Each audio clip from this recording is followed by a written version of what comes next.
in, we can grab it. So I'll just start like the endless intro loop, because now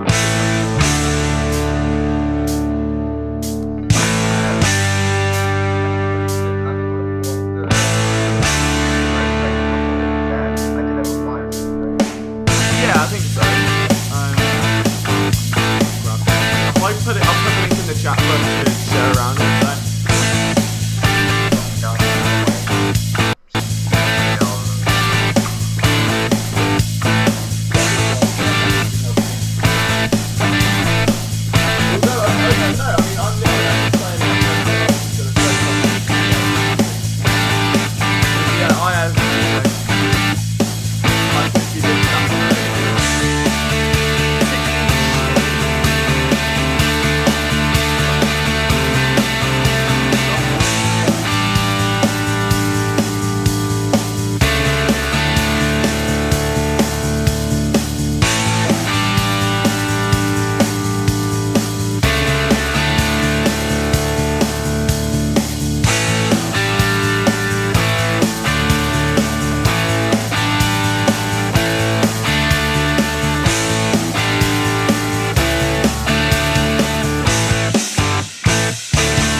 I didn't unmute my microphone. We've done it every stream. The streak continues. Every single stream I do on YouTube, this happens. Twitch is fine. We'll start again, boys. We'll start again. Sixers fans are rejoicing, okay? Everyone is excited because right now, Al Horford's not a Sixer. They somehow still have a first round pick. Everyone's buzzing. Zach's just joined the call. Everyone's elated. And not only do you have me, but we have got the greatest Sixers team in existence to get us through this draft. We have got the Pick Swap Pod duo of Sean Bernard and James Brian. We have got David Esser, Zach Chiavalella, and I'm still going to pronounce that wrong, and he's still going to laugh, and he's still going to... Was it bad? That wasn't great. And Ricky Amendeo, my co-host from the, of course, greatest Spread in the Love podcast in existence. There's one man I want to come to first about this, because... I've never seen a reaction to a player getting traded away like it. David, I think this is Christmas coming early for you, right? I've been pounding this table since the second this man was signed to the team. Yeah, I mean, Al Horford's gone. Great news. It was a good trade, all things considered. We all kind of knew it would be a salary dump of sorts. You had to attach a first-round pick, a second-round pick, a handful of assets. But this team's going to get way better with Al Horford off the team. You bring Danny Green in. It's a time for celebration all over Philadelphia. Yeah, absolutely. And while we're talking celebration, Zach, I know you've become our resident connoisseur who's got me onto the Sauvignon Blanc. Is it a call for some rum? I saw some rum you said you're on earlier today. Is it celebration already? Yeah. I got a little bit of Dominicano from a trip to Punta Cana that I was once on that I'm close to the bottom of. So we're going to go a little bit of rum and coke tonight to celebrate Al Horford no longer being a Sixer. That's something. Forget the NBA draft. This is just the Al Horford departure party, is what we've just set up now tonight. Automatically a win. Everything else is just cherry, you know? Yeah, absolutely. So let's roll it over to the Pick Swap boys then, and then we'll come to Ricky. Sean, how are you feeling about tonight? I know you've been very excited about the draft itself. Are you still just as excited, or has Al Horford, strayed you from the path as well? Yeah, I'm super excited. It's awesome they held on to that 21st pick and didn't have to give that up in this trade. Just keeping that selection and just the money they saved, that's the biggest deal. Getting that contract off the books is a win in itself. It's kind of an addition by subtraction move, so I'm super excited.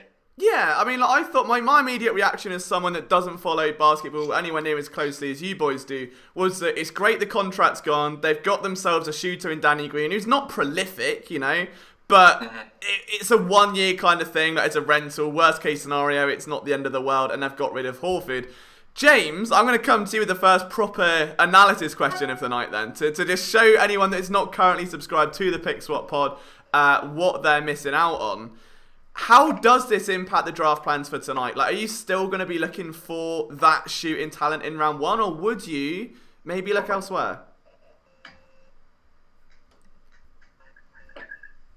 Oh, tech issues. We might have fumbled it. James?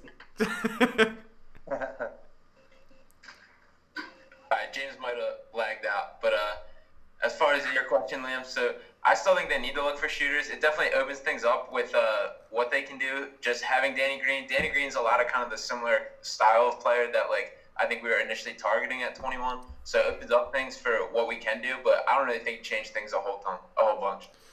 That's interesting. Ricky, obviously me and you were in very similar situations before we rotated back round to the boys. The one thing that stood out to me when talking to you about this draft was when you realised that you can bet the NBA draft and your eyes lit up. Have you put anything on tonight? And it made me so happy when Sean sent me a screenshot of some other bets, and I was like, man, I love being noticed. This makes me so happy. But I'm with, Sean and I were talking, we saw how Edwards' odds moved to virtually, no value at all. He's I think Sean said he dropped, minus 400. I saw him at minus 330. It's insane how favored he is to go number one now. Personally, I haven't bet anything yet. I'm probably going to start live betting very soon once the draft starts. I'm going to let the first three picks go and then kind of go. You can bet on, the number of people from each school that get drafted, a guy's range, 1 to 10, 10 to 11 to 20, stuff like that. So I want to see how the first few go because I feel like there is a tad bit of uncertainty, even though those three are pretty solidified. But I think there's a tad of uncertainty that I don't want to lose my money on. But yeah, I'm just looking forward to following it and live betting essentially. Love that. So, guys, if you haven't already liked this stream, we've got 35 of you in right now. Josh says still take a shooter in round 1, and we're going to get the thoughts from the greatest Sixers team to ever cover the Sixers very, very shortly. If you haven't liked this stream, make sure you pound that grey thumb, turn it blue. The NFL draft, all right, we did stonks. We set records. It was unbelievable. I think the Sixers, boys, we can do better tonight. I think we can raise the bar. So let's keep that pushing. And while we're trying to give you guys something to turn that button blue, we've got some giveaways and stuff down the line as well. Now, the Sixers team themselves, so all of our writers in the call today, I think except myself and Ricky, actually spoke to and sat on Zoom calls with many of the prospects entering this tonight's NBA, I've got to stop saying NFL, NBA draft. We'll come to David first. I mean, what are your main takeaways from the guys that you spoke to? Is there anyone that you were maybe kind of on the edge for, then fell in love with after hearing them talk? Because for me, that's the best thing about the draft process, is finding a prospect, then you get to talk to them and you're like, oh my God, that guy is just, that's the it factor right there. Yeah, and I'm sure Sean can attest to this. Josh Green, my dude, said every answer as perfectly as you could ask for when it comes to, draft questions in the pre-draft process. He's definitely going to be around that range in 21 if the Sixers stick there. I emphasize the if part because who knows what Daryl Morey's going to do in the next hour or 30 minutes. But yeah, Josh Green, he very well spoken, seemed excited about coming to the NBA, spoke extremely highly of Ben Simmons and the Sixers as an organization. He's not the greatest shooter in the world. I know we were just talking about if they should prioritize shooting, even with Danny Green still coming in. Personally, I think they should prioritize shooting. I would take the best shooter available at 21 and don't look back. But if they want to go a different route, go for some athleticism, some high upside, Green, that's a name I would keep in your mind. I rate that. What about yourself, Zach? Well, so during those interviews, a couple guys that I spoke to, Zeke Nanji and Isaiah Stewart. Now, not the shooters that we were just talking about that you're expecting the need for, but guys that if they fall, and they could fall, I wouldn't get them at 21. But in a draft such as this is a very big, heavy draft on the back end. Okay, a lot of centers, some power forwards in here as well, which both Zeke and Isaiah can play either spot. But if they are falling to, say, 36, and maybe you want to wait on Isaiah Joe, maybe now that you have Danny Green, you don't want Isaiah Joe anymore as it was previously reported, then I could see the Sixers targeting one of these two guys, both extremely confident about their fit in Philadelphia. I know that they have spoken to the team.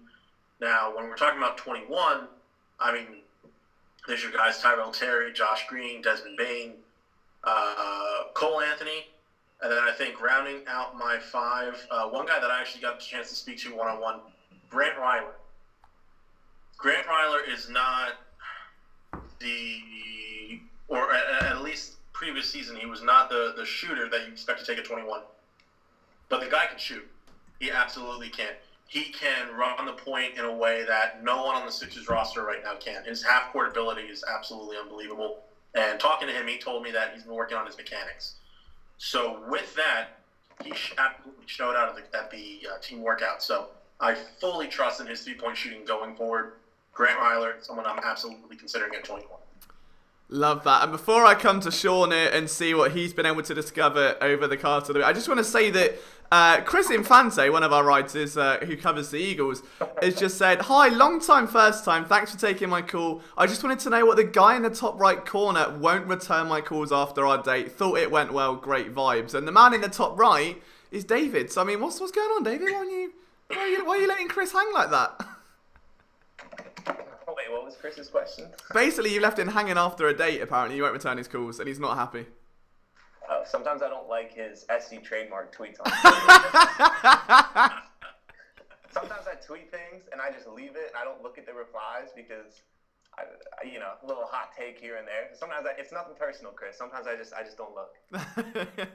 All right, so things we were looking at there was obviously a lot of prospects. Sean, you got to, again, sit in on these Zoom calls. What were your main takeaways from that process? Yeah, I agree with David a ton on Josh Green. He had anything you could look for in that answer. And the storyline between the relationship between him and Ben Simmons has not really been talked about enough. He talked a lot about Simmons kind of helping him through this pre-draft process and just like throughout everything as they're both coming out of Australia and rising through the ranks. Another guy that really caught my attention was Tyrese Maxey. And Maxey is such a polite dude. He was saying, like, nice to meet you to reporters and everything through Zoom. And just like his game, he's kind of a guy that we would have to move up to get, but he would be a legitimate third scoring option that I think would help the team a ton if they're looking to move up. I love that. Was there anyone during that process that maybe went on the opposite direction, where you were kind of not so much disappointed, but a little bit like, oh, that wasn't the attitude I was expecting? Onyeka Okongwu from USC, I wasn't crazy impressed with his interviews. It was, and same with Patrick Williams from Florida State. It was a lot of just the coached up neutral answers that he couldn't answer and just being bland with it, not really giving reporters what they're looking for, which I understand, keeping things close to the chest for now. But it was kind of disappointing you didn't really get a window into their personality. That's understandable. Right, the question... Oh, sorry, what was that? I have to butt in and say, it is remarkable that he just pronounced that name as fluent as he did. Very good point. It is, see, so Sean's pulling that off, which is Eminem rap god level. I still can't pronounce Zach's surname, and I've known him for about 3 years now. Which is, we'll get there one day. We will get there one day. Nick says there's 10 minutes to go. We're all very excited, guys. If you're not subscribed, if you haven't liked the video, make sure you are. We're already at 63 viewers, so let's keep that traction rolling. Now, I'm hoping James is going to be here without tech issues this time. Have we traded for James without the tech issues? I believe I'm here and ready to go. We've done it! Amazing. All right, James, how are you feeling ahead of the draft? So obviously we're about 10 minutes away right now. What direction do you want to see the Sixers going? I love Cole Anthony, obviously, but I've been Tyrell Terry from the beginning. A backup point guard spot, a guy that can shoot the three outrageously from basically anywhere. He adds a lot to the Sixers that they don't have right now. But between those two guys, I'd rather Tyrell Terry over Cole Anthony, but I'd be happy with either one. Love that. Absolutely love that. So the question now that Desert Fox has just asked is, what about Harden? I would reposition this because I know that I've got you guys to do some digging over the past couple of days, ever since those rumours first kind of come to light. Does this trade with the Thunder change anything? Because now the Sixers have kind of negated the Horford hole with a Danny Green hole, which means they haven't... It's a tricky one. Like, realistically, are they still going to have to give up someone like Simmons or Embiid to make that push? If it were hypothetically to happen, because at the minute, it's still probably very hearsay and rumory. Yeah, I don't think there's any way they get Harden without giving up Simmons or Embiid, and I just don't think that's a move that the Sixers are interested in. Daryl Morey's interested at this point, which is the right move. We should build around those two, hold on to that. I honestly think the Nets should be thanking us for just driving, or the Nets are ending up giving up way more just as we're kind of a bidding war piece for them. So I think Harden's not going to end up here pretty much no matter what. No, that's interesting. I mean, what about you, David? How are you feeling about it? Would you want Harden, or are you okay with just letting him sort of ride out? Yeah, I'm pretty in between on it. Like, I'm neutral either way. I'm a huge Ben Simmons fan. I think he's absolutely phenomenal. I see an avenue to a championship with keeping Simmons and Embiid together. We've already seen a good step tonight, getting Horford, off the team and bringing in a shooter like Danny Green. That's a great step in the right direction. I also see the avenue of Harden and Embiid being one of the greatest, guard big man duos in basketball. With that said, we've seen reports surface that the Rockets want a young star plus a plethora of draft assets. So we're not just talking Ben Simmons. We'd be talking Ben Simmons and multiple first-round picks, which is, if I may say, completely ridiculous. Trading Ben Simmons for Harden is somewhat giving, that's doing a favor for the Rockets. Simmons has an incredibly high ceiling, and Harden only has so many years left of being the elite scorer that he is. So with that in mind, I'm sure Mori thought about swapping Simmons for Harden. I'm sure it crossed his mind. Would he swap Simmons and 4 first-round picks for James Harden? 0%. So at this point, you've already seen Mori start to make other moves. We got the draft tonight. I think it's incredibly unlikely we see Harden in Philly anytime soon, like sub 1% at this point. It was fun while it lasted. Again, like Sean said, it's going to drive the price up if the Nets want to mortgage their next decade worth of assets for someone like Harden. But to Philly, I don't really see that happening. I want to quickly grab Zach's opinion on that as well, because I know he wrote the hypothetical trades for James Harden, which then had to get almost derailed after Drew Holiday decided to ruin everything, and we had to kind of reset the matrix on it. And I think my biggest takeaway was the same as David's, there were so many picks involved just to get him over. Of those 3 trades that you suggested, Zach, is there one that you would happily lick the stamp and send it on, or were you just kind of, again, in a similar sort of spot as David? Well, the beauty in my mind of those 3 trades is that none of them involve Ben Simmons. But the counterpoint to that, Ben Simmons or Joel Embiid, I should say. The counterpoint to that is that, agreeing with David, I don't know how likely it is with everything coming out of Houston that they would make a trade with the Sixers that does not include Ben Simmons. Based off of everything that we're hearing coming out of Houston, I think that David's absolutely right that they would want Ben Simmons and multiple picks.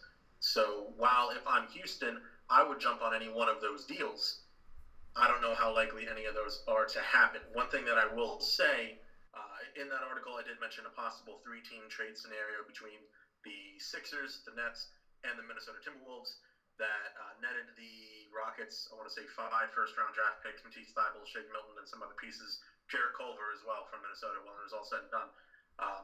I don't see a situation like that happening again because the Sixers would not trade Ben Simmons. What could be potentially interesting, though, I don't know how likely it is to happen, but if I'm Daryl Morey, I'm kind of nudging my way in.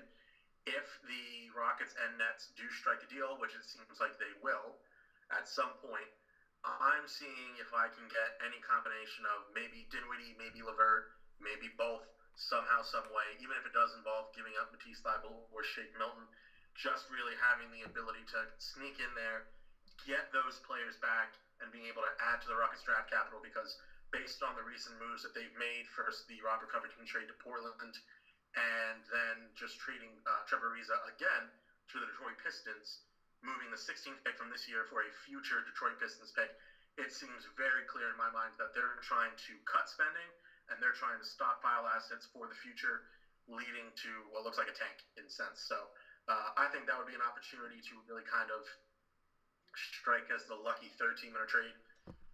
I just don't see the Sixers getting Harden, unfortunately, but that doesn't mean that they can't help out and facilitate one of those moves. Yeah, I mean, that's probably the most in-depth answer I could have imagined for, really. That's a perfect explanation of it. And obviously, I think anytime the NBA hits free agency or even the draft season, that there is so much chaos so soon. And it's almost like the world lives for watch bombs now because they are just, it's every year there is something big. There's another team trying to do something different. And the one thing that caught my mind this year was, that's why I got Steve to write the article a while back, was like, what's his draft history like? And the thing we noticed with Mori is that more often than not, he tends to give up those picks in order to gain players that have already got into the NBA, developed, almost past that bust potential and a safe bets to kind of build around. May not be the most attractive pieces, but certainly guys that for the short term will give you enough to work with. And when you look at the scenario tonight, when the Sixers give up what they did for Al Horford, you're still left with that first round pick, which just to me is a massive wild card because I would not have expected that in a million years. So whether or not we see Mori use that to mortgage it against a proven talent in the league, or whether he does go against it for one of the rookies and the guys coming out, without being that guy, like how much of this being the COVID year and the shortened season is gonna try and force teams to push for those? Like, I mean, if you've got a bench guy, someone like a Mike Scott, for instance, who maybe may not have that much value, if you're looking at trying to get a draft pick for him, where you've got a team that is on the edge of contending, needs the instant impact, and they may not get that from a rookie, or there's a lot of risk involved, would a price of someone like a Mike Scott go up a little bit just because of the situation? First off, I think for all rookies, the expectations kind of need to be downplayed this year just based on that they're not going to have a full summer league, they're not going to have a full training camp in the way that we've seen before, and that like they're just not going to be NBA ready. They haven't had the full college season to go off. So maybe in a way that does increase the value of vets when you're looking at trades and doing something like that.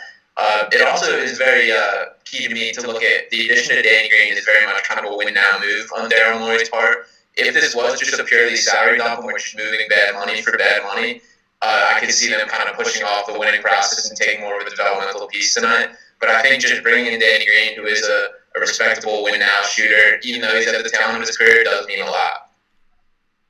And kind of to add to Sean there, I will say, I'm going to try to chip in when I can, but I look at the odds almost every day because I'm literally a degenerate on Addicted. But the Sixers were sitting at like 30 to 1, 32 to 1, around that range. And then once that trade happened, they're sitting live at 27-28. So Vegas agrees that this move benefits them in the short term as well. I wrote that. So just one more thing about that move. Kevin Pelton, ESPN's Kevin Pelton, just dropped his grades on the move. And so, according to him, the Rockets deserve a C for that trade. And the Sixers got an A-. So, really, just to say that so far the public opinion, him among others, is that this really was a shrewd move by Daryl Morey, something that I 100% believe in. I think that Danny Green is just a perfect complementary piece, and even if he is coached like many have thought after the playoffs, he's on a one-year deal. What does it hurt? And I really think that a guy like Terrence Ferguson is going to just do wonders. Just get ready, watch him on the fast break with Ben Simmons, because you're going to be in for a treat. Yeah, and talking on Terrence Ferguson, I mean, I just want to that. One thing on the Liam, when you were talking about how teams are going to view this draft process, at least from what I've heard, is that teams are somewhat overvaluing second-round picks this year. I mean, you've already seen a handful of second-round picks be bought and traded because there's some serious depth, and even with COVID and no March Madness, it's hard to tell. But there's some really sneaky good prospects in the early second rounds. I think you could see specifically with the Sixers, they still have a plethora of second-round picks, and plenty of other teams start to shuffle those around. And from Philadelphia's perspective, you could see them use it to target win-now type moves. Or on the flip side, you can see them look to fill out their bench and the rest of their starting five with a handful of these, mid-late second-round picks who can handle the basketball, be a backup five to Joel Embiid or whatever the case is. But yeah, I mean, it's obviously interesting because no March Madness, COVID, shortened season, no in-person workouts for the most part. So it's hard to get a firm grasp on some of these second-round guys. But at least from what I've heard, is opinion of those early second-round picks is trending upwards at the moment. Yeah. Absolutely. And with that, I think the NFL... I've got to stop saying NFL. See, I'm out of my depth here. The NBA draft is officially underway. So the real question now is going to be then, who goes first overall? Is it going to be LaMelo? I mean, realistically, is LaMelo Ball that much better than his brothers is probably the question. Obviously, he got shipped off to, way out of the college ranks and then still blew that up. And David is excited. I do. Woj just tweeted. The Timberwolves are still trying to trade out of the pick at the moment. Oh, wow. Okay. So they're still trying to. They're on the phone trying to move out of it. But that doesn't mean they're going to. If they're trying to move, surely that means no one... That's the thing! To speak on that a little further, I just had Woj on my screen as well. And so what he was saying is that the Wolves are fielding calls until the last minute, both on the number 1 pick and the number 17 pick. According to Woj, that has been their strategy the entire time. The thought process is just to get literally the widest scope that they can on offers and take whatever best is available. I highly doubt that the Timberwolves make this pick.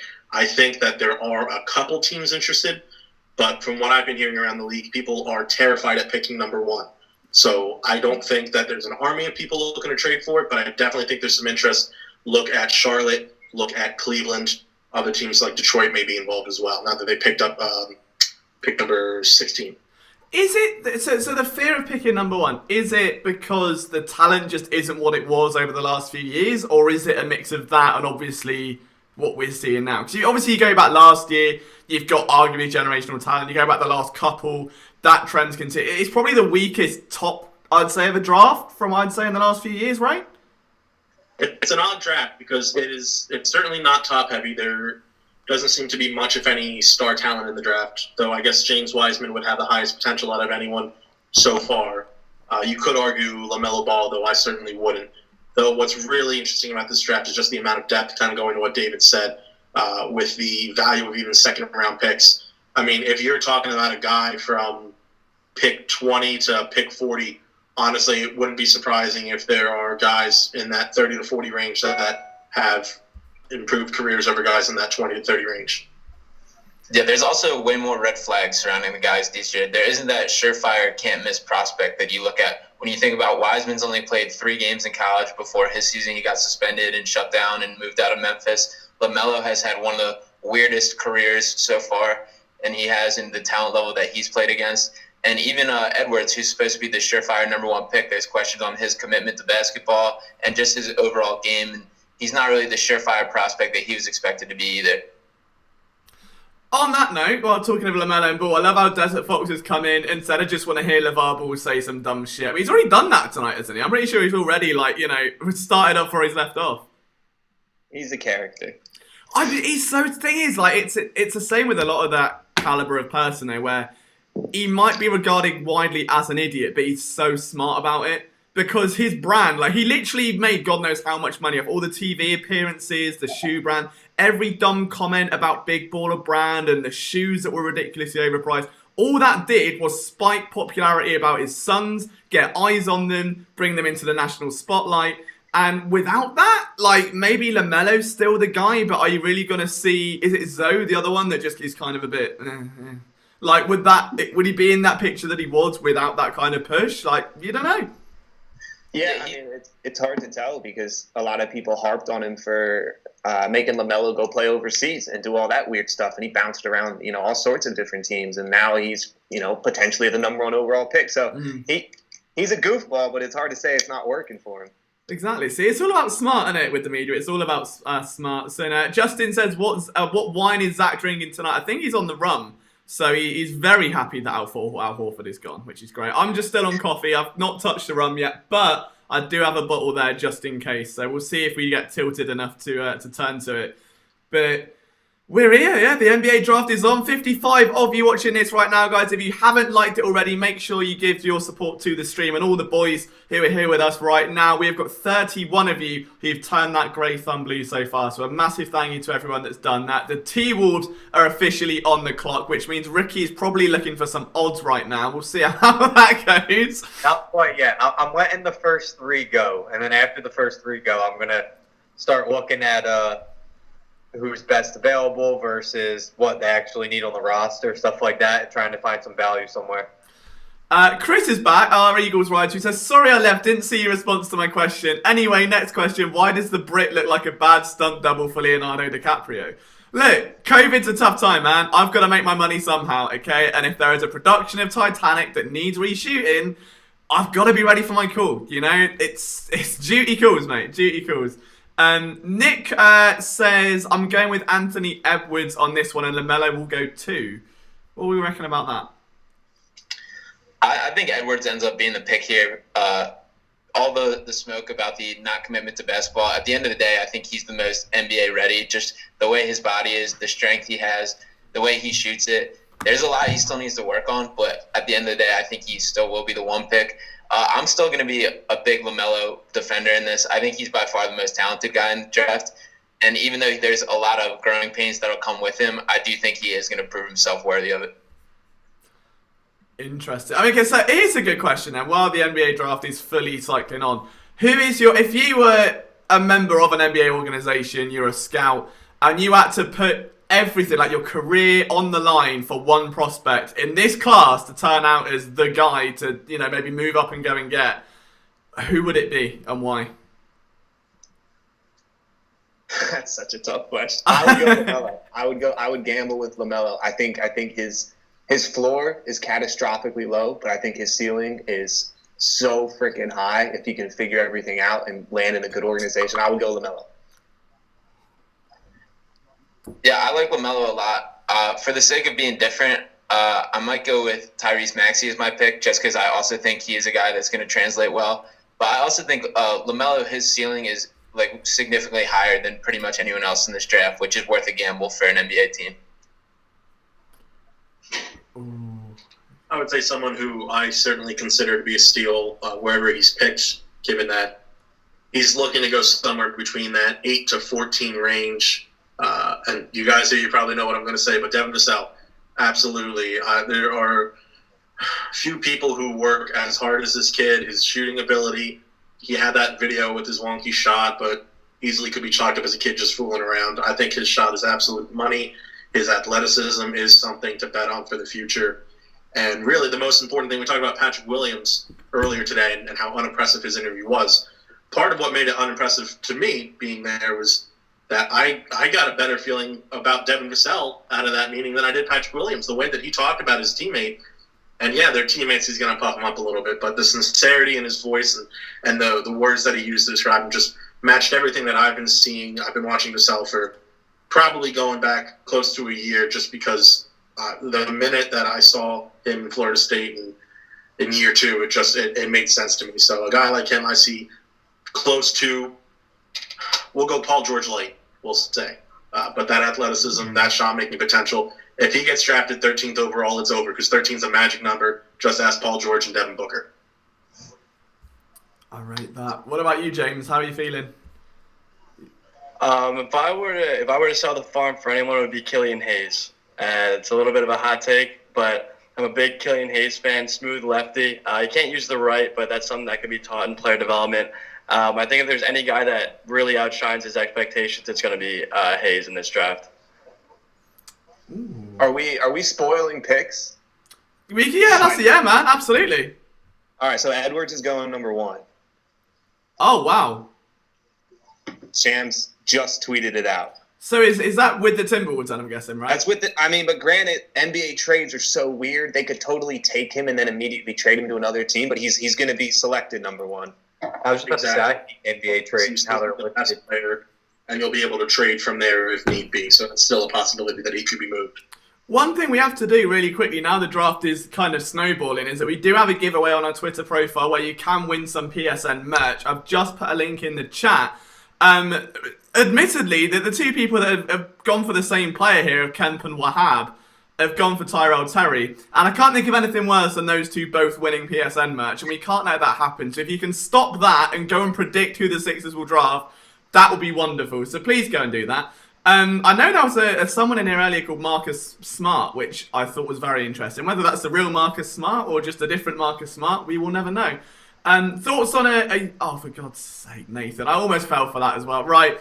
I forgot the level of trouble is here from the Twitch chat. So we'll try and keep it as professional as we can before it all disintegrates into chaos.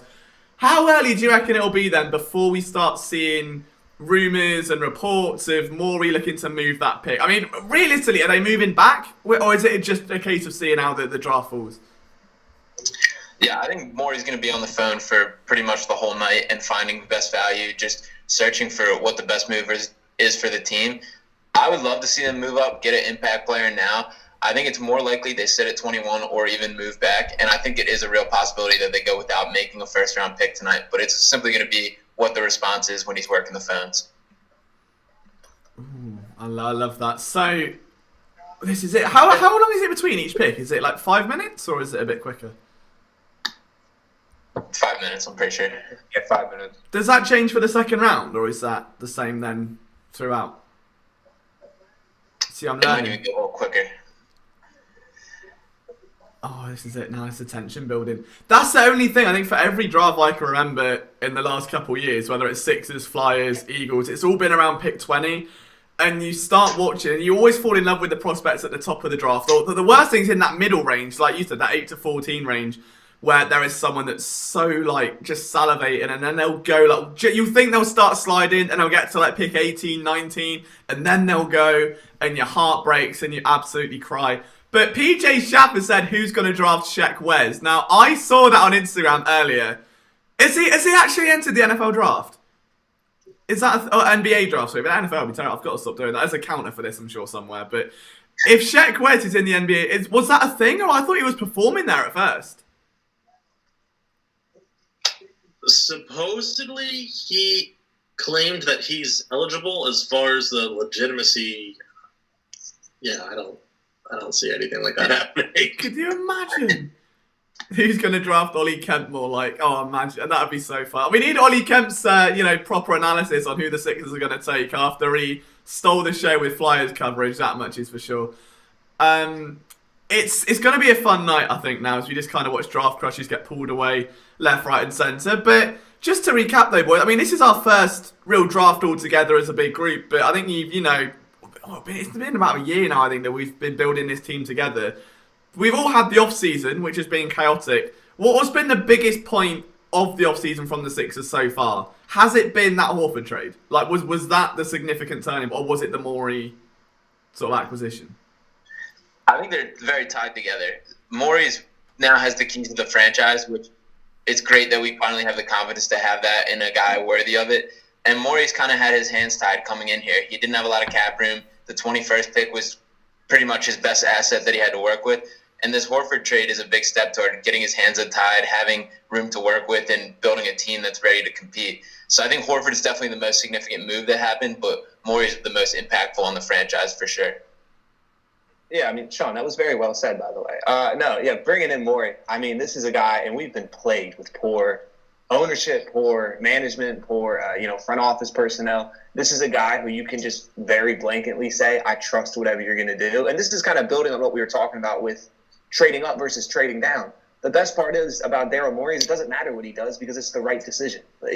I don't care who's on the board. If he wants to trade back, it means he has a plan in place. If he wants to trade up, it means he has a different plan in place. So bringing in Daryl Morey, Josh Harris finally putting, his money where his mouth is and landing that high-level executive who's been one of the most historic executives in basketball history for the most part. I mean, they've written books about this student, how he constructs rosters. And then obviously in just about a month we saw him, again, like Sean said, completely untie his hands now, get out of the Horford situation, not give up a first-round pick in this year's draft class, bring in a veteran shooter like Danny Green, untie the cap situation next year so they can be players in free agency. Daryl Morey, he completely bought me back into the Sixers. I was feeling pretty low after that sweep to Boston, I'm not going to lie. Bringing Mori in, he's going to fix things. We're going to be okay, is definitely the biggest move of the offseason thus far. Just to interject real quick, the number 2 pick has been made. It looks like James Wiseman will be the next Golden State Warrior. Ooh. Oh, wow. LaMelo's slipping. Wow. I think Does that have anything to do with the Clay injury, though? Because obviously that got announced earlier tonight. Like, would that play into it? I highly doubt that it affected their decision. When you're talking about drafting this high, yeah, you kind of expect them to contribute right away. But at the same time, any draft, it's a future investment for the most part. Maybe if you get down to the 20s plus, you look to draft a guy who's a little more experienced and contribute right away. But the biggest thing here is just getting the combination of potential and who can play right now. So the Warriors did a good job at picking the guy with the highest potential in the entire draft. He's somebody who can absolutely contribute right away.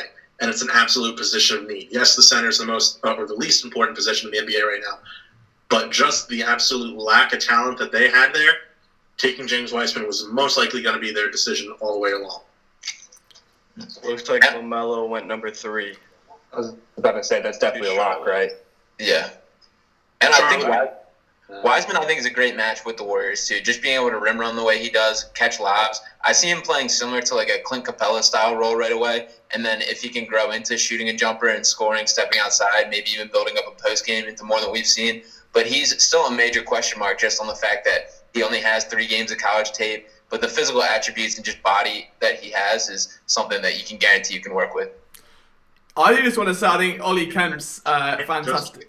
Literally every shot that's missed by the Splash Brothers, which they're very few, but he'll be there to gobble up any of those that are still there, take it back out to Steph, to Clay, to Andrew Wiggins if he stays. And I really do think it's a great pick. And on LaMelo, I really think that Charlotte was just dead set on, all right, whoever's left, Edwards, Ball, Weissman, that's who we're taking. So I don't know how much I love the fit for Charlotte. I think that was probably the worst case scenario, but I will admit that Ball does have unworldly potential compared to some of these other prospects. So certainly taking him above anyone who was left, it was a no-brainer. Love that. I just want to give a shout out to Ollie, who's given probably the deepest analysis any of us have over the course of the last hour, who said, I think Terry will be the man who does the most slam dunks next season. So we'll take that as absolute certainty. Lock that in, go to the bookmakers and get that up, because that is that comes from the horse's mouth. You don't get much more certainty than that. But yeah, interesting then that the top 3 of almost that reminds me very much of that. I know to draw a bad parallel, but that Wentz Goff draft where again pick 3 was like, okay, fine, whatever. We'll take what's there and we'll let the big boys fight it out. But I think once you get past like 8 or 9, that's when you start looking for the value in the guys that are sliding, because there's always one team that stupidly reaches and no one really understands why. And I don't know if it's the same in the NBA as the NFL. Again, like someone that's just trying to dip his toes into these waters probably for the first time. Do you get positional runs? As in, like, if someone takes a shooting guard, you're going to go, oh my god, well now we need the second best guy because he would have gone 5 picks lower, but now does that happen as much, or? No, not nearly as much in the NBA. It's different in the NBA because one player can make such a difference on your team. When you look at like the Cavaliers, when they got LeBron at number 1, went from a terrible team to a playoff team like that. And players can just have that much of an impact just because with the 5 guys on the court, and guys can be just that good that they can change the face of your franchise, which is why people tank for draft picks, which is why teams want that first overall pick and the top pick that desperately. But it's very different in the way of evaluating. Like, it's more revolved around the guy fitting on your team than there is based on the other players around him. Like that, very much like that. Yeah, we'll see how the rest of the board starts to fall then. I mean, have you guys done full first round mock drafts? Have any of you given that a shot? Who's maybe like looking accurate so far? It's somewhat published, but I do go through it like crazy. I'm not gonna lie. How is there anything that surprised you in those first 3 picks then, Zach, or just standard? It was going to be one of those 3 sort of outcomes anyway. I would say the only thing that surprised me is that Charlotte did not trade up to number 1. From everything that I heard, they were extremely high on James Wiseman. My theory is just that Minnesota wanted too much for number 1. Granted, there's still time. I mean, if there's going to be a swap of James Wiseman and LaMelo Ball, because there were rumors about the Warriors liking Ball, it could just be Golden State's way of getting a little bit extra for Wiseman. I don't think that's going to happen, but it's still a possibility. So really just the fact that they didn't do what was necessary to get to number 1 to get Wiseman, that's what surprised me. But again, Minnesota most likely was asking for Miles Bridges or an unprotected future pick, something that Charlotte was just not going to give up, and I think that was wisely so. Well, I think now the draft really begins, if we're being completely honest. The first 3 picks were essentially, set in stone. Now the next couple of picks are really going to dictate how this draft goes. I mean, I honestly don't have a good grasp on who's going to go number 4 here. I mean, so just for context as well, so David, you're currently running the 215 Twitter as well, right? So are you doing that now? So you're on this live stream, doing that, ready to write a piece. Like, how much caffeine have you had tonight? I drink an absurd amount of coffee on a daily basis. It's gotten to the unhealthy level, but yeah, we're locked in. We're ready to go. Just imagine like all these like wall of monitors that he's got with just like each prospect ready to go and different things. And when does LeBron James get drafted? Wahab, that's not how it works, mate. I'm afraid. Like, we'll coach him up. It's fine. Wahab will get there in time. Kemp says, this guy averaged 21 points, 11 rebounds, and 1.3 blocks per game. That's well good, up the bloody Terry. So I guess he's set on who he wants the Sixers to draft. So for anyone that isn't familiar then with Tyrell Terry, who clearly has become a fan favourite for one man at the very least, what does he provide beyond that? So from the guys that have been able to watch that tape and get to know his game a little bit better, what would Tyrell Terry bring to the Sixers? In a word, it's just shooting. The guy can just shoot the lights out. He just best 3-point range. He's got NBA range right away. He's not as polished with he's going to be kind of backup point guard kind of role. He's more of like a Seth Curry kind of guy I see. He's added some weight, put on some muscle, which will help him a lot in translating to the league. But the main pull away is just the way he can shoot. I think that Seth Curry is just a perfect player comparison. Like you said, that he did put on some muscle. He even grew an inch. He was 6'2", 160 pounds coming into the draft process. He's now 6'3", 170. He said that he expects to reach 175 by the start of the regular season. So adding that muscle is definitely going to help him. It can help him expand his game where he can drive a little more, which is great because his shot almost 90% from the free throw line. That was only on 3.5 attempts. So if he can build that muscle, drive a little more, get that number up, all the better because he's a knockdown shooter from that line there. But just his ability to shoot is absolutely unreal. He's a little bit of a sneakily good defender. Now, he's got a ways to go. His wingspan's a little short, so that's not going to help him out when he's trying to grab wheels in the lane on his help defense. That's going to have to be all effort for him. But just really his instincts so far have been surprisingly good for someone who you just really focus on their offensive game. Well, so now, Kemp, after hearing that, I'm expecting nothing short of an essay by the time, if he does end up a Sixer. And this can be your audition to join PSN. Just basically regurgitate what has just been said there, and you're pretty much in then. All right, that's the way it goes. But yeah, as of right now, a lot of people waiting to see where pick 4 ends up going. So it's not the Hornets, is it? It's the Bulls now, right? The Bull. I've got to say the Bulls, because if I'm English, say the Bulls and not the Balls. Yeah, it will be the Bulls pick. And I think Denny Avdija is a name to watch here. The out of Israel, he's a very polished player and a guy I like a lot. The Bulls could go a lot of different directions here. They've also been actively trying to trade, but that's the guy that I would pick if I was in this fourth spot. Are there more European prospects this year, or am I just seeing like I wasn't sure. Like I know there's been a trend recently, but is it because obviously you're playing at a professional level to some degree, and the seasons are a bit different timing wise? There's definitely been kind of a renaissance with Europeans coming over to the NBA and making the transition much easier.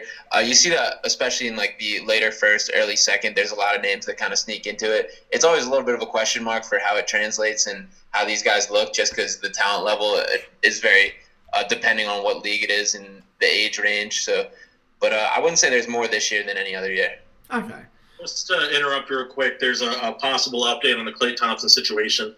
According to Shams, the fear is that it's a heel injury.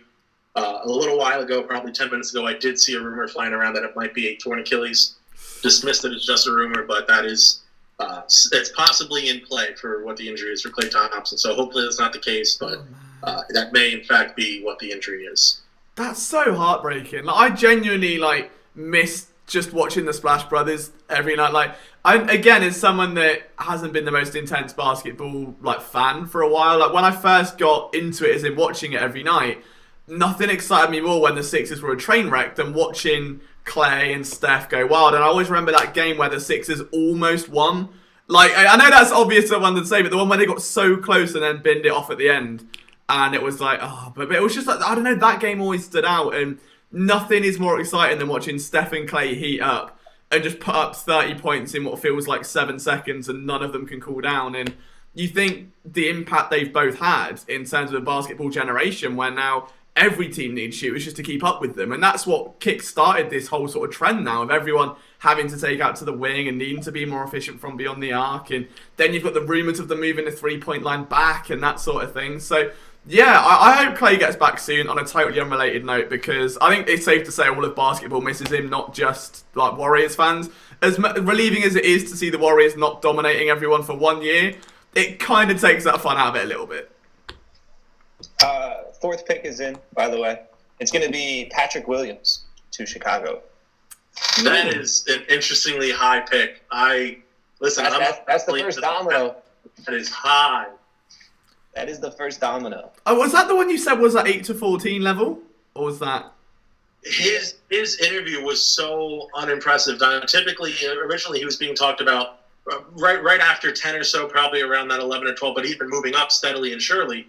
So if he was drafted somewhere between 8 to 12, I would have not been surprised.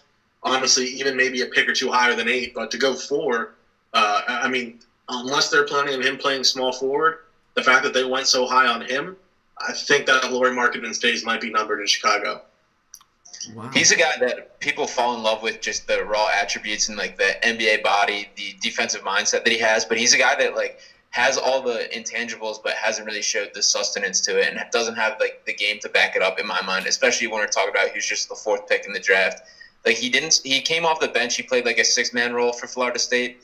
And I see a lot of similarities in his way to Devin Vassell, who's his teammate there. And when Vassell went back for that extra year and showed that development in his game, and to see the player that he is now, that's kind of more of a route that I should have seen Patrick Williams doing.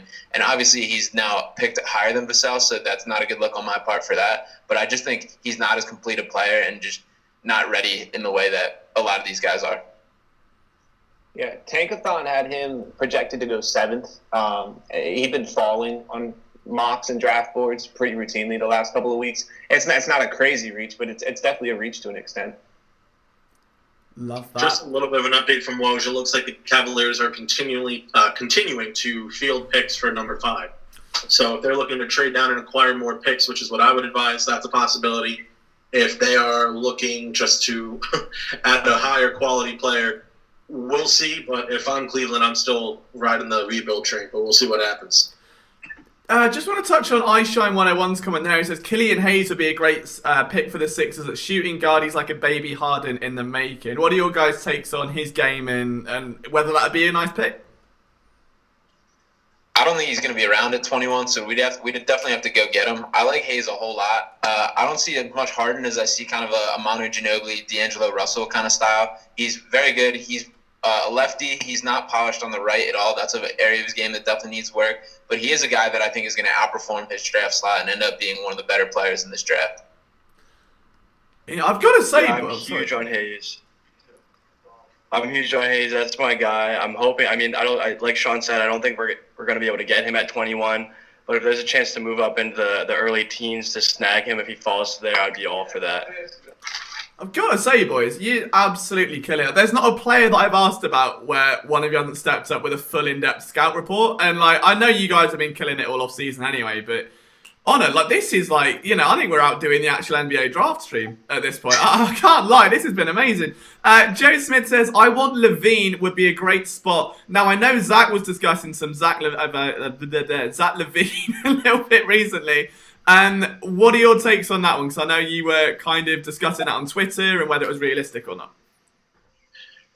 So there's two things that we're going to talk about. If we're talking about whether or not he'd be a great fit on the team, obviously no-brainer. I think he'd be amazing, him running the floor with Ben Simmons. I think that his shooting ability, while he's not Kyle Korver, he would certainly improve the team. So I think that he and Embiid could play very well together, especially in the pick and roll. Now, where we run into a little bit of an issue is if the Sixers can attain him. With Patrick Williams going fourth overall, it's tough to tell. My feelings would lead me to believe that Chicago is not as hell-bent on the playoffs as some of their players are.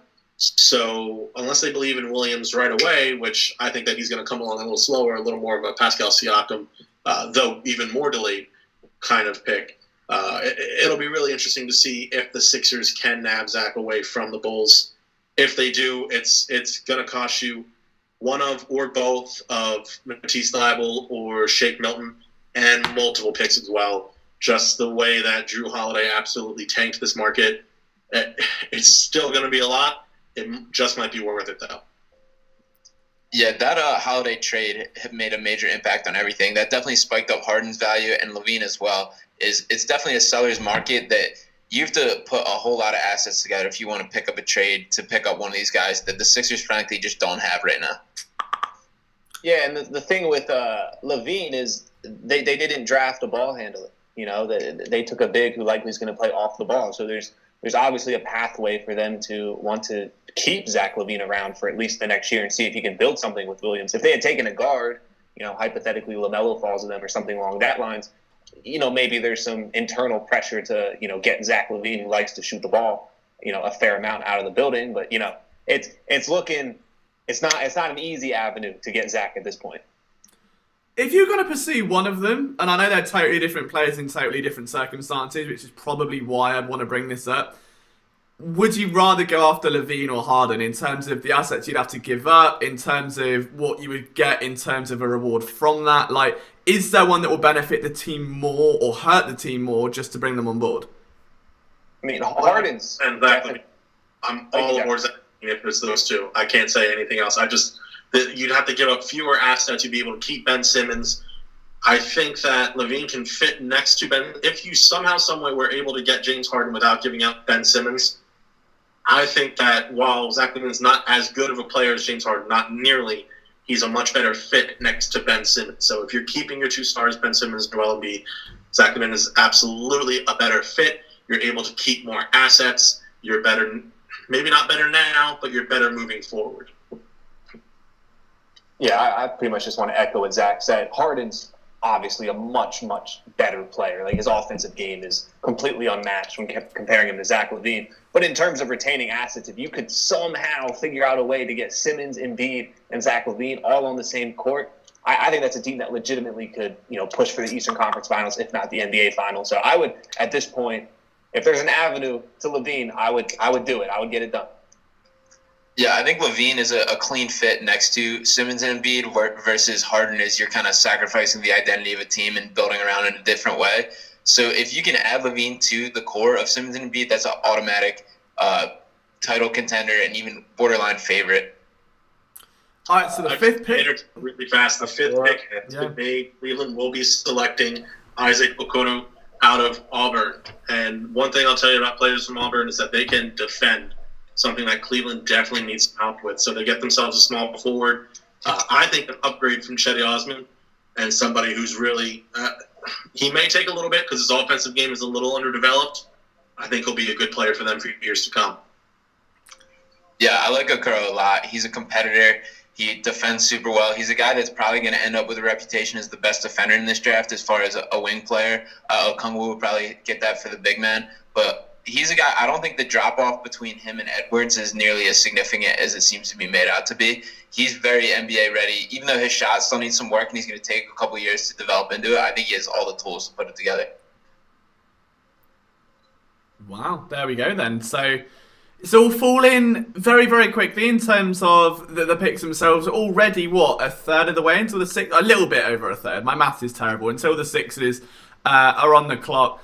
But at that point, when you've already seen, I'm still stunned. Like LaMelo at this stage, is that a surprise? Am I?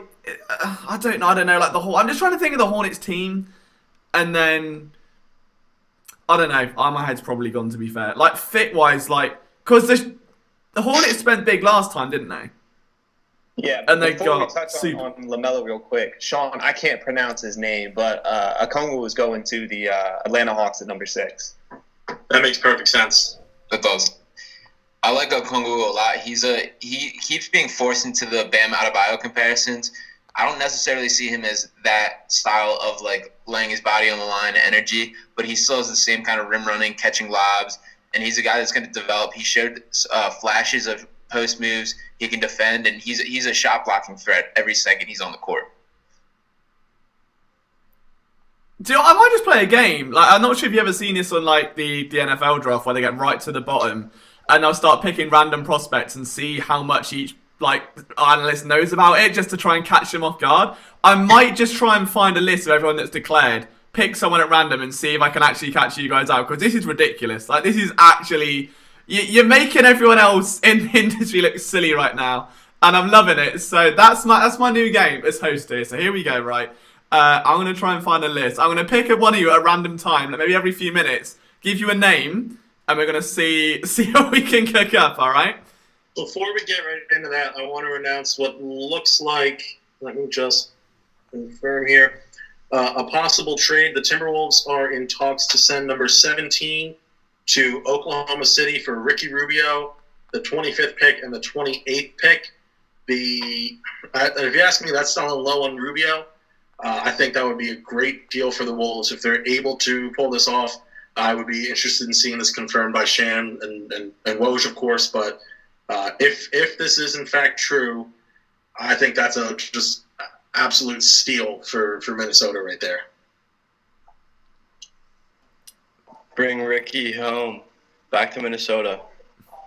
Talking of bringing players home, obviously there was a little bit of hype recently about Nerlens Noel going back to Philadelphia. They got because of the Facebook video, was it? He said he wants to come home soon or something like that.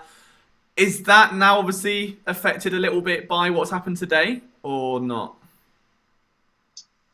Yeah, I think it might actually heat those rumors up. It might not be Nerlens Noel, but the need for a backup center is still prevalent. I mean, even with Al Horford, we kind of felt there still needed to be a young, athletic, rim runner guy who can go up and down the court with Ben Simmons when Embiid's off the court. So that need's still very much there. It might not be Nerlens Noel. It could be a prospect today, particularly in the second round. But, yeah, I think a backup center, underrated need this offseason for the Sixers.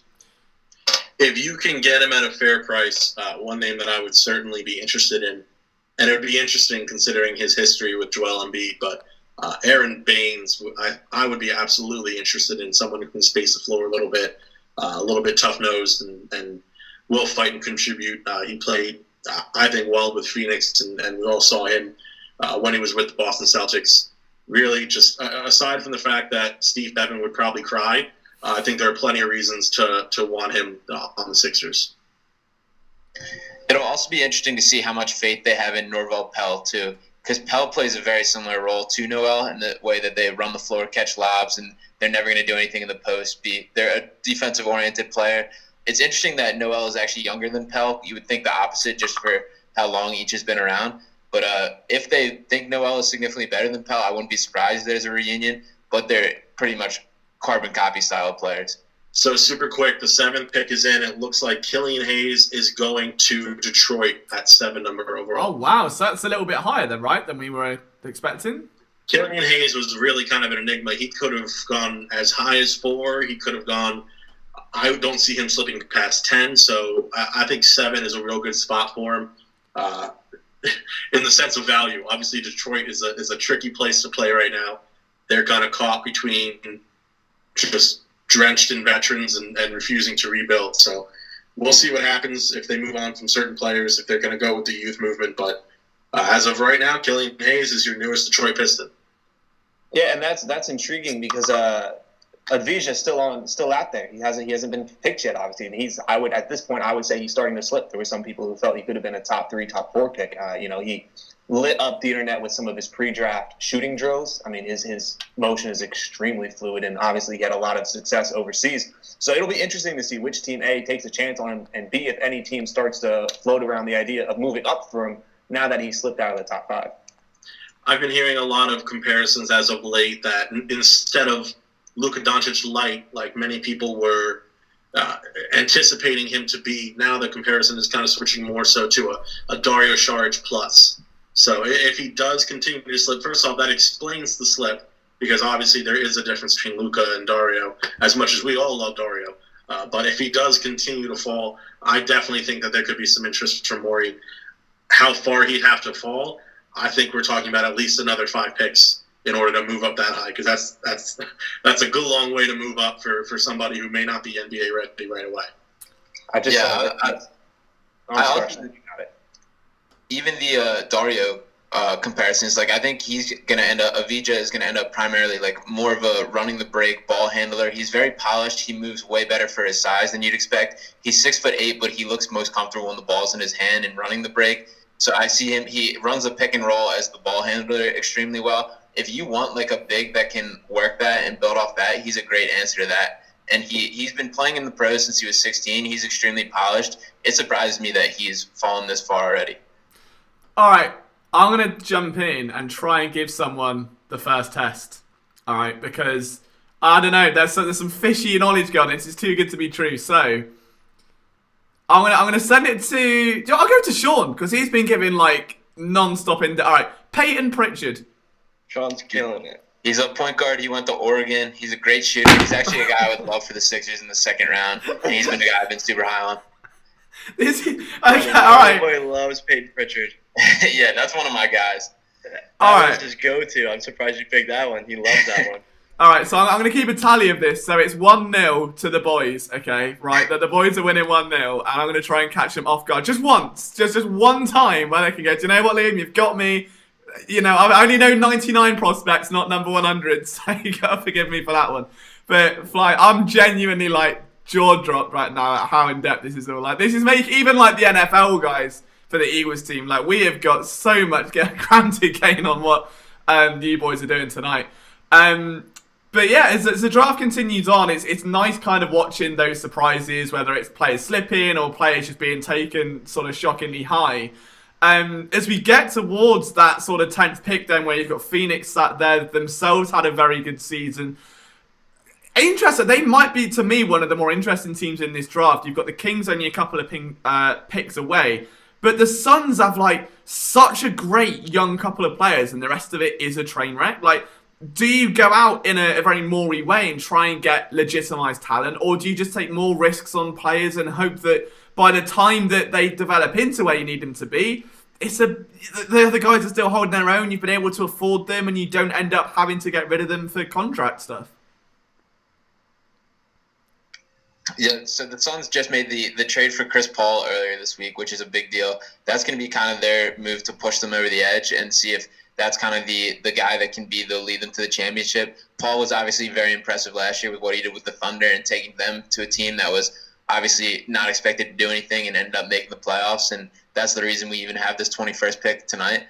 But I think the Suns are building something. Obviously, they look tremendous in the bubble. They didn't lose. Devin Booker is forming right into a legit NBA star, and they're getting there. DeAndre Ayton, they got a good core to build around that I don't think they need to push anything too hard yet. That was so heartbreaking in the playoffs. Like, just watching them go home the way they did, it was just so heartbreaking. Something that I hope isn't heartbreaking. The next player, all right, you've got a 1-0 record so far. I'm going to send it to David. I want you to tell me what you know about Yam Madar. All right, here's the thing. All right, I know absolutely nothing about. Oh no! Listen, I've been wrapped up with the Phillies. I've Hey, been if you were wrapped up with the Eagles. knowing how Captain are. I got a firm grasp on the first round and who the Sixers could be targeting. I'm not doing the late second round. All right, okay. I'll be kind. I'll tell you what, I'll put it up in the air, and if anyone can jump in and give me some Yam Madar, I'll only cost it half a point. I'm sure Sean has it. He's got another guy from Israel. He's another point guard. He's super flashy. I actually like him a lot. He's got like a little swagger to his game, but he's not a guy I see making it in the NBA. This is like my new favorite game. I think I would play this over Warzone every night. No, he's somebody who he's a little bit more of a scorer than Rubio, but just his ability to dish the ball is it's up there with anyone in the European League. So just he's someone who, he could be fun. I don't know exactly how successful an NBA career he's going to have, but like maybe a lower level Ricky Rubio or a Milos Tele. You guys know what I'm talking about. Yeah, I can't say that either, but yeah, he's actually another guy I'm excited about. Yadir, however you say his name, but he's super flashy, super fun to watch, but not a guy I see as a real NBA prospect. Milos Teodosic, got it. That's the thing as well. Let's quickly jump onto this. So, iShine says, I hope Doc keeps Embiid in the post or low or high.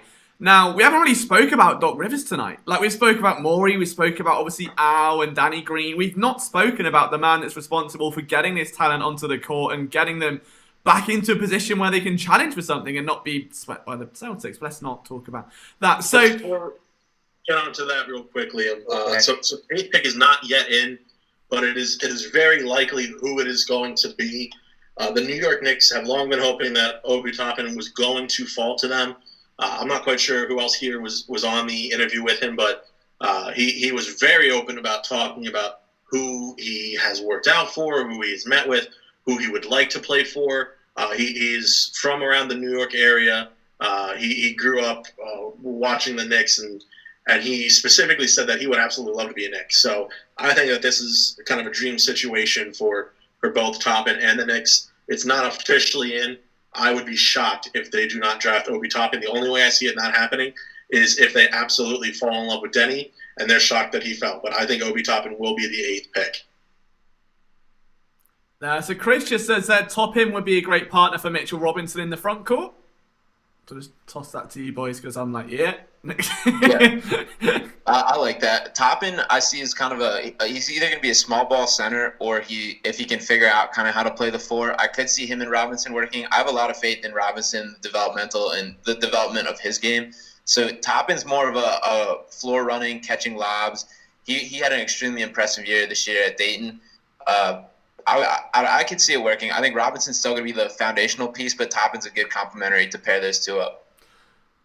Yeah, I mean, the comparison in thought was Blake Griffin. Obviously, he's not a talent of Blake Griffin's caliber.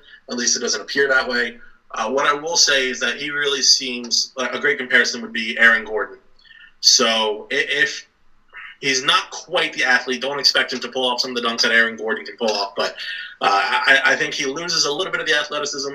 He's a little bit better of a shooter. He shot 39% last season at Dayton. That's on just about three attempts per game. So if he can continue to expand the usage from 3 and keep a percentage somewhere similar around that, Tankathon has his projected NBA percentage at 34%, which is not great. It's not awful. So if he can continue to work on that, I think he'd be a perfect fit next to Mitchell Robinson. Yeah, Toppin, he's a guy that was kind of a late bloomer. He grew like 4 or 5 inches from his junior to senior year of high school, and you see that in his game that he's plays smaller than his body turned out being. He's also one of the older prospects in this draft. He's 22. Yeah, he had a redshirt year at Dayton, had a couple academic issues, but as far as the on-court basketball, he's a guy that we're going to see no matter where he ends up. He's going to be catching lobs and throwing down dunks on the fast break. All right, Sean's knowledge is getting too much now. I'm going to throw another name his way. Are you ready? This is it. So you know what? You bailed out the second one. So David tossed you the alley-oop. We kept the streak going. Robert Woodard II. I know the name. I don't got a lot on about him off the top of my head on that one. It's okay. To be fair, I mean, you've known like every player we mentioned so far. That's the whole point. I had to try and do this to see where it ends. So you're still in the positive. You're still in the green. We love to see it. iShine has said, who does he think the pick's going to be at 21 for the Sixers? Any names? Has this draft changed anything at all for you boys so far in terms of who you think the Sixers will get? That it might push certain guys down into their reach? Not at the moment. I mean, as of up now, and Woj just tweeted out that Avdija would likely be the play for Washington at 9, so that kind of rules him out, of slipping out of the top 10. Nothing crazy's happened. It's been pretty standard. Nothing that inherently affects the Sixers when it comes to 21. The one name I would throw out there to watch would be Sadiq Bey.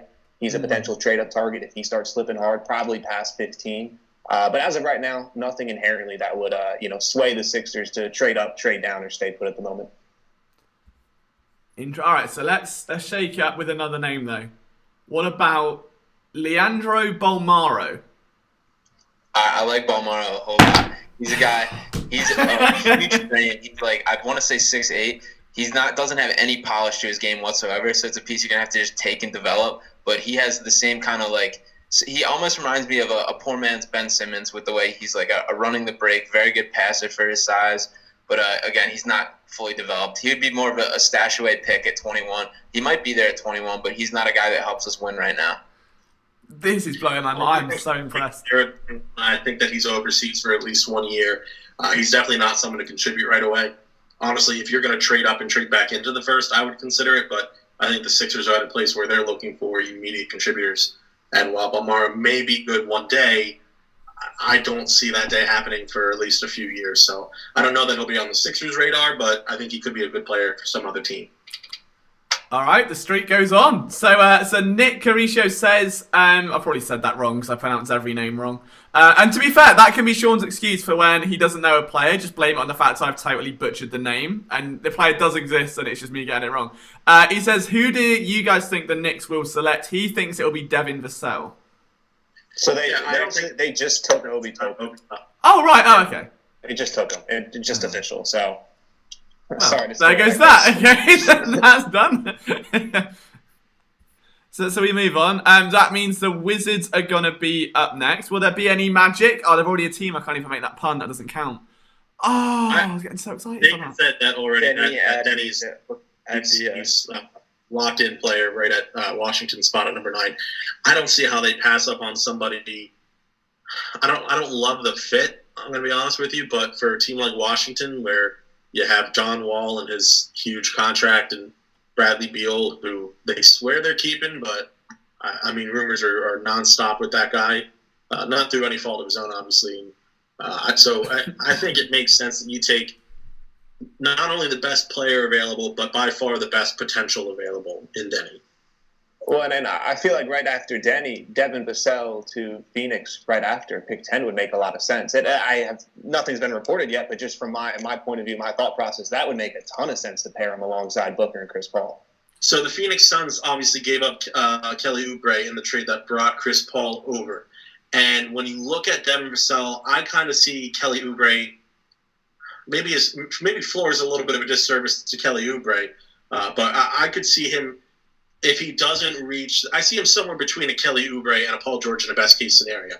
Both lanky, athletic, really just 3-and-D-ish. Maybe not 100% there on defense, but the effort's there. I definitely could see Phoenix being interested in Devin Vassell because, really, I think he'll be a better Kelly Oubre.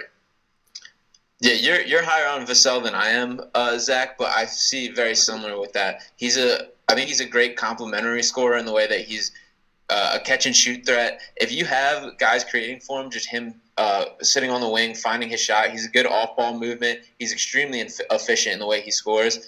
As far as off the dribble and handling the ball, he's not really threatening at this point. That's something that you got to hope to develop with him. But I think with other greater pieces around him and just having him play his role, I think he's super successful.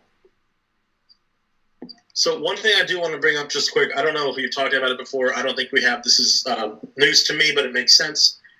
John Clark did announce about an hour ago that the Sixers will receive a trade exception for the Al Horford Danny Green trade, which due to the salary difference makes perfect sense. That number could be around 7-8 million. That's going to be huge come the trade deadline, and if not the trade deadline, the next offseason. That's absolutely something to keep an eye on if Daryl Morey is looking to add another big piece, or even just take on, say, a larger contract for a player that fits well and bring some picks over. So definitely something worth remembering. Yeah, no, that's an underrated, another victory to the trade. On top of that, Advija to Washington has been confirmed, so that's happening. So Phoenix will be up next, and it'll be interesting to see where they go with their pick. And while we could, kind of crawling our way down the ever-growing list of draft picks now, one team on the horizon, obviously the Kings with a certain Buddy Hield who has been in constant link with the Sixers, and I know Zach has been planning that table for as long as I can remember.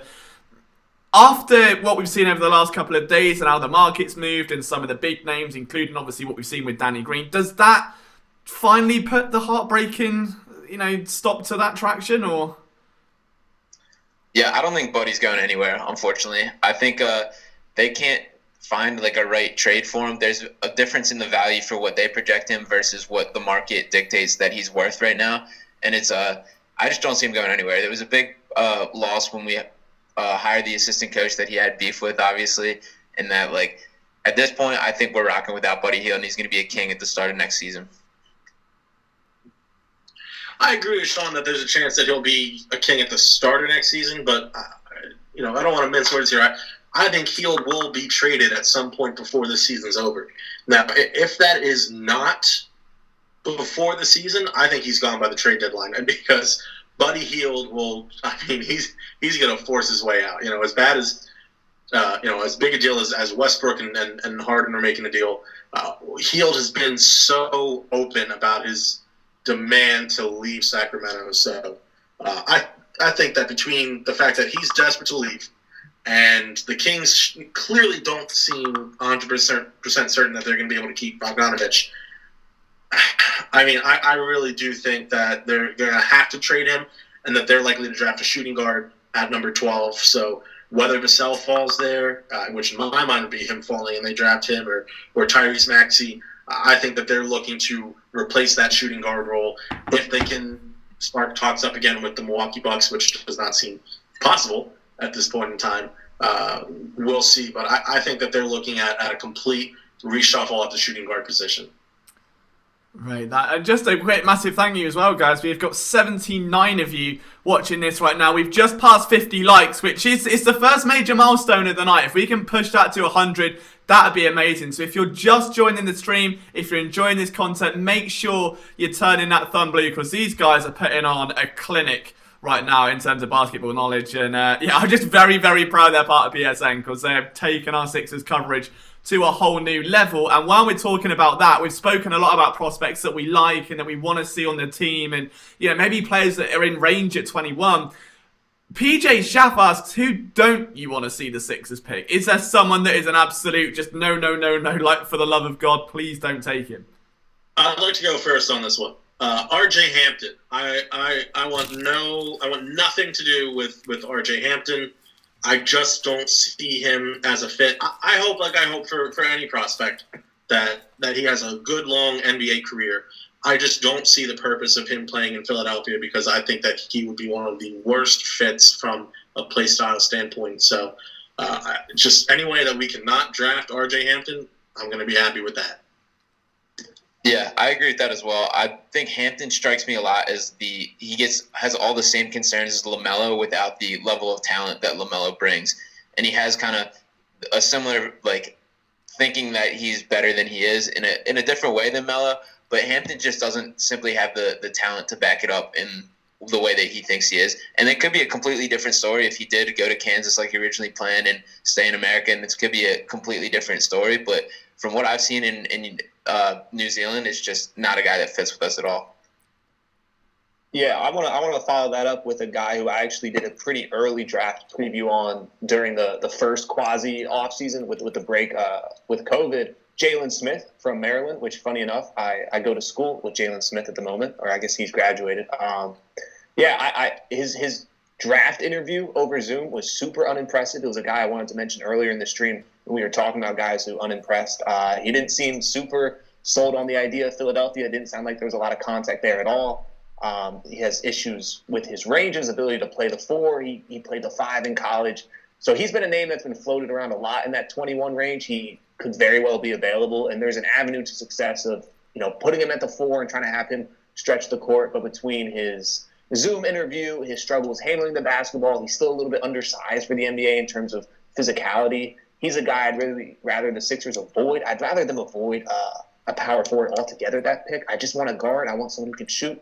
I need someone to handle the basketball. So in terms of players I would avoid, Jalen Smith is at the top of my list. I did get really worried then, because you were like, I go to school with him, and I was like, maybe he knows him on a personal level. And then you went, he's got issues, and I was like, oh, wow, where's that going? That is a wild turn. Nothing, no personal off-the-court issues, nothing like that. Just from an NBA game, ability level, I think there's some serious flaws in his game that wouldn't mesh well alongside Embiid and Simmons. All right, so Joe Capri's come in and said, Liam, greatest Sixer of all time, who you've got? And I'm the worst person to ask that, so... If I say Dr. J, am I going to get shouted at? Because no. Oh, okay, I'll go with that. Sean looks like he's going to shout at me. So not shouted at, but Wilt Chamberlain's the right answer to that. No, Wilt's the wrong answer. Oh, okay, right. Now there's a debate. Let's go. It's a completely different era of basketball. It's so hard to compare that to what Dr. J or even Allen Iverson brought to the team. I'm pretty adamant that Wilt was not the best player across Philadelphia. Oh. Hold on. You just said that it's so tough to compare, then how can you say that definitively? Well, did you think Bill Russell is better than Michael Jordan? Oh, I certainly don't, but I don't think Bill Russell's better than Wilt Chamberlain. For sure. That's right. Guys. I'm going to nod and smile. Wilt Chamberlain's the best player to ever wear a Sixers uniform. Allen Iverson is the best Sixer of all time. Oh, that's what I look at it. That's reasonable. Being a Sixer or an Eagle or a Philly, it is more than just career accomplishments. So, when you think about, it's different for different people. I grew up watching a lot of old film. Obviously, I'm only 25, so I wasn't around when Dr. J was here. But I grew up watching Moses and Daryl Dawkins, Chocolate Thunder, and so I think Dr. J. But most of Philadelphia, I would easily admit, when they hear Sixer, they think Allen Iverson. So I definitely hear what James is saying. I would have to agree if that's the criteria. PJ just said he has to make that a quote. I thought that was awesome, by the way. Yeah, the way that Jay said that was brilliant. Second question that Joe asked, though, was Liam, Kobe, AI in a one-on-one, who wins? There's only one. Your jobs do depend on this, by the way. So, anyone that gets it wrong is just going to mysteriously disappear from the Skype call. So pick carefully. But what is Liam versus Wahab? No, Kobe versus AI. So, yeah, basically Wahab, I suppose, yeah. Kobe versus AI? And me. In a triple threat fight to the death by the sounds of it. With Allen Iverson? I think it's just a fight. It's a fight. So it's Liam, Kobe v AI one-on-one. Oh, no! Liam, Kobe v AI. Oh, no, I'm an idiot. It's Liam, Kobe v AI. Who wins? Oh, see, right. That's a Liam problem. Yeah. Anyway, Kobe v AI. Who wins one-on-one? I was watching the draft, but Denny just looks straight up like Logic right now, if anyone's seeing him. I haven't got it on. I'm literally just having to kind of wait for the picks to come through on my phone. That made me laugh. Oh, that's a career low for me. That's a low point. I'm sorry, but I let the quality slip there. But what we will do, I think, to shake things back up again, is we'll toss another name over in Sean's direction. What about... let's go with Ashton Haggins or Haggins. Okay. Point guard out of Kentucky. He's a great defender, great energy guy. So he'll be a second-round pick. I don't think he's going to be anything special in the NBA, but he's worthy of a flyer. If he can develop his shot a little farther, he'll be all right. I like him a lot. His hands are crazy on defense. He gets steals and runs the break super easily. Super nice in the pick and roll, getting a little poke at the ball and poking it free. I like him a lot. Great character guy, too. I was going to say, so Ricky has had the gall to go in the live chat and say, British got a whole language named after them, yet he can't read it. He's in the Skype call! Ricky, unmute. Say it to my face, Sunshine. Let's have a scrap. Screen, so I didn't want to talk and make people so confused, but I had to contribute somehow.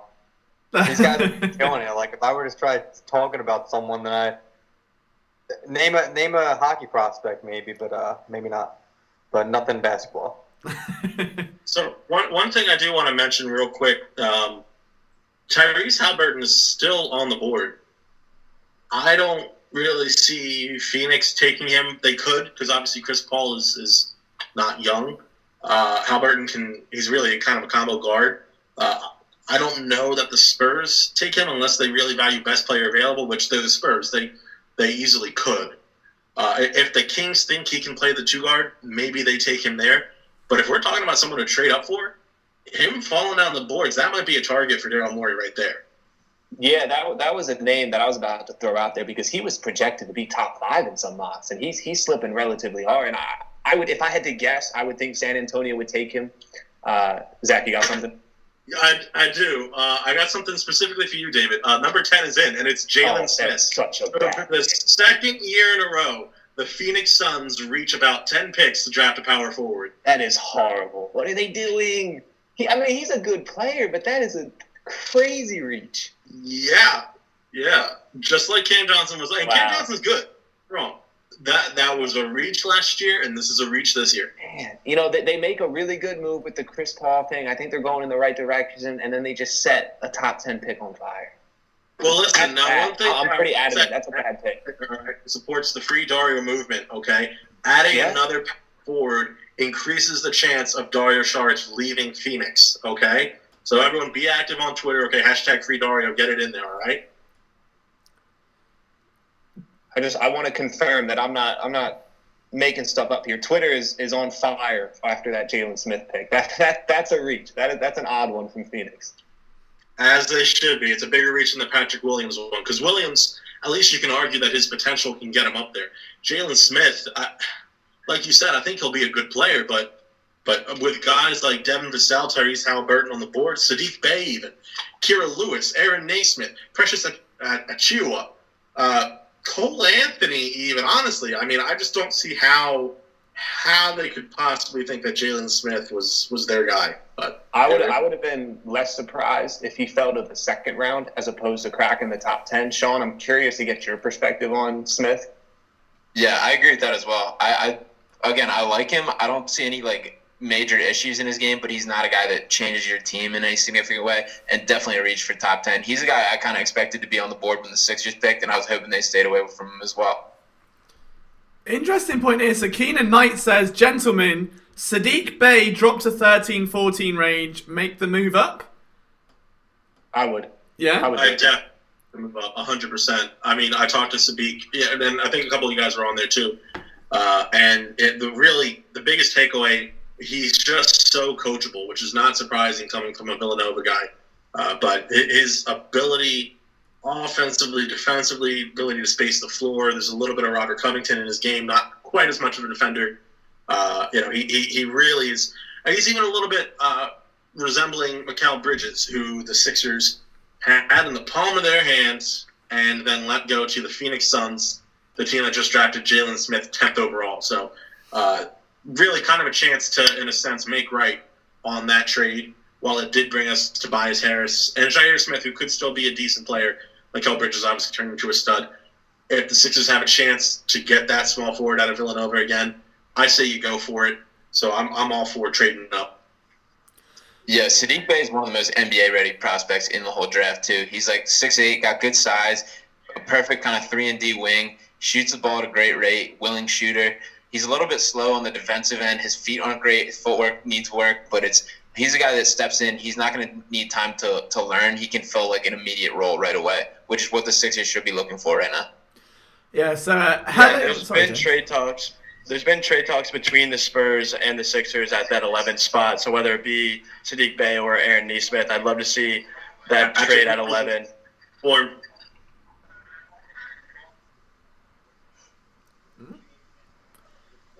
so we got a little bit of a flutter in the chat at the minute. So you have to address, I think, 3 things. So number 1, hello Hassan, because I know he said hello quite a lot on here. 2, I've totally forgotten, as Kemp's rightly picked out, that Charlton once had a player called Danny Green. This is now officially the most iconic move of my life. I'm getting a Danny Green jersey. I don't care if he's terrible. That's locked in. That's going to happen. For the brand, it has to happen. Meanwhile, Dick Hole Enterprises, which I feel terrible saying that, is not a happy bunny with the Danny Green move and with the Al Horford move, and saying that, you know, that you give up 2 picks just to get Danny Green, who's obviously not the most iconic shooter. He missed one wide open shot. Yeah, it was a big shot. I get it. He missed one. He's a 40% shooter over his career. This was a no-brainer to move. And that was a verbal RKO by Zach. So it's all kicking off, guys. 84 of you watching this right now. We're 1 like away from 60. Let's keep it moving. Our target for the night, if we can hit 100 likes, that would be outstanding. So if you haven't liked the stream already, make sure you do. Subscribe for more as well. We're going to try and pump a lot more Sixers coverage over the coming months. Do a video on Jordan Mailata. I will at some point. Tonight we're talking basketball, though. I'm attempting to and read the English language, which I clearly need more work on before scouting players. So that's where I'm looking at. PJ Shaft says, odds we don't pick tonight. I don't talk to you about this, James, but what are your thoughts on Desmond Bane? As much as everyone's huge on Desmond Bane, I'm not quite there. I love the shooting, obviously, and he's a big guard, a guy that can defend. My only worry with him is how slow his feet are, and with that transition to the NBA, I am worried about him kind of struggling early on with rotations and things of that nature. But he's a really smart player, a great shooter, and a guy that I think could definitely learn and fit into this offense and defense fairly quickly. I think pick 21 is also a pretty safe spot for Desmond Bane. You kind of fall into that category of this is not a guy expected to come in and immediately be a star, as if you were to trade up into the top 15 or something along that regards. He can shoot the basketball, though. And like I said at the beginning of the stream, that is still, even with the addition of Danny Green, that is still 100% the biggest need the Sixers have this offseason. So if he can knock down an open 3, I'm all for it, especially if you were to wait all the way to pick 21 and not have to give up assets to go get him. I'm a big fan of Bane at pick 21. I'm not someone I would necessarily trade up for. If you're trading up, that's when you're talking about, well, now Halliburton, who we didn't think was going to be available. I would understand a move for Cole Anthony and Aaron Naismith, a Sadiq Bey. I kind of see Bane as a little bit of a minor Aaron Naismith. His shot isn't as much fire, but he's a very good shooter. Clearly, he's a little bit more limited just overall. Devin Vassell going number 11 to San Antonio just came in. So it looks like the Spurs have themselves a small forward that's a great fit. But to get back to my point on Desmond Bane, I think he's someone who brings a little bit more defensive intensity than someone like Aaron Naismith. So I think, David, like you said, at 21, he's a safe pick. But now to get on to Devin Vassell, in San Antonio, you're going to see exactly what I'm talking about, Sean. That's a great place for him to land. Yeah, 100%. That's a perfect fit for him. All my concerns about Vassell were kind of he's a guy I think needed the right spot, and I think Spurs kind of fit that. So I think he will have a successful career. I do like Vassell a lot. I think 11's a great spot for him. My concern was just shifting him into that top 5 conversation, which is where Williams ended up ending up. I didn't think he was deserving of that. At 11, I think that's a great pick. I think any player in, say, Cleveland, if you're talking top 5 for Vassell, it's going to be a little bit of a struggle there. So I definitely hear what you're saying with Vassell in that top 5. We can definitely agree San Antonio was a great landing spot for him. Yeah, Marquise Graham, just comes in and says, Sixers need to get Cole Anthony, Tyrell Terry, or Trey Jones, one of them. I want Tyrell Terry more. I think he's probably been one of the most unanimous PSN love picks by you guys. I've noticed he's the name that continuously comes up. Is there anyone out of you boys that isn't as high on him? I wouldn't say I am. It's not the greatest pick in the world. I'll certainly be happy if Terry's the pick. He's still a little too one-dimensional for what I like with the 21st pick. I don't think he's a guy that steps in and makes the impact that I would be looking for. But then again, there's not. We're running out of those guys on the board at this point. So I certainly wouldn't be upset if Terry's the pick. Interesting. Trey Jones was an interesting name that was thrown out there because I wouldn't necessarily say he's a pick 21 spot. But if Philadelphia is looking to add more assets, they could totally trade back and take someone like Trey Jones, who's probably a relatively safe pick. And it looks like Tyrese Halliburton's going to be the pick at number 12 with Sacramento. So that's relatively good news for Philadelphia because that's one more spot that Sadiq Bey is falling. Yeah, so it's getting close now, isn't it? The Sixers pick. We're gradually nearing our way. There's a lot of people now talking about Hassan Sikkim being overrated. Not too sure where that's gone from, but okay, cool. So we'll see where it goes. But as of right now, I know there's a lot of. I think they mean Pascal Siakam. I was wondering if it was Pascal Siakam, but I thought, nah, that can't be. Combination of Hassan Whiteside and Pascal Siakam. I was ready on Whiteside, but Pascal Siakam is very much a good player. I was going to say, like, Siakam's class. He's my little DraftKings super weapon whenever I do showdowns. He just doesn't flop. But okay, either way. We move on. It's been an intriguing. I think it's time, as we just passed the 100 viewer mark, to give Sean Bernard another test. He has not flopped so far. I'm going to go with Kenyon Martin Jr. Kenyon Martin Jr. So I'm going to assume Kenyon Martin is his father, who's a former NBA player. I know a little bit about him. He's a pretty good dunker. He's got a lot of like flashy tape. As far as like translation to the NBA, he's not a guy I'm jumping off the books about. He's a guy I could even see not getting drafted, but I like him. I like him, don't love him is my answer on that. I don't have a whole bunch on him. I thought you were going to like just say you didn't know it, and then you come out the woodwork with his dad being an NBA player, and I was just like, that meme of call the ambulance, but not for me. So, talk about Kenyon Martin for a little bit. He's similar to his father in a sense that obviously he's a little smaller. Tankathon has him listed as a small forward. I don't know that I agree with that. I do think that he will play a little bit more of that smaller power forward role. I think that, like his dad, what he's got to hope on is just that absolute hustle at every turn. Kenyon Martin, I don't mean this as an insult, but he didn't do anything particularly great except his work ethic, and that allowed him to make quality defensive plays, grab much-needed rebounds, and he was a good NBA player, and so much of that is just due to his work ethic, similar in a sense to a Draymond Green type. So I think that if Kenyon Martin Jr. or KJ, if he really wants to make an impact at the next level, it's going to have to be effort-based. Well, the streak continues, which is the most iconic thing. So pick 12 has come in. Halliburton is the name. What do you guys reckon of that fit? Yeah, I think the Kings are actually a really good fit for him. He's a guy that needs up-tempo Halliburton. He reminds me of like a Alonzo Ball, even with shades of Michael Carter-Williams, which I know is kind of scary just because he's that taller kind of guard. But with him and De'Aaron Fox pushing the tempo, but Halliburton's a good passer, good pick-and-roll guy, very good distributor. So just in that up-tempo pace, we're going to see a lot of fast break in Sacramento this year. Well, intriguing point about that pick as well is Yeah, talk about that. Go on, David. I was going to say the Kings took a guard. And they're not moving off De'Aaron Fox. So they now have two supposedly franchise guards, and you got Buddy Hield waiting in the wings. You never know. I thought I would just throw that out there. One thing I do want to make up really quick, according to Adrian Wojnarowski, the New Orleans Pelicans are discussing trade rumors, or trade scenarios, I should say, around the number 13 pick, which is interesting. Guys who are on the interview as well, Tyrese Maxey did come out and say that the only team he has worked out for is the New Orleans Pelicans. It really seems, at least I would imagine in Maxey's mind, that he's hell-bent on going to New Orleans. So I'm thinking that the draft has shaken up a little bit of an odd way. New Orleans is hearing something that Maxey's not going to have interest, at least for a little bit.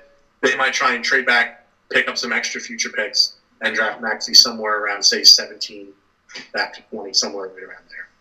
Yeah, I love Maxey too. I think he's got way more star potential and legit top, not necessarily star, but I would say like top 40, 50 NBA player potential that not a lot of these, probably nobody left in this draft has at this point. When you watch him at Kentucky, even amongst the other stars, when you think about Emmanuel Quigley, Ashton Higgins, who we mentioned, who are very respectable players that will go on the board at some point tonight, Maxey just kind of popped and just demanded your eyes in a way. And I think his shooting's significantly better than he showed in college. He shot slightly under 30%. But there's no fundamental problems with his stroke. He can get to the rack really well. And I think Maxey's a great player. He's going to turn out a great pro. He could be what Malik Monk was supposed to be. Yeah, agreed. He falls right into that Kentucky mold of like the Jamal Murray, Devin Booker, even guys that kind of you can tell have it but didn't get a chance to show their full display. So I think he's going to outperform what he looked like in college. And Zach, you touched on it a bit earlier. His interview process was extremely promising. He seemed very excited about the game of the basketball. He was happy to talk to reporters. He seemed like he was very locked in mentally, had good conversations with the teams that he did speak with. So that's definitely something to keep in mind when you look at where you expect him to fall over the next couple of picks. I'll tell you what as well, so the live chat beginning to pick up some steam. So Ricky is simping on Maine, so I'm not sure if anyone's watching ESPN, but I think the Sixers should draft Halliburton's girlfriend. So Ricky's being a little dark horse, bless him. But interestingly, a comment that PJ said is that Sean looks a little bit like Blake Griffin, and I never clocked that. I mean, that's a good comparison. Mate, I get Sid the Sloth. I would run with Blake Griffin if someone compared me with that. Yeah, I have no complaints. I also noticed the Halliburton girlfriend, so at least even though he's slipping, at least he's winning off the court. Something super quick I just want to throw out to you guys. What do you think the odds are? Obviously, Sadiq Bey, Kira Lewis Jr., Aaron Naismith, all still on the board. Any one of those three particularly stick out? Who are you guys pulling for a trade up out of those three if Mori decides to move up? Naismith, all day. Give me the guy that can shoot lights out 100 times out of 100 times. We've talked about the Sixers' shooting issues, their spacing issues for so many years now. You could get a plug-and-play guy that will shoot the lights out from NBA range at any given time. If they're going to trade up for a guy, if it's going to be anyone, I really hope it is Naismith. And I also wouldn't be upset if it was Sadiq Bey, but Aaron Naismith seems like he should and would be the guy if they were to trade up here. Yeah, Naismith, my guy as well. I've been high on him throughout the process. I do have slight concern just because he's performed and shot significantly better this sophomore year when he came back. Shot 52% on over 8 attempts per game, which is ridiculous from 3. He was 99th percentile on catch and shoot. His off-ball movement is as good as I've seen for anybody in college. Just the way he kind of frees himself, uses picks to create space and just get free. Anytime he has that inch of space, he's willing to shoot it, which is exactly what the Sixers should be looking forward for. So, yeah, I'd be super happy if they can find a way to land Naismith. There we go. So we just get ever closer. I know Boston are on the clock, in just a second, aren't they, after the Kings? So, Pelicans. So it'll be very intriguing to see how Steve Bevan reacts. I'm sure he's going to be blowing up our Slack chat any minute now. The man who's been getting a lot of attraction with our Sixers coverage recently, who unfortunately isn't here tonight. So he's on IR at the moment. We've placed him on IR. But just to interrupt real quick, since you're talking about Steve, I'm fine with it. So New Orleans is targeting Kira Lewis at 13. So someone who we thought might fall, looks like he will not. But that means that Tyrese Maxey may be available for the Sixers either at 21 or by trading up. I would love Maxey. I would even prefer Maxey to Lewis, to be honest. Lewis reminds me of De'Aaron Fox just because of the pace. He's probably the quickest guy in this draft. He can shoot the ball fairly well. He's super undersized. He's going to get bullied on defense pretty much one way or another. I think he weighs 165 if he hasn't bulked up at all since then. But there's a lot of areas of his game that need development. That being said, he is an immediate pop guy that he comes in this game. He provides that dimension of just pace on the floor to run the break. And you can see if New Orleans are going with him, that Lonzo is going to, again, they're going to be running the pace heavy. Yeah, and that's if they keep Lonzo. Now, one thing I will say is that he can play both guard positions. So it's likely when you look at their guards right now, they have J.J. Redick. Obviously, the word is that they're not going to be moving on from him anytime soon. They just moved Drew Holiday, obviously. They have Eric Bledsoe, who can kind of play a combo guard, especially defensively. George Hill can kind of play a combo guard offensively. A lot of moving pieces at the guard. Expect them to bring Kira Lewis along rather slowly. That's barring another trade flipping either one of or both of Eric Bledsoe or George Hill. Which honestly either could happen, but really I wouldn't be surprised if any combination or all three of Eric Bledsoe, George Hill, or Lonzo Ball were traded at some point within the next calendar year. Yeah, and in regards to Kira Lewis, Sean, I actually do believe he has bulked up over the last couple of weeks, months. I believe he's being listed a little bit closer to 180 at the moment compared to his 165, 170 that he was playing college ball in. But this is probably the first name that the Sixers might have had legitimate interest in that has come off the board. So we're going to start getting into that realm where whether it's Naismith, Bay, Maxey, some of these guys who we'd like to see fall to the Sixers, this is the range they're going to start coming off the board. So again, we're still monitoring if Mori wants to move up, if he wants to stay, if he wants to move back. Yeah, Kira Lewis in New Orleans, I definitely like the fit. I think he's a good player. I think he has a bright future. There we go. So I think it's time we give Sean another test. Since he's been lights out so far. All right. What about? Oh, I'm trying because I recognise some of these names from artwork. So Nico Mannion. So the point guard at Arizona. He's a guy that had a very disappointing season compared to what he was expected. He's another guy similar to Cole Anthony that he's been in the spotlight his whole life. That he's like been made for basketball. One of those. He's very fundamentally sound. He's got a good feel for the game. Runs the pick and roll well. I wouldn't mind if he ends up on the Sixers. I don't like it at 21. If he's around for a second-round pick, I think he's probably going to fall in the gap between past them and before they have a second-round pick. But he also has red hair, which is very cool. And we sat in on Nico's Zoom call. Liam, I actually do have some information on Nico Mannion. Thank you very much. No. Sean said it very well. His draft range has been all over the place. You've seen him mocked in the 20s. You've seen him mocked at the end of the first round. You've seen him mocked in the second round. He mentioned in his Zoom call that he spent a lot of time working on his jump shot over the last couple of weeks, working on getting stronger, a little bit better defensively. He's a little bit undersized. But again, his range is completely all over the place. And Woj just tweeted out that Boston is actually targeting Aaron Naismith at pick number 14. So that one stinks. He's a shooter, and he's going to likely be playing for the Celtics as opposed to Philadelphia moving forward. Minor quibbles. Not good. To jump a little more on Nico Mannion, the rep around him that he has not interviewed interviewed well with teams either. The Zoom interview for the media day that we sat in on, I had no problems with it. He seemed very well put together. He's stressed that he thinks he's interviewed very well, but that hasn't been the response necessarily from teams. So interesting that there's a little kind of disconnect there. But again, I think he carves a way into the NBA that he'll bounce around a little bit, find his place, but I don't think he's anything to get super excited about. So PJ just said, have you guys not talked about basketball at all in the last few days? Because it's just non-stop with all the breakdowns. It's like you've got to get all these ideas out of your head. You boys have been on fire tonight. It's been absolutely unbelievable. PJ, he also just says, Jesus Christ, you guys would draft better than the Suns. So if that's not a vouch for your content, I don't know what it is. But if you're not reading Sixers content, this should be the ultimate advertisement. This is what they're giving you off the cuff, off the dome, just by telling them a prospect. Imagine a piece that they spend, a couple of hours, probably beyond that, writing just for you guys to read it. PhillySportsNetwork.com is where you can find, in my opinion, not that I'm biased at all, the best coverage of the team out there. I have just been blown away this offseason with them all. So they are doing themselves very proud and making the most of this opportunity, that's for sure. So we'll keep trying to test them, see if we can catch them off guard. But the fact that that's a thing already, that we're having to try and catch you off guard because you know everything about everyone, is a real testament. So you've all been unreal. And we have also hit 69 likes. Nice. Thought we had to. It's been a long time coming.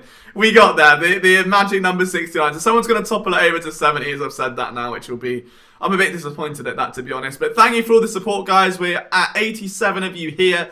If you're just joining us, wondering what's going on, obviously it's the NBA draft. You've got myself, Liam Jenkins, joined by our excellent Sixers team, David, Sean, Zach, James, all here. I think Ricky's still here. Is Ricky still hanging around? Is he still up there? I'm going to have to interrupt real quick. Another potential Sixers target off the board. Cole Anthony is going to be going to Orlando at pick number 15, which I actually think is a fairly good fit for him. Hopefully he gets a good amount of the ball handling reps as opposed to Markelle Fultz down there. But yeah, Cole Anthony, number 15, Orlando, off the board. Like I said, the Sixers target's starting to go now that we're creeping towards 21. I think, David, you're absolutely right. I think under Steve Clifford, I think having a structured coach like that, I think that Anthony's going to have a chance to thrive. I don't think Markelle Fultz is the answer long term. I'm biased. I'm bitter. Doesn't mean I'm wrong. So really, I think that Cole Anthony is going to have every chance to thrive, and I think he's going to do really well down in Orlando. Yeah, I think a lot of the criticisms for Anthony are kind of overthought. He's a guy that, like, again, he's been in the spotlight forever. He's been projected as this NBA star forever. In a way, the game's kind of caught up to him. He's been so polished at like a young age with just the style he plays and running the pick and roll, running game, the flow of the game that he feels, that other guys kind of caught up, that he hasn't necessarily took that extra step. There's questions about like his athleticism, his ability to create separations, but at the end of the day, he's an NBA level shooter. And also the as far as the criticisms for attitude and off the court kind of deals, it's kind of one of those. He was in a bad position at UNC. He didn't have a lot of talent around him. Played a lot of like hero ball with that regard. That I think those are kind of dragging him down more than will turn out. In the end, he's going to be a fine NBA player. UNC sucks. Go Duke. I just got to point out, so there's been a few people asking where Ricky is and why his camera isn't on, and you know, Ricky's been very calm and saying, "No, Halliburton's girlfriend." No, obviously. Exactly. He's just tweeted Ty Halliburton saying, "Is your girlfriend single?" Right? It's the reason he's not on camera. He's simping on Maine. Your girlfriend's single. That's amazing. That's made my night. Oh my god, that's fair play. By the way, Ricky, the dude just got drafted. His girlfriend will not be single anytime soon, I'm pretty sure. And I'm sure I might be single if Kayla catches wind of my tweet. So you're saying quote tweet it, right? You're saying everyone go follow Ricky on Twitter and make this go viral, yeah?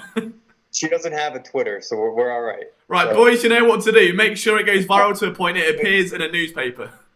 Sean went to school with her, though, so I think he's the one. If she finds out, I know who snitched. I got you. Lips are sealed. Oh my god, that's made my night. Why can't I spell on Twitter recently? I feel absolutely heartbroken, letting the boys down. So, and I want to point out really quick. So we're talking about players who are available, the possibility of trading up. Obviously, one name who is huge, who's still available, Saddiq Bey. Now, he has to get past Detroit. That's possibly a big if, because they may view him as the best player on board. They already have a power forward in Sekou Doyumba, if I'm pronouncing his name right. So the idea of a Precious Achiuwa, not exactly likely. There's still R.J. Hampton, Tyrese Maxey, a couple players they may be looking into, especially if they do decide to move on from Luke Kennard. So say Saddiq Bey does make it to 17. The Wolves have been looking to make that move. If there's a time to jump up, that might be Mori's opportunity. And I want to build off that. There might be a point to where Mori's waiting to see where Maxey, Bey, or Tyrell Terry fall, because it could just be a matter of getting the best of those three, or just the last one of those three to be available. And then if he wants to look to trade up, at this point he might not have to trade up for one of them. But I agree with the point that Timberwolves at 17. If Mori wants to make a move, that's likely the spot tonight. Yeah, I actually like how this is shaking out for the Sixers with just who's still left on the board. There's still a lot of names that I would like as a fit for them that are still hanging around. The fact that Maxey is dropping is super appealing to me. Yeah, it's getting scarily close now. There's not too many picks between the current clocked-in pick and the Sixers. So, obviously Naismith is the big loss here, and there could be a bit of a domino effect for the Sixers. We know, as we said before the stream, that Mori has a habit of trading out and going for that talent. Is this now looking to become a slight trade back spot, or is there still enough talent there to justify going all in at this point? Absolutely not. There is so much talent right here. I think that if anyone of Bane, Tyrell, maybe not Bane, but I would draft him at 21. But Tyrell Terry, certainly Josh Green, or Tyrese Maxey, and especially Saddiq Bey. If any of them sniff anywhere close to 21, I don't think that Mori trades back from that spot. There also has been no mention of Josh Green whatsoever tonight, and the fact that he still will be available is a big plus as well. All right, so the trade that I mentioned earlier, which puts a little wrinkle into the plans of Saddiq Bey, 17 for the Sixers, the trade is happening.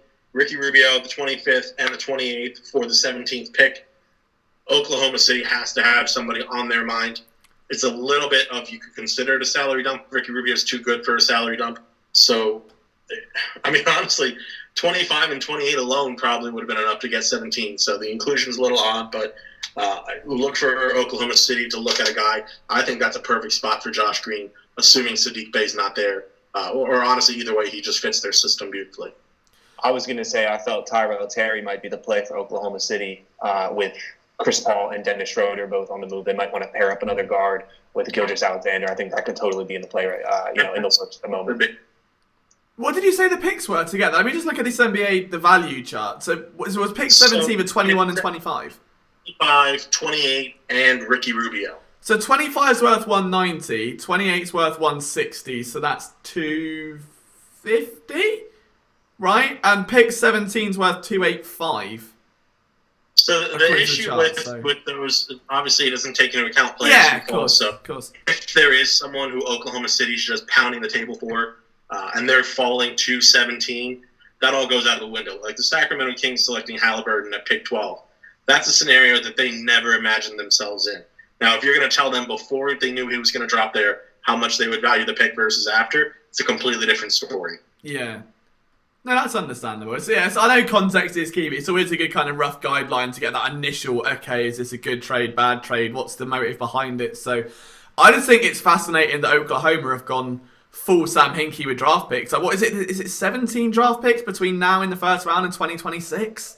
I think this makes it 16. Oh my God, that's still... That's a full rebuild, and it's going to be excited to see what they do in the next few years. But yeah, I don't know. Even the trade tonight obviously was causing a few sort of discussions. But I'm gonna interrupt, Liam. Go right ahead. Jack, you got it. All right, I'll break it. Isaiah Stewart, center, pick 16 to Detroit. Again, that's fantastic news for Philadelphia. That is not someone who would have been on the Sixers' radar at all. So again, Isaiah Stewart, pick 16 to Detroit. I'm crossing my fingers right now. That is very promising news at the moment. If I were Daryl Morey, I would have taken him in the second round. That's not from a talent standpoint. That's from a fit standpoint with the Sixers. Could they have used him? Absolutely. I think he's someone who can float between the 3 and the 4, the 4 and the 5, depending on what style you're playing. But him going at 16, that's just as best news as possibly could have happened for the Sixers. Yeah, the biggest takeaway from that is just all the Sixers targets are still available. That's a guy that they had no interest in taking with that 21 pick. Pushes back Terry, Maxey, everyone else that they have interest in. Bay. I am conservatively excited at the moment because I feel like these last couple picks have just shaped up extremely well for Philadelphia. I'm getting flashbacks of CeeDee Lamb falling on the board. Oh, don't do that. Oh, no. I kept telling myself the Sixers are going to get him, and then they didn't. That's how I'm feeling about Bay, Terry, and Maxey at the moment. But things are looking good. Like I said, I'm cautiously optimistic. There's a lot of talent that could be available for Philadelphia at 21. I think worst case scenario, we're going to get Desmond Bane. I haven't heard anything about him being selected anytime soon. So it definitely looks good at the moment. I would call that the worst case scenario. If I'm looking at everything here now, I would expect the Timberwolves to select. I actually do like that idea that you brought up of Tyrell Terry. I would say either Terry or Green, but we'll say Terry for the situation. Then I think next with the Dallas Mavericks, I think Sadiq Bey is gone at 18 if he makes it there. I think that's just too clean of a fit right there. When you move on to Brooklyn, they're a team that could easily look to pick up a power forward. They just traded for Bruce Brown, so their need for a shooting guard is a little bit lessened. So someone like Precious Achiuwa is definitely a good idea there. Josh Green or Desmond Bane could go at 20. Even if all of that happens, guess who's still there at 21? Tyrese Maxey. So this really is shaping up to be a good situation for the Sixers. I would be incredibly happy with Maxey if he slips all the way to 21. He's a guy I thought there would be no chance he'd be around to 21 going into this draft. The fact that he's this close is something. I love how so PJ's comment straight up after that was STFU, David, don't jinx it. So if it does go wrong and all of those players now go, we know the culprit. I'll take that one. That's okay.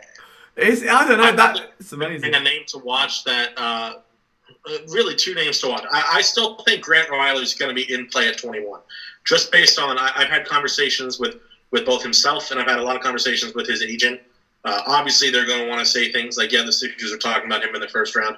But I really do think that if a team will take him in the first round, I think it could be the Sixers. But really kind of I don't even want to say a fear because I think he will be a quality player. But out of all the players that we've named, my worst case scenario is probably Malachi Flynn. Not a terrible player by any means, Certainly a lot of experience, a lot of capability, but just not at the top of my list. I'll just say that. Steve's just given us a bit of a bomb. Sorry to really quickly jump in. The Nets are trading pick 19. Interesting. It'll be interesting to see who that is to. Yeah, I mean, who's around that sort of area? So you've got... That's mildly concerning. I was going to say, that could be someone trying to jump the Sixers if you've got, the Knicks, Pelicans, Thunder are back there after, getting already too many first-round picks for my liking. But the Celtics... Oh, it would be... You've done it again! You've done it again, David! Look, we had the CD Lamb thing with Dallas, and now Boston are going to jump the Sixers, and we're all going to cry. If Boston's going for it, then I really do think that could be Saddiq Bey. Honestly, it could be any combination of Saddiq Bey, Josh Green, possibly even Tyrese Maxey, because Aaron Naismith potentially could play either the 2 or the 3. He's really just going to do one thing, and that's shoot the ball. So it doesn't really matter where you put him in either of those 2 positions. So whether it's Josh Green, whether it is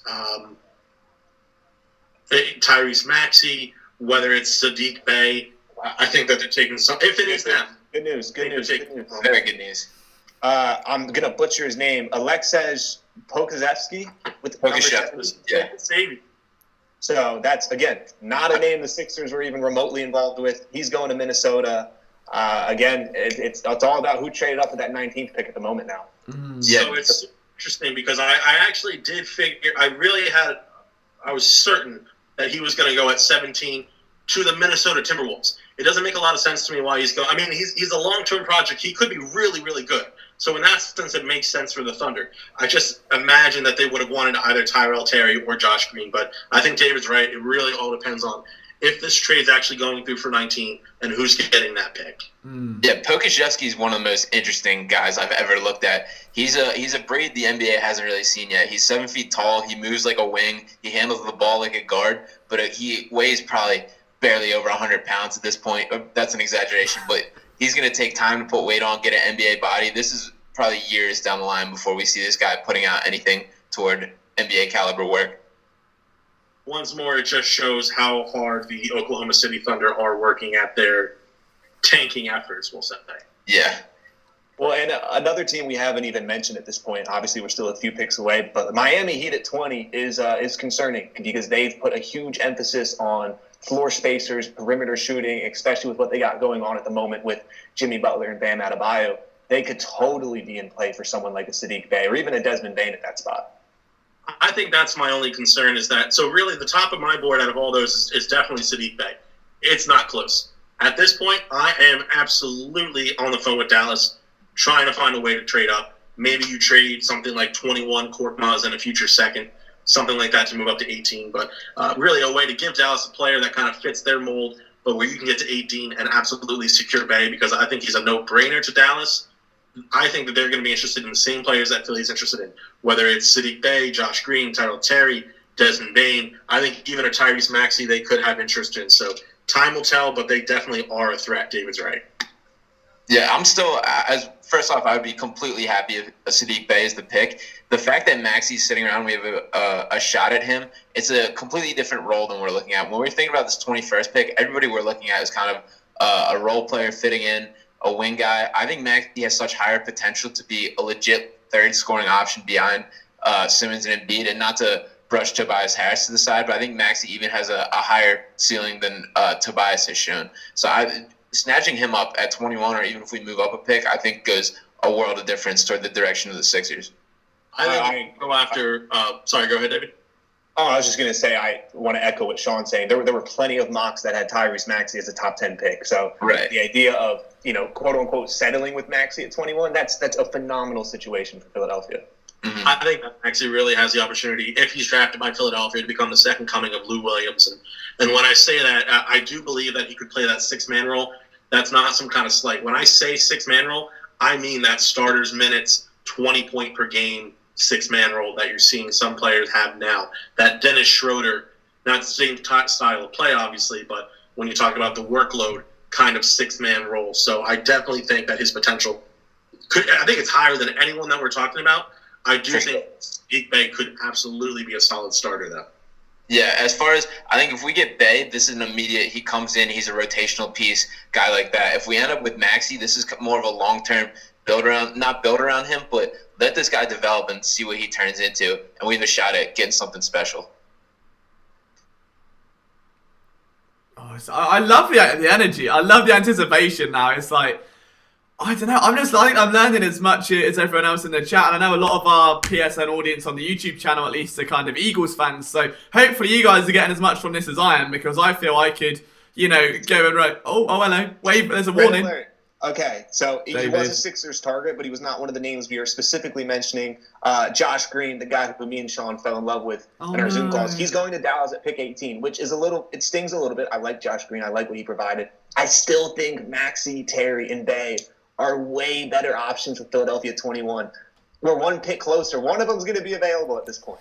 Yeah, absolutely. Agree with David right there. We've got 112 people in this stream now as well. So the chat is flying, guys. If you haven't liked the stream yet, make sure you give that support. If we can get this to 100 likes, that'd be amazing. I know the energy's starting to build now. The Sixers a few picks away. It looks like they're going to get a great fit, whoever it is out of the players that are left. So the only thing I do want to bring up, and David brings up a good point, that one of those guys that we're talking about will be available at 21.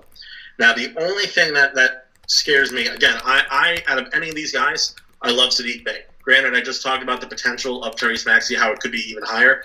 I would still pick Saddiq Bey. Now, my concern there is that at this point, Daryl Morey's he could potentially sit back and say, oh, well, I'm guaranteed one of these guys. Why am I going to trade up? I'm sorry. Big trade. Clippers are trading Landry Shamet to the Nets for pick 19. Oh, wow. Former Sixer great. Yeah. That is relatively big news. Trade if you ask me. So who would that be for then, do you think? Tyrese Maxey, one of those two. It's got to be one of the guards. Wow. That's significant. That LA is desperate for a point guard. They're looking to potentially move on from Patrick Beverly and improve there. So really, that throws in all three of them, because Tyrell Terry, if they truly believe in him, and really, if you think about it, Tyrell Terry, Landry Shamet, not necessarily that different of players. So you wonder how much of this is a lateral move, or if they're just banking on Terry's potential. But if they go with Terry, you're looking at a potentially better version of Landry Shamet. If you go with Maxey, you're looking at hopefully another Lou Williams. Or if you go for Saddiq Bey, you're just getting yourself a quality two-way player right there. Geez, so it's all beginning to kick off. Alan says the English guy is always too positive. At least I watch all your videos. That's my job. I've got to be positive. I'm not positive about everything, though. But most things in life we're positive about. I'm sure we will, but there's no way I'd like to think at this point. I mean, all right, what is the worst case scenario at this point? Would it be a trade out? Hang on. The trade, I think the trade is different. I believe pick 19 is actually going to Detroit. And receiving Luke Kennard. Nets receive Landry Shamet. Pistons are receiving Brooklyn. The Clippers are sending number 19 pick to Brooklyn. Jeez, this is complicated. All right, basically, the Pistons are getting the pick, which changes things. That is good. It absolutely changes things. This could definitely be a Tyrell Terry pick right here that we're watching. And they probably did not think that he was going to be there around 19. I mean, when you're looking at, yes, they drafted Killian Hayes, but the thing about both Killian Hayes and also Tyrell Terry is the fluidity in their game. I think they could absolutely play next to each other. And I don't see Detroit drafting Saddiq Bey. If they do, expect them to try and compete a little more instead of going full into that rebuild. Three-way trades are in line. I think it's good news for the Sixers that the Pistons are getting that pick and not the Clippers. I agree. Or the Celtics, let's not. or the Celtics, definitely. Honestly, if I were the Nets, I would have just traded 19 for Luke Kennard straight up. I would absolutely prefer to have Luke Kennard on my team over Landry Shamet. And Shamet's a good player. It's not a knock on Shamet, but Kennard just fits that role the Nets need to a T. Yeah, they're both just great outside shooters. Neither really do a whole lot else. But I just think that Kennard would have absolutely been an upgrade over Shamet, at least in the short term, and that's how Brooklyn should be looking at things. The adrenaline starting pumping. Then 124 people in the stream right now. 84 likes, guys. Let's try and moon this up to 100. If we can get it before the Sixers pick. Don't forget as well. All right, so we haven't had that many Twitter contest entries. So what we will do, lads, we've left it a bit late. Okay, if you can guess who the Sixers pick with their first round selection coming up in a minute, we'll give away a PSN t-shirt. So everyone that gets it right, we'll make a note of your names, we'll pull one out of a hat, and you'll get a PSN shirt, okay? It's one, I guess you could say that it's being so eloquently modelled by our own Sean right now. He's done that, very on brand. So if you want one of those beautiful little garments, get your selections in the chat. You don't have to be subscribed just yet. Just get it in. As long as it's not made after the pick, you're all good. So you've got some time. As we've got a lot of Terry, Bay. PJ says, who should I put? I mean, I know Kempen will have one in Tyrell Terry. Tyrese Maxey from Chris, who I know is a big basketball guy. Who would you guys think, man? If you were going to try and win someone a t-shirt, who would you put your money on? I would probably go with Sadiq Bey right now. That's kind of the vibe I'm feeling about it, which I'm super excited about. I still, best case scenario, would love to end up with Tyrese Maxey. That would be my best case scenario right now. Oh, Zach, you're muted. He's still muted. He's got something to say. Something's not going well. I've been unmuted almost the entire time, so I'm not used to being on mute. So what I was going to say is that Miami is definitely a dangerous destination for Sadiq Bey. That's something that I'm really worried about. At the same time, though, Tyrell Terry is definitely an option for him. So they're really all the same players, like you've been saying. Desmond Bane even. They're all in play for Miami. So they're likely going to get one of the players that the Sixers were hoping for. But this really is best-case scenario for Daryl Morey because he's not going to have to trade up at all. He's going to be able to get one of these quality guys. They're talking about Tyrell Terry going top 15. People were talking about Sadiq Bey going almost top 10. I mean, to have these kind of guys available, Desmond Bane obviously was supposed to be in that range of 21, but you're going to be able to get, even if you don't draft them, you can be able to get either Tyrell Terry or Sadiq Bey. If you value power forward, which I think is an underrated need for the Sixers, I would take Bey, Bane, or Terry over this guy, but Precious Achiuwa is still available, still somebody to watch. Yeah, I like Precious a whole lot, and that's another name to talk about. He's another guy that's kind of a late bloomer. His ball handling skills are way better than you'd expect for a guy his size. He's a little bit turnover prone. His offensive game isn't crazy polished. He's more of a transition scorer. But another name to keep in mind, the way the draft is looking is the Sixers are in a whole lot better spot than I expect them to be. Their options are way better. I predict Nets get Hampton, so I wouldn't win him a t-shirt, but I like the pick there. I like PJ that says he's going with Sadiq Bey because Blake Griffin knows all. So you've already been referred to now as the elusive basketball wizard, Sean. I'll take the Blake Griffin compliment too. I know, actually getting double compliments now. I mean, this is it. This is now the start of a new movement of Sean's got his own little fan base that's going to rise up.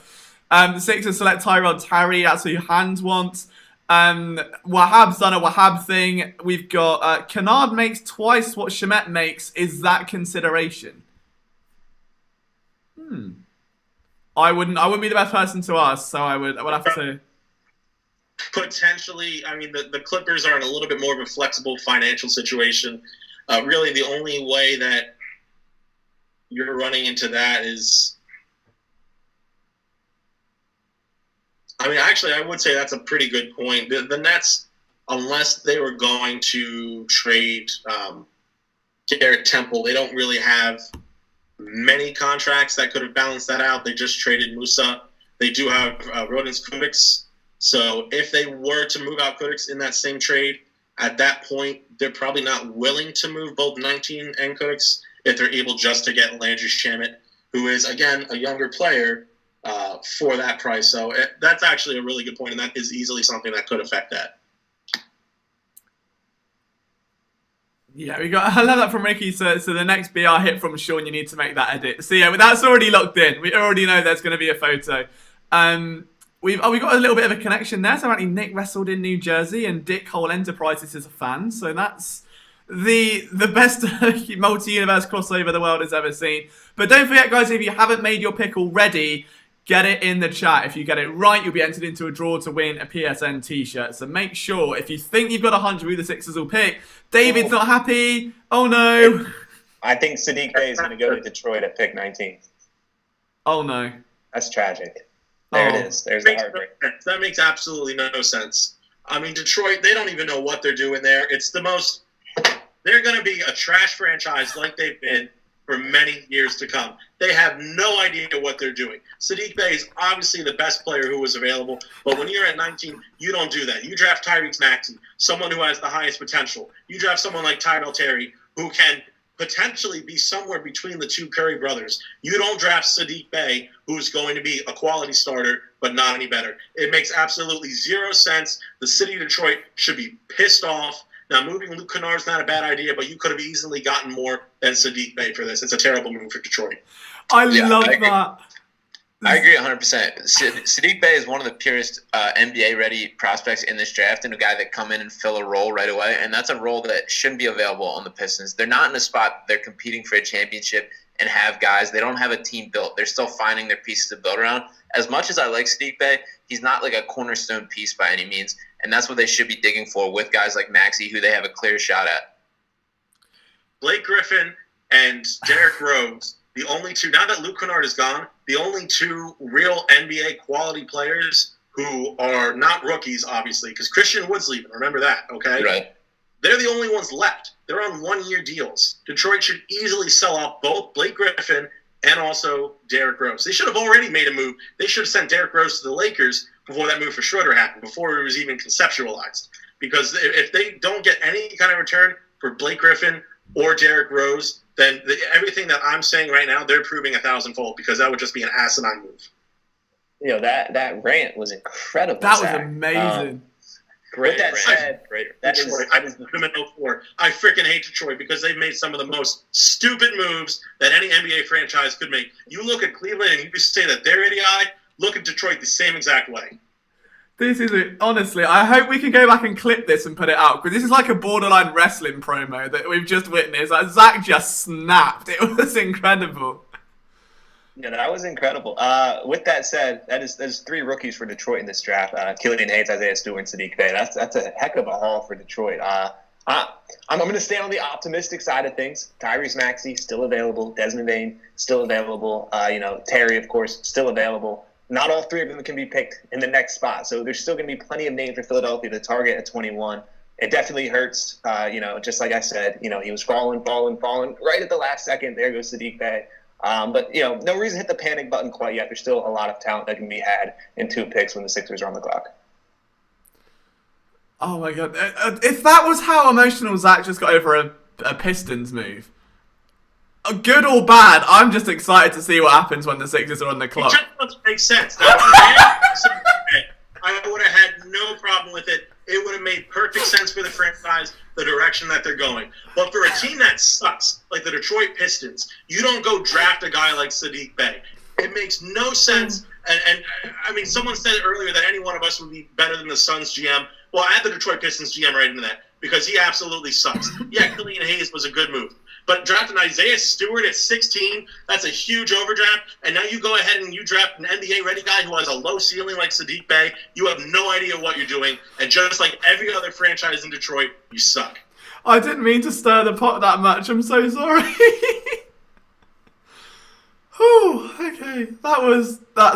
This is a new side to Zach, but I also never want to make him angry in my life, so that's that. He is 100% right on everything, though. I don't have the same level of passion for this as you do right now, but Detroit is searching for identity. I guess Killian Hayes is going to be looked at as the piece that they build around. Derrick Rose obviously has no fit. Blake Griffin, we'll see how long he's even there. But again, Sadiq Bey, he's a role player that's going to be shoved into a much larger role and could turn out not great for his career because of that.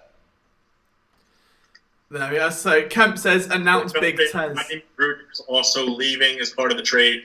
That easily works into that financial part that we talked about for Luke Kennard, making roughly $5 million. So is Rodney McGruder. It's the same thing that the Nets could have done if they had moved Garrett Temple. But obviously Temple is a better player than McGruder. Ricky's just come in with, as a long-time NBA fan, it pains me to hear that Shaq Wes is still not drafted yet. He's the next big thing, and I feel like GMs are sleeping on him. I agree. Without Shaq Wes, Mo Bamba wouldn't have even been born. Like, he only exists because of Shaq Wes, right? That's the story. He wouldn't have even been drafted without Shaq Wes. All right, let's talk about Mo Bamba for a second here. They're absolutely ruining Mo Bamba's career. They need to cut ties with him immediately if he's going to have any chance at a career. The fact that they're not rebuilding their team as well, just like Detroit. They have no idea what they're doing. Sticking with Evan Fournier, sticking with Nikola Vucevic, good players, not going to get them over the hump, okay? They need to either build into the youth movement, freaking trade Aaron Gordon, play Jonathan Isaacs at power forward. That's his natural position. Why are you putting him at small forward? If you have Isaac and Bamba and that's your 4 and your 5, you have one of the best defensive big men tandems in the entire league. What are you doing, Orlando? It's incredible. This is when Zach went off screen for like 10 seconds. Was there something we missed? Did he just, inject caffeine somewhere, or I don't know? But we've awoken a dragon. This is brilliant. Oh my word! This Heat pick coming up here is super massive for what turns out for the Sixers. This is the last pick before us, and then we're on. If Maxey does not go off the board here, I'm all in on the Sixers taking him. Would you take him over Terry? I would. I like Terry, but Terry is so one-dimensional in his game at this point, and that's a great thing. Like, he would provide it. Red alert. Pick Precious Achiuwa. Okay.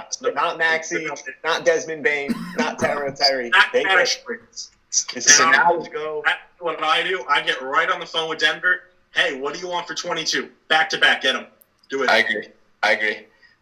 This also forces, if we say at 21, we just have the 21 pick, this almost works out. We have to make the decision now. So it's whether Maxey, who I say the highest ceiling, the best potential for the team, not the cleanest fit. Terry, if we want that immediate impact, which obviously brings something, that 3-point pop, that's what we go with. I still ride with Maxey. If we can get the back-to-back, that helps our team right away. We're right back in this. I want to get this in super quick because the Sixers are coming up any second now. What Miami Heat just did, that's what a successful franchise does. You take a player who fits a need that you have, who falls in the draft, he has a solid floor, he has a high ceiling, and you draft him. That's what successful franchises do. Take notes, Detroit. Take notes, Orlando. So this is it. It's all led to this then, right? This is it. It's what all the last 2 hours of content has been building towards.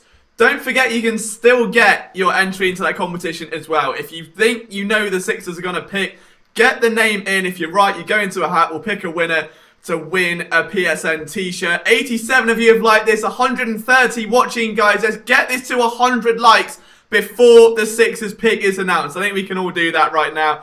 The boys have been absolutely on fire. I think Zach could go well. Zach could do my 24-hour stream on Friday with that kind of energy, to be honest, if he's thinking about it, because he has just been a total machine. I don't know. I'm very excited. I know a lot of people are now waiting for Tyrell Terry. That seems to be the unanimous chat MVP they want to see. Is it coming home? That's the question. We'll see. I'm still all in on Maxey. I think that's the pick here. Just thinking about the lining up him with the potential to grow into the player he can be and being a legit scoring option like that. He has the potential to take a way bigger burden off these other guys than even Terry does. Yeah, and compounding on that, again, there were some mocks that had Tyrese Maxey as a top 10 pick. I mean, love Tyrell Terry. I get that he's been the unanimous pick for a lot of Sixers fans for the majority of the offseason, but there were very little scenarios where I thought Maxey would be available at pick 21. So it's a big decision to be made here at 21. Just a big shout as well. I said that we could get to 100 likes when we were at 87. We've now passed the mark already.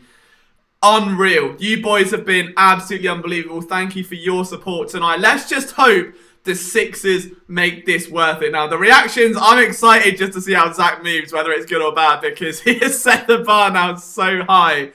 I just can't wait. And David's going to be ready to go full Optimus Prime. I'll be ready on the edit button. So if you want instant analysis, guys, we'll have an article coming out very soon as well. We're going to start rotating around in a way you've never seen. It's like the Power Rangers at work, giving you written content and YouTube live stream as well. So very exciting.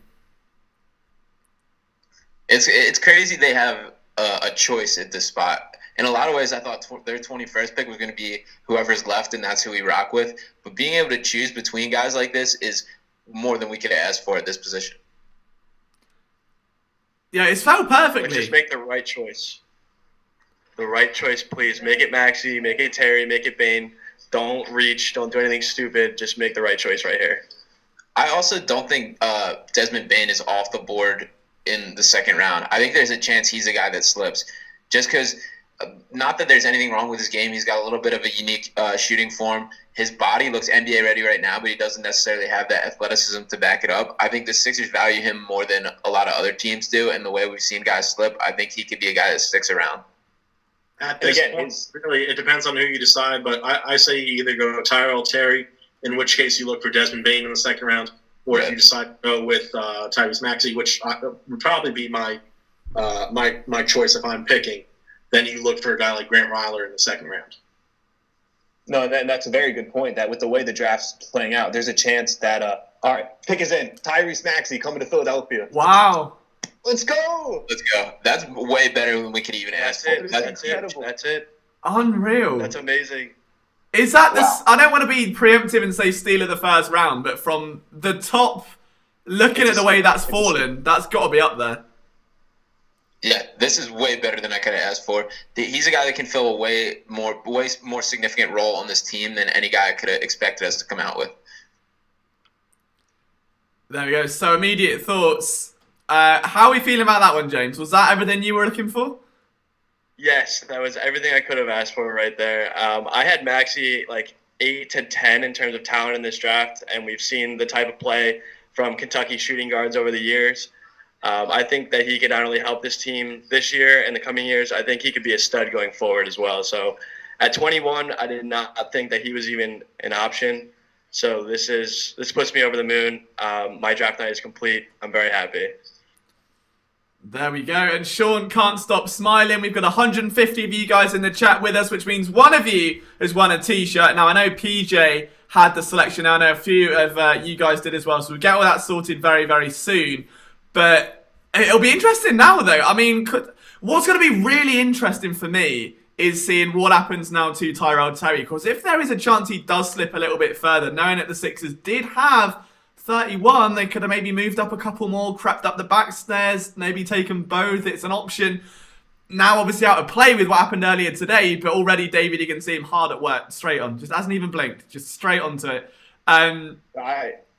Real quick, I'm going to cut in. I want to say my bit on Maxey, and then I'm going to check out. I'm going to get the instant reaction piece up, and then I'll join later back in the stream. But this is reflective of a good front office right here. This is a front office that probably had a plan going in, but when a good player with a super high ceiling played at a great collegiate program, when he starts falling and he's available at pick 21, you just make the pick. You get the best player available. You scrap your previous plans. You don't try to get cute. You don't try to trade back. You get the best player available. He has a super high ceiling. He fills a need with his ball handling. It's a really, really great pick. Again, I'm through the moon, over the moon. I'm all sorts of worked up now. But yeah, I'm going to check out. I'm going to get the instant reaction piece up on Maxey. Quick little breakdown. Again, catch that at phillysportsnetwork.com, and then I'll be back in the stream in a little bit to chat up about the second round. Yeah, to jump in a little more on Maxey. So he's sort of a combo guard type. He's 6'3", 200 pounds. He's got a 6'6" wingspan. At Kentucky, he was surrounded by a lot of talent. The shooting didn't come off as clean as it was hoped. He only shot 29.2% from three. That being said, he got to the rim extremely effectively. He could finish. He's got a really good floater game. The catch-and-shoot footwork and the form looks great. Like, there's no structural problems with it or anything like that. It's something that I think is going to get better at the next level just with more repetitions, more practice. I'm not worried about the way his shooting is going to translate. And he also was a guy, he demanded the ball at the end of games. He was a guy, he has that winner's mentality. He has that drive. And everybody around him just talks about his work ethic, how hard he works. He's a great kid. On the Zoom interviews with him, again, he was so just happy to be there. He's a guy that seems to just appreciate basketball. And he's a guy that I think is going to turn out to be a valuable piece for the Sixers moving forward. I swear, you are literally a draft scouting website in a person. It blows my mind.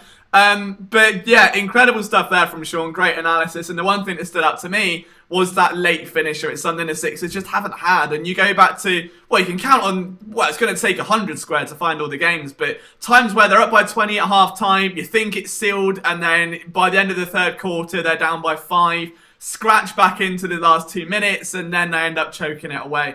They finally now, I like to think, have a coach that can get into those adjustments to stop that from happening. But now a player that even in the event it does happen can be that difference maker, can be that impact maker. So going to be very, very interesting to see how he pans out. We haven't heard from Zach yet fully.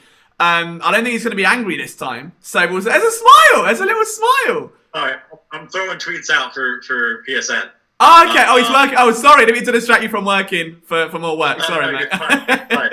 I think the Tyrese Maxey is really, I'll call him the best case scenario. I did not see a way that Saddiq Bey was falling to 21.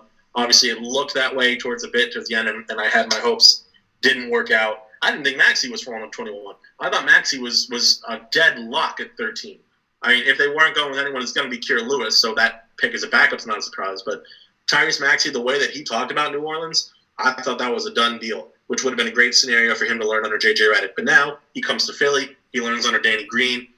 Maybe he can even improve his defense a little bit. But I am so high on Tyrese Maxey. I think Sean's absolutely correct. He wants the ball. Now, when you talk about the Sixers, that's something that you're lacking a little bit. Joel Embiid wants the ball, gets a little tired, let's be honest. Ben Simmons doesn't seem too interested in having the ball unless he's running the break and passing, playing his own game. But when you get out of the final minutes, that Jimmy Butler hero ball, NBA teams don't want to play hero ball, but it is still necessary for parts of the game. And I think Tyrese Maxey is definitely going to bring that to Philadelphia. Yeah, and when you talk about the Lou Williams comparison, Zach, I also see so much more defensive potential in Maxey than Lou Williams has. He's way more solidly built. He's got active hands. He's energetic. He's a little overly jumpy for my liking, but that's still just coming with like intensity, the fact that he wants it. He is so much more athletic. You're absolutely right. That potential's absolutely there. Tyrese Maxey has a wingspan of 6'6". 6'6". How? 6'6". Yeah, I mean, for Maxey, a guy who's 6'3", I mean, to have a wingspan like that, I mean, that gives you that potential. Like I talked about earlier, if you have a negative wingspan, and what I mean by that is if it's shorter than your height, a lot of times that'll bode well for your shooting. It hinders you so much when you're trying to steal the ball, though, when you're trying to clog up the lanes. This is why I have faith in Shake Milton as a defender long term. Shake Milton has, correct me if I'm wrong, is it a 7-foot wingspan? Right about there. Yeah, it is an absolutely insane wingspan for someone his size. Now, Maxey's it's not as impressive, especially not even from a ratio perspective. But to be that kind of a guard and have a 6'6" wingspan, it definitely bodes well for his long-term potential. So I think that you might be looking at. I mentioned the Lou Williams comparison, Sean. I think you're right about his defensive capabilities. You could be looking at the perfected Lou Williams. Mm-hmm. I see a little bit of like Tyreek Evans style in his game too, in the way. Let's just talk about Tyreek Evans play. Let's hope it's just Tyreek Evans play. Right. Yeah. Don't need any of that other stuff. For sure, but the floater game is something that I absolutely love with too. He's a little bit charge prone with that, with guys getting caught up to him, but that little in between game he does very well with. And if he can build from attacking the rim, hitting those mid range, and just build out, continue to work on his shot. In the Zoom interview with him, he talked about that he's been throwing up 700, 800 shots per day throughout the whole quarantine, or 700, 800 makes per day throughout quarantine, and that there's nothing, again, mechanically wrong with his shot, so it's all just repetitions getting it there, and I'm confident that he's going to outperform the shooting expectations that seem to be. I would have been excited if they moved up to get Maxey. The fact that they stayed still and then he's still going to be a 76er is absolutely insane. It's absolutely best case scenario. Now, when you talk about Maxey's long-term shooting, Tank Brown has him projected at about 35% at the NBA level. When you look at his free throw percentage, he shot 83. That bodes well.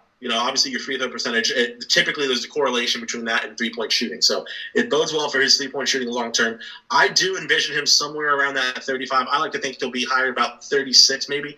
The reason that I say it's that low, considering that's now low in the NBA, the only reason that I believe that is I think he's going to be a huge volume shooter. I think just like Robert Covington, you see that a lot in his game, where his three-point percentage doesn't necessarily jump off the stat sheet, but a big consideration for that is usage. James Harden, another situation where you're looking at that. So, while the percentage may not always be there, you got to keep in mind the usage. I think he's going to be a high usage shooter for the Sixers, and I think that's a great role for him right there. I think he's going to push Shake Milton and Matisse Thybulle to be even better. I do see Thybulle transitioning more to a small forward role, but especially Shake Milton, he's coming for those minutes.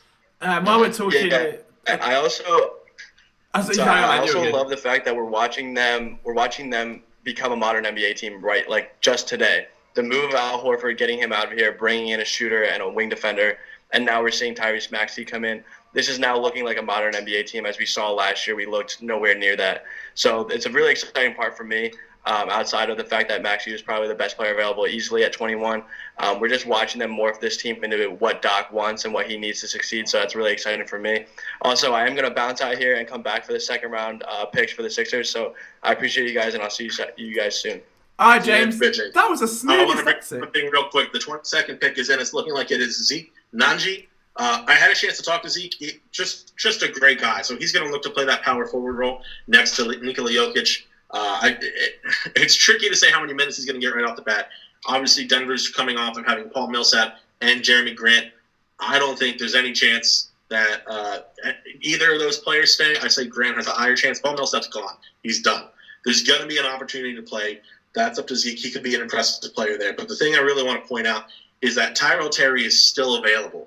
That's what I New was York thinking, Knicks yeah. are now up at 23 after a trade with the Utah Jazz. I don't see any way that they don't pick one of Tyrell Terry or Theo Maledon. It's going to be one of those two. I can't imagine anywhere else unless they just kind of nick themselves and they go with Jaden McDaniels, which I guess is still in the realm of possibility. I just want to say, so there's been a couple chat updates over the last 5 minutes or so. The first one, a quick apology on my half. When we were talking about wingspan, I shot my arms out and knocked my green screen over. So I very smoothly got it back up, but I think you may have noticed a bit of a moment on stream. So sorry for that. And second, the most impressive draft pick of the night has happened, and it's not from the Sixers. It's from Ricky Amendeo, who's brought his cat very sneakily onto the stream and has stolen the hearts of everyone in the chat. So we're going to need a full scout report on the cat, Ricky. Oh, I mean, this cat's, her name's Fergie. She's pretty stupid, honestly. She's been gnawing on my finger the entire time here. I would say, honestly, like, no pun intended, she's got pretty good cat-like reflexes. I don't even know if you call them cat-like because she is a cat, but she kills about 2 flies a day in the windows, so good for something. Pretty quick, pretty elusive, likes to run under the couch anytime you try to pet her. Surprised she's being loving. This is very rare, so must be for the stream. She's putting on a show. But I'd say she's a solid high second-round pick, honestly. She might go in the 30s range. What's her vertical? Taylor asks, what's her vertical? Oh, honestly, funny story that you bring that up. One day, like, she's terrified of my dogs. My dogs don't even, like, go after her, but she's terrified of my dogs. And she, like, legit, maybe 2-3 hours ago, leapt, and I'm pretty sure she reached my shoulders from the ground. Like, it was insane. Like, she was terrified. She leapt and started sprinting away from the dogs. It's actually pretty funny. There you go. A full scout report. I mean, I think Sean will be proud of that one, given the depth. I mean, that was up there. Yeah, that was one of the more in-depth cat scouting reports I've ever heard. I'm running away. And draft stock flying. Yeah, definitely. So, guys, if you are, still sticking with us for the long haul, a massive thank you. I know we've got a bit of a gap now between, when the Sixers just picked and what we've got on the horizon. The next pick, number 36. So a little bit of breathing room before we full send it into the night. But it is all happening tonight. So the fun's only just getting started, all right? We've had the first round pick, but now that means we might have to test Sean with some new names because we're getting to those second round picks, some of those guys that might be sleepers. So we'll see what I can do, see if I can catch them off guard over the coming moments. But that was a very, very good first round for that couldn't have gone much better for the Sixers, really. Yeah, I think that's pretty much a dream situation, to be honest. I cannot be happier with Maxey. But could you be happier, Sean, with... Ooh, who shall I go with? Let's go with...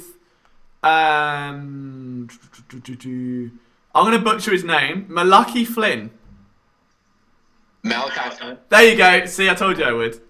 Okay, it's a super talented guy. He might even sneak into the first round. He's probably the best pick and roll player in this draft. He's a little small, a little undersized. His shooting's not great, so it kind of limits that ability. But he's going to be an NBA guy that sticks around. A guy I wouldn't mind seeing with the Sixers. He's a pure point guard. Unbelievable. The streak, it blows my mind. It absolutely blows my mind.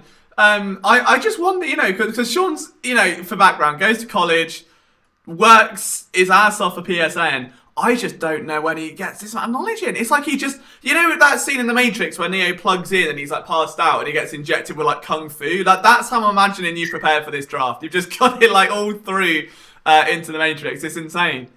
I love this. This is like Christmas Day for me.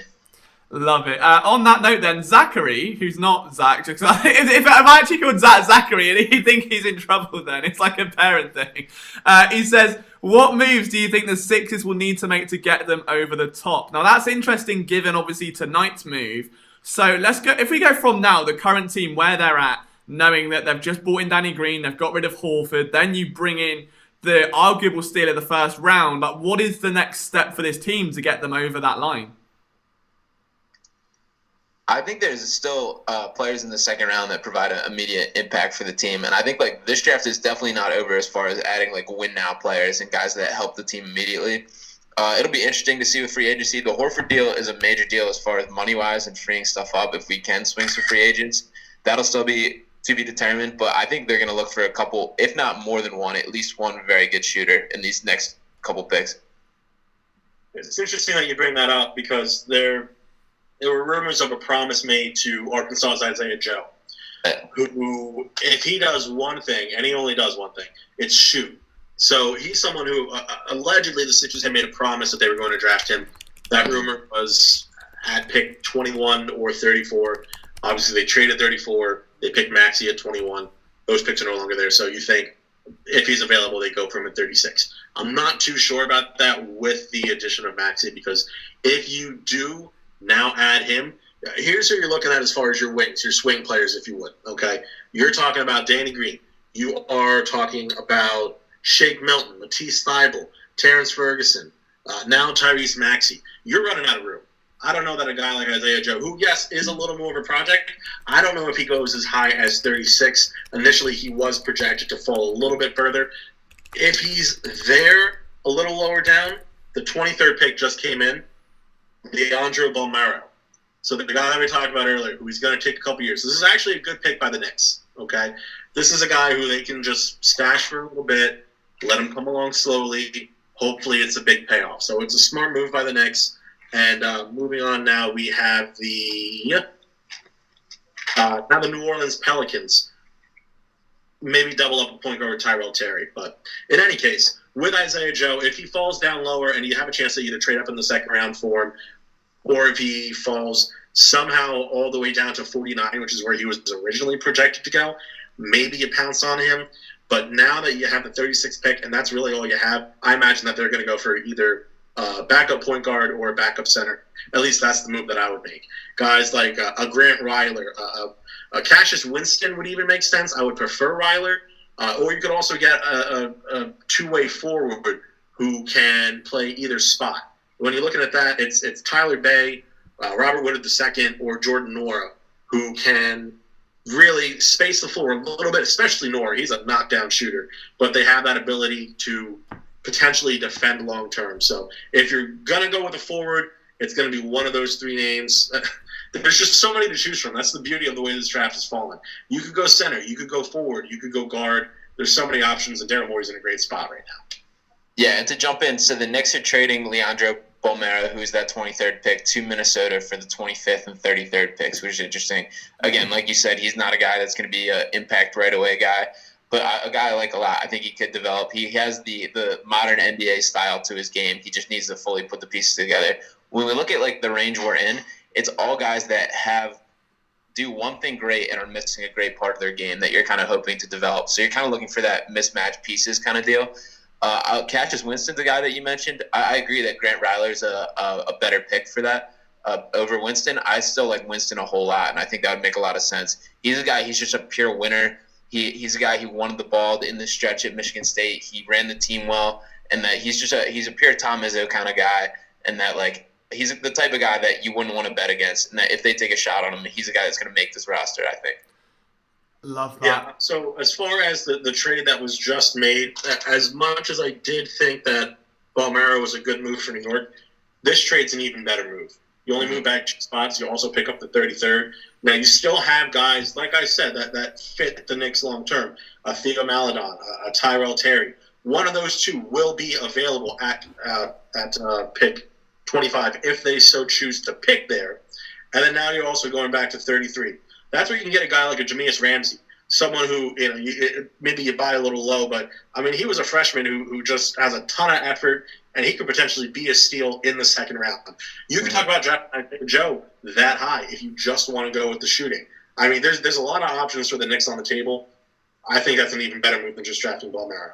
Yeah, I love Jameis Ramsey as well. This kid, he's a guy that's just fearless. Like, he just wants the ball. He wants to hoop. The numbers don't look great. It's another one of those, he shot it up a ton. He was kind of the focal point of that offense. But he kind of has all the pieces. He just hasn't put together in the ways. He's not as polished, but he's still young. Texas Tech guy. I like him a lot. And he's a guy that I could even see sneaking into the tail end of this first round. So, some interesting news after the Knicks trade. The New Orleans Pelicans are selecting R.J. Hampton at 24, and then they are trading him to the Denver Nuggets.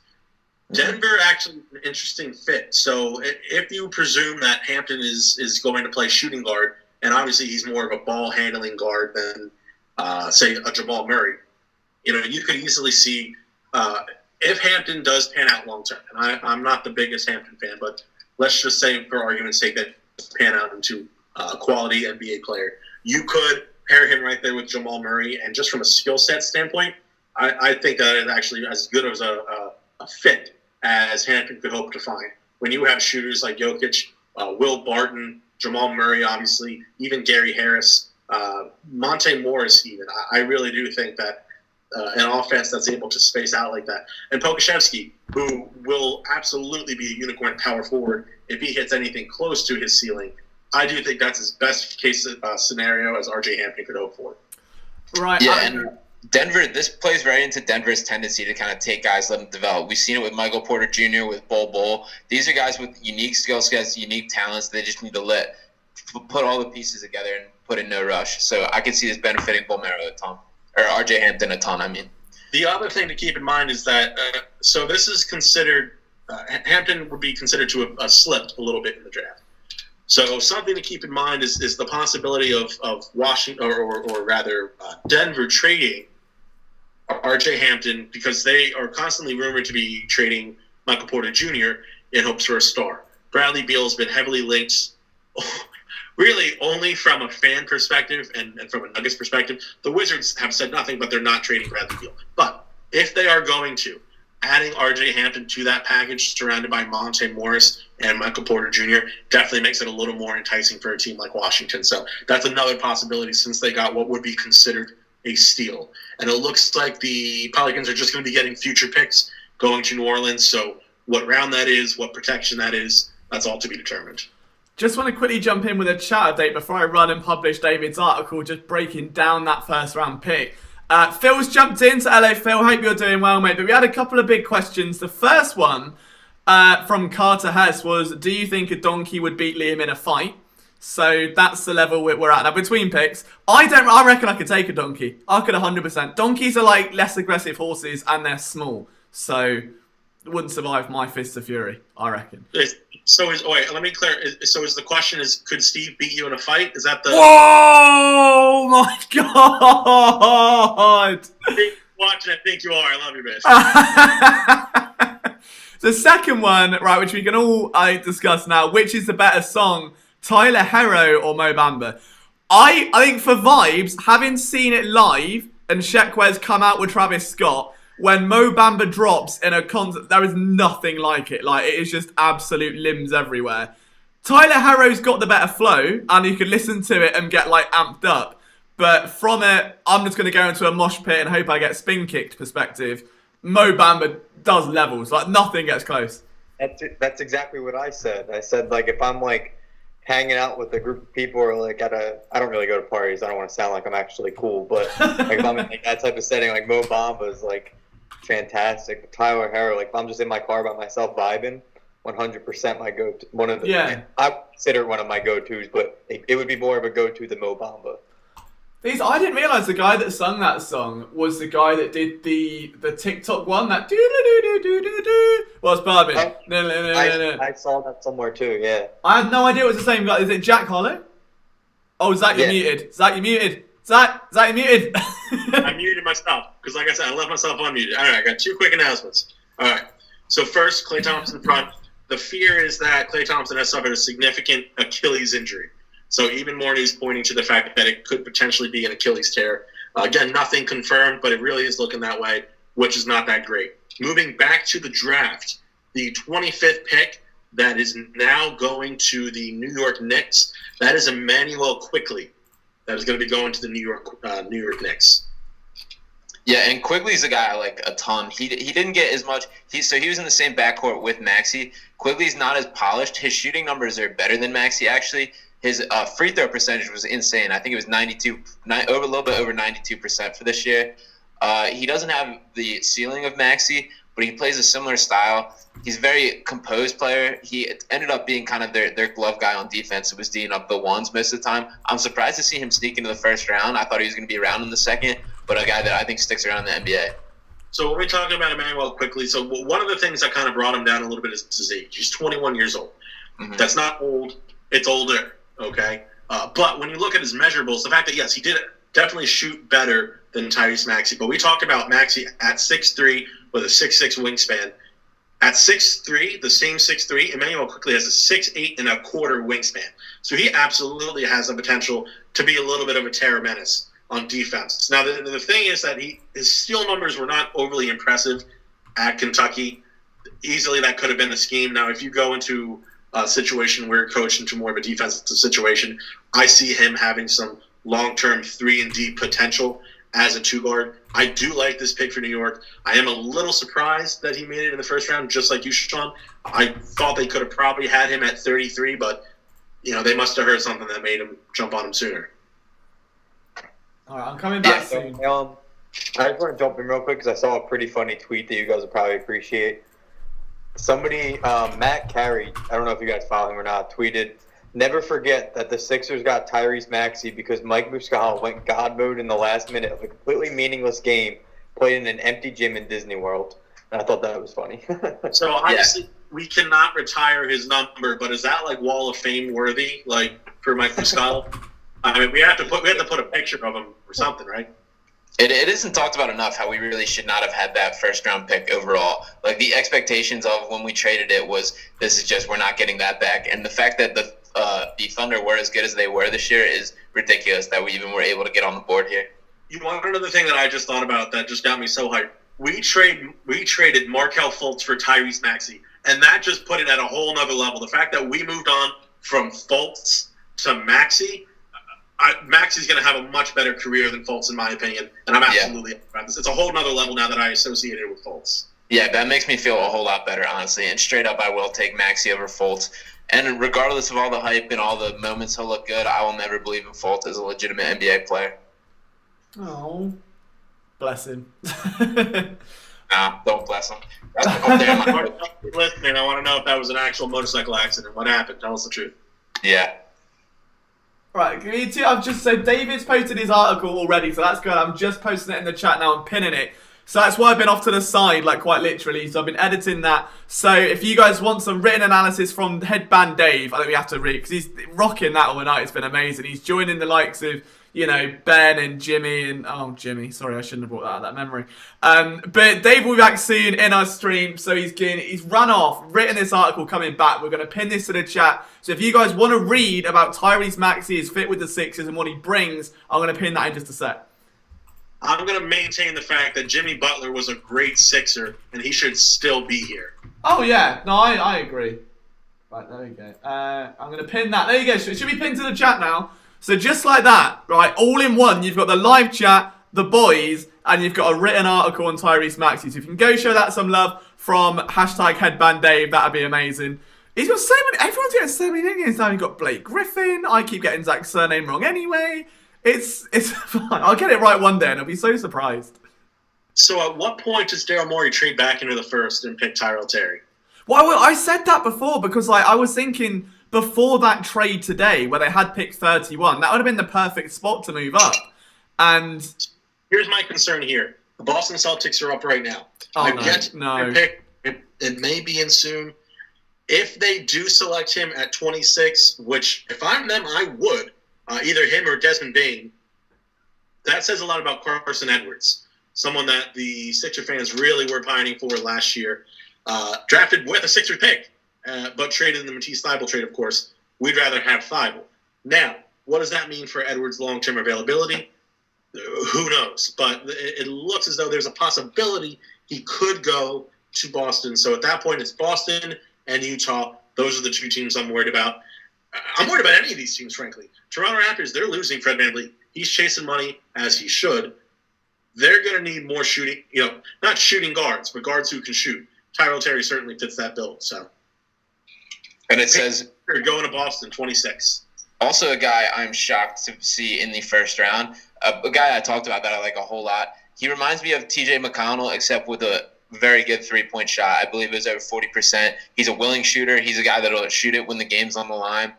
He can run an offense very well, but not a guy I expected to see in the first round. As far as Terry goes, both Terry and Bane, I say, have a significantly higher ceiling than Carson Edwards. And Edwards is still a shade under 6 foot. Like, his NBA potential is still not there as much as I like him as a player. So I'm surprised the Celtics didn't go in that direction. We've got a comment there from Matt saying, why does Liam's hair look like a theatre open their curtains? Because this is the only hairstyle I can rock when there's no quarantine and no barber. B, Sean says, Liam, you manifested these 3 points to the Union 2 weeks ago. Now manifest Tyrell Terry to the Sixers. I would, if they traded up and they got Terry and what they did in the first round and Danny Green and get rid of Al Horford, that's being uploaded to some dodgy adult website in the morning as a big compilation, because that's next level. TJ can manifest the Eagles getting a winning record. That's not possible. Yeah, look, I'm not a miracle worker, okay? I'm just a guy. But we got Takeem Hilton says he wanted Josh Green, which is, I think a lot of people wanted Josh. I know Sean and David were very, very high on Josh Green, and seeing David's face drop when Josh Green's name went might be the saddest moment of this stream. Like, you could just see it visible, just like, heartbreaking. Yeah. My hopes for Josh Green went down a little bit with the Danny Green trade, because I think Green is a very similar pro comp to Josh Green. They have a very similar style, even with their footwork and shot, the way they move off ball. Green's obviously way older. Danny Green is a lot older than Josh Green, but and Josh has every bit more potential. So, and the Ben Simmons connection obviously made it seem like there was more of a link here. But the fact he got snatched up for us, I still am very happy with Tyrese Maxey. If I am the Philadelphia 76ers, I am dangling Furkan Korkmaz out right now. Yeah, he doesn't have the most value, but he could be enough to buy you a second-round pick, potentially packaging that in a future second to get back into the first.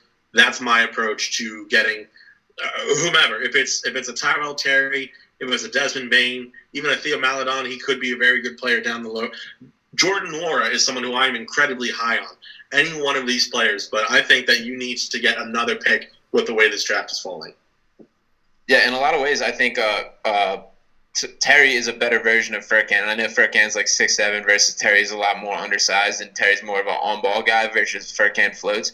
But there's going to be the same mentality. It's just a pure sniper. They're there to shoot the ball. And just that trade, just think about Furkan in a second to get Terry is insane that's possible too. Wait. Well, Furkan's I'm pretty sure. Oh, my God.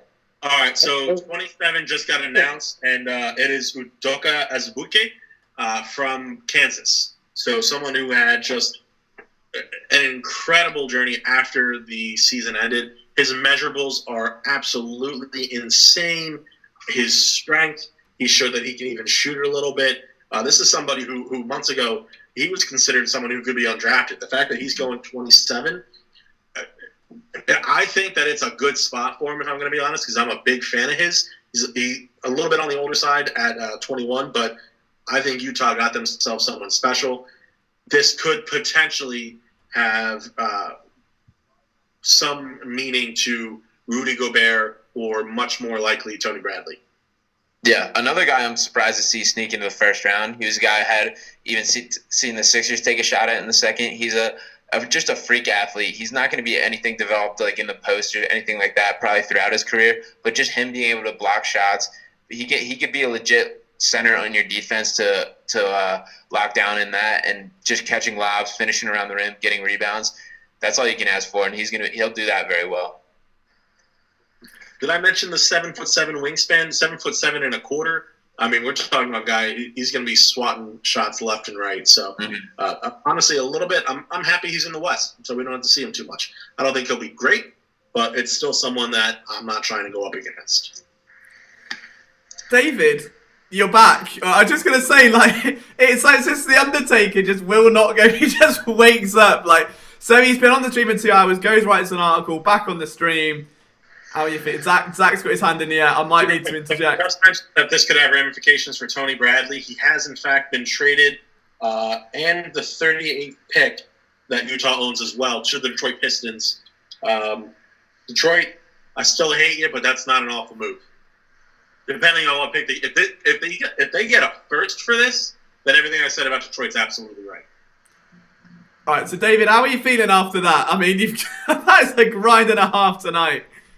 Yeah, I feel great, to be honest. I feel even better about the Tyrese Maxey pick. So I went and I dug up the old tweet. I think Sean was with me too. We were actually on a Zoom call with Tyrese Maxey. And I asked him very directly. I said, Tyrese, have you met with the Sixers at all? Have you had a Zoom call? Have you spoken with Elton? He said nothing. He said, quote, zero contact.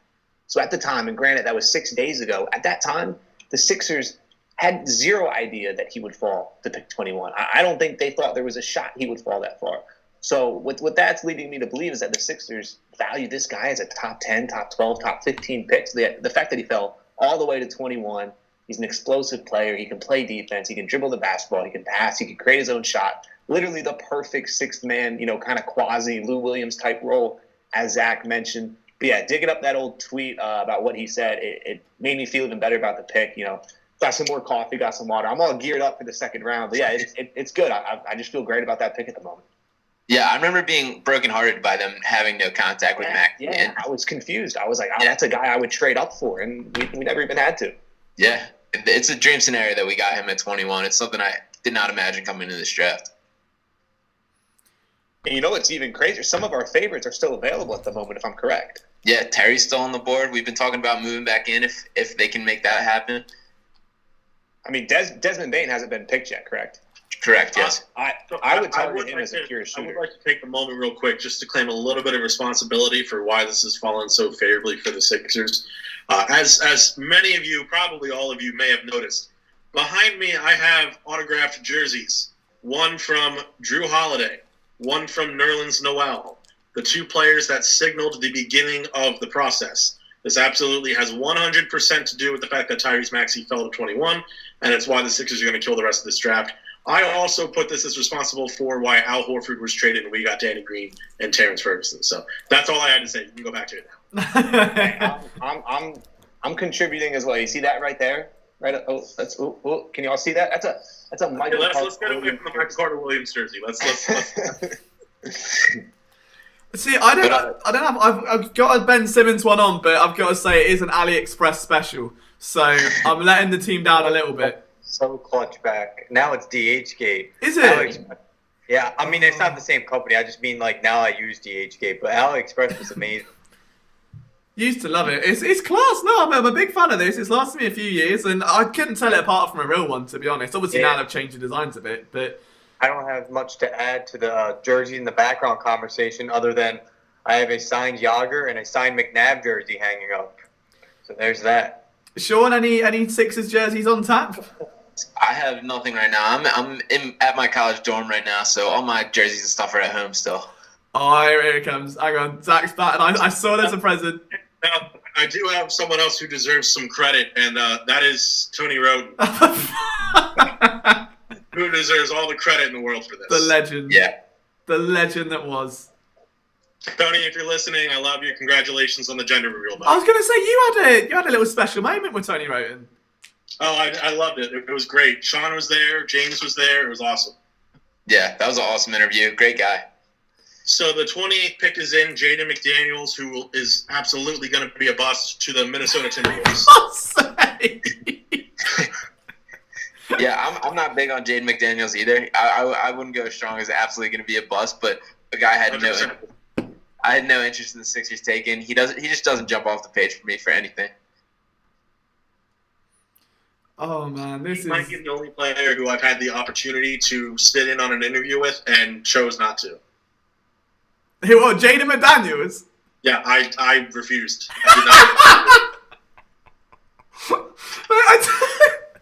I Zach just comes in with these like fire. I know. Fraudulent. That's the word. I hope I can go back through this and make a compilation of just like the little snippets where he just loses it, and so it's brilliant. Oh my god, incredible. Oh, sorry, I just need to take a moment there. But what a vibe. Guys, we've still got 86 of you here right now, 117 likes on the chat. What I do want to say while I've got a little moment is a couple things. One, if you're not already looking at phillysportsnetwork.com, that is our foundation. This is very much, you know, like the Siamese twin of that. So I take care of most of the videos here, but the content, especially for Sixers, if you're enjoying this, every single one of the boys you're seeing on screen right now writes written content for the website. And if you think, again, off the dome, Sean is like the logic of NBA draft analysis tonight. Just full on off the dome, rattles stuff off, wingspans, heights, points, doesn't even matter. Again, imagine all of that info, but straight into articles. Zach has some of the deepest stuff out there. David can make the hottest takes sound like the most logical thing that I would lump my house on happening. Ricky has been taking a little bit of a break for college and still finds a way to sneak onto live streams.